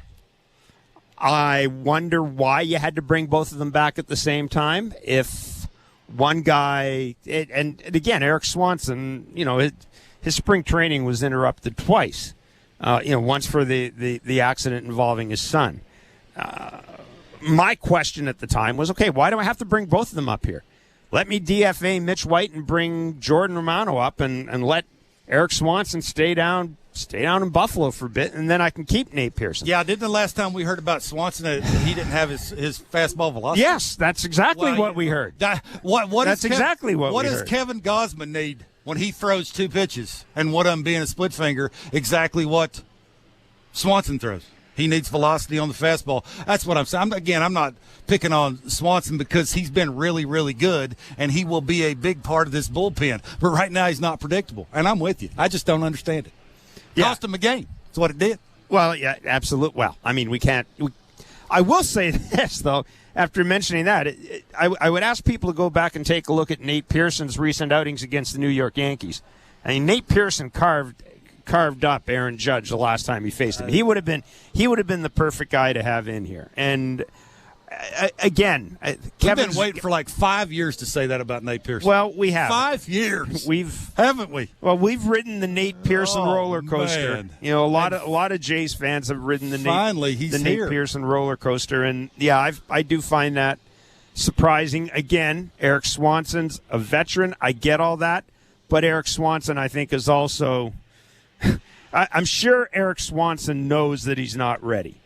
And I'm sure he's a big boy, and I don't think he necessarily had to come up here at the same time as Romano did. But, once that decision was made, the decision was made. Yep. Kevin Gausman today, well, I guess we can scratch that off as far as a worry from this point on. Yeah, look, I think he looked exactly the way he was supposed to look. Again, I talked to Pete Walker. I had a little mini conversation with Kevin. He said the velocity, in his little side sessions were the way they wanted it to be.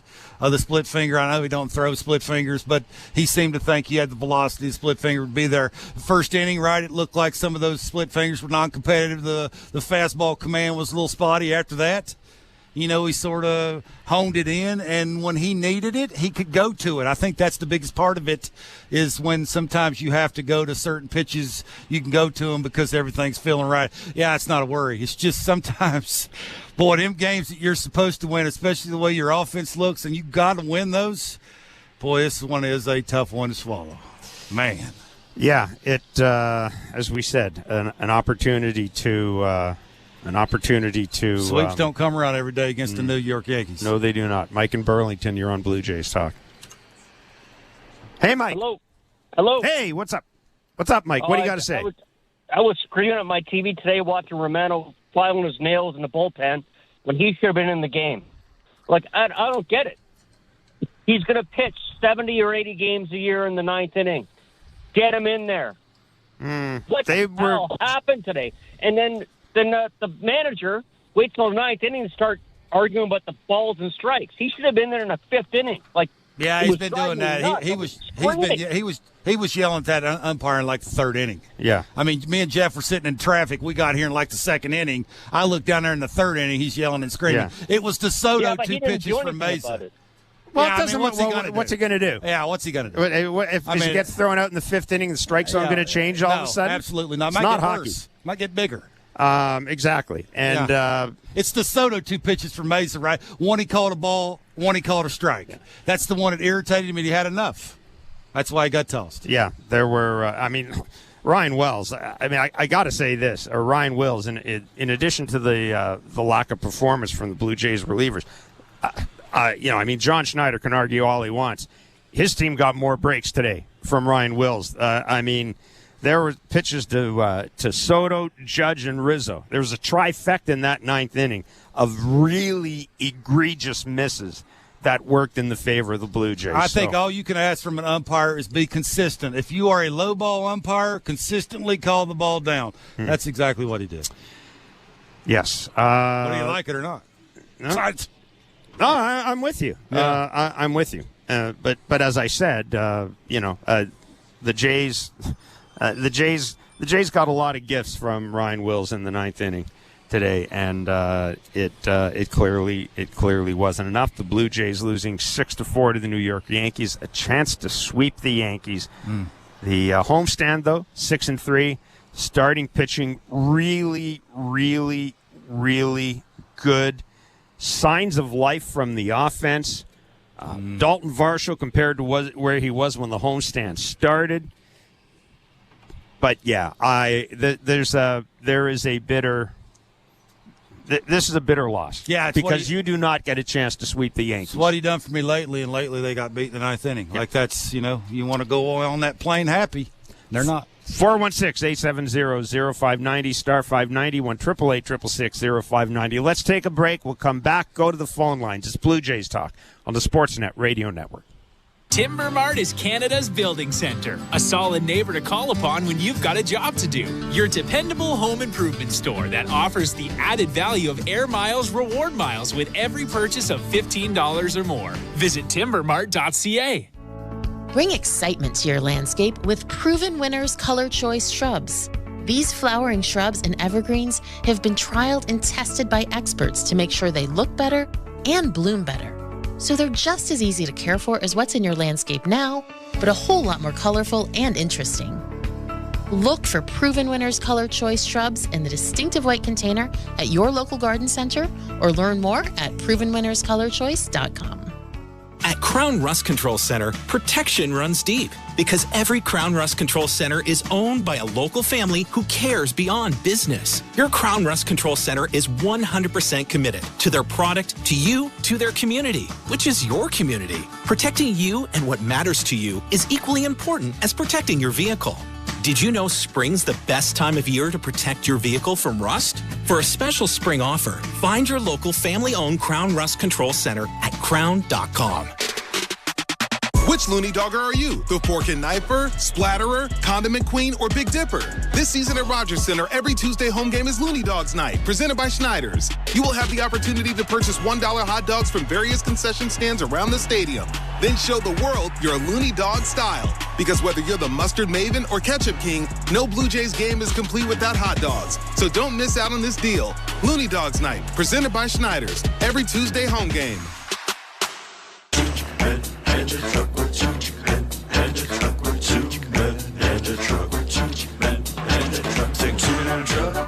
Truck.ca.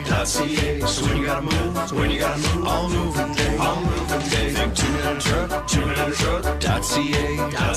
Cause all of us movers are not the same. So that's our company name, 2-minute truck.ca. We're lots of men with lots of trucks, so give us a call today. Hi, I'm Buck Martinez, live from the showdown between Pizza and inflation. First to the plate, Pizza's big hitter, fixed rate pizza. An extra large 4-topping pizza for a fixed price of $17.99 until the end of 2024. I dare say, folks, inflation stands no chance against this all-star. Here's the delivery. And inflation strikes out. That's a swing and a drive for fixed rate pizza. Lock in yours today. Go to pizza.ca. Timber Mart always has plans to help you with your plans. Your home, your cottage, your garage, whatever needs your attention first, check the most visited spot on our website for ready-to-order plans to get the job done with Canada's Building Center. Visit timbermart.ca. I give you the world, but there's other planets too. Hola, soy Vladimir Guerrero Jr. Está escuchando a Toronto Blue Jays Baseball en la radio de Sportsnet. Really good trip through the rotation, I think, for everybody. And, today it's a sour taste, when you're getting an off day and stuff. But, you have a sweep right there against a really good team and didn't get it done. But still, really good homestand. At-bats were really good up and down the lineup. against good pitching, So I thought we played extremely well. And, it's nice to be home. Being on the road for 10 days, it's nice to be home in front of our fans. It's just, I wish it ended a little bit differently today. But the guys, man, they're battling, they're grinding. And I thought overall the homestand was really good.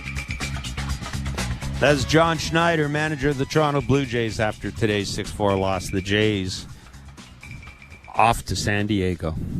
He said with a sigh. Weather's nice. Maybe the most perfect city in the United States. It's close, except the cost. It's steep. But maybe the most perfect It's beautiful. City in the United States. 75 every day. Oh, wonderful. So you mentioned that was John Schneider. The Jays 6-4 losers to the New York Yankees, giving up 4 runs in the ninth inning. The Yanks sending 9 men to the plate. The inning starting with the Giancarlo Stanton home run. Gosh. That probably just landing right about now. Man. And Aaron Judge cashing in with the big hit, a 3-2 pitch, singling down the left field line. He had been 0 for 12 with 7 punchies. Seen a bunch of balls in, boy. He certainly did. Jesse in Calgary, you're on Blue Jays Talk. Hey, guys. Unfortunate loss today. What I didn't understand, if Green is dealing with the shoulder soreness, why didn't we just put him on like a little 10, 15-day IL, leave Nate up? Just the management of Swanson and Meza, just not the greatest decision-making there today. I'm going to say this. As far as we know, he was fine when the decision to send Nate Pearson down was made. Yeah, he pitched a day ago. He pitched so, on the 15th. Your other people have made that. Well, if he's hurt, why didn't you send him, or why didn't you put him in the IL and leave Nate Pearson up here? Because he wasn't hurt until today. So, those two situations are completely different. And John Schneider said that he hopes to have him available Friday. I mean, this is the second time, and it is early in the year. If you remember, Kevin, which game was it where they also had a bullpen issue and they brought Meza in instead of Genesis Cabrera? Yeah. And we're all wondering, why are you not pitching Cabrera? Why are you not pitching Cabrera? He and Meza had pitched at the same time, and we found out that Cabrera had shown up and had shoulder soreness. And this is not necessarily mean it's going to require an IL stint, but it's April 17th, and guys do have shoulder soreness. And what you want as a manager and a pitching coach and a staff is you want your guys to be honest with you. I want to know. And look, and John Schneider touches base with all his guys before a game. Are you available? Or guys, frankly, will come in the office and say, Skip, I'm good to go. If you need me today, I'm good to go. Mm-hmm. John Gibbons will tell you sometimes guys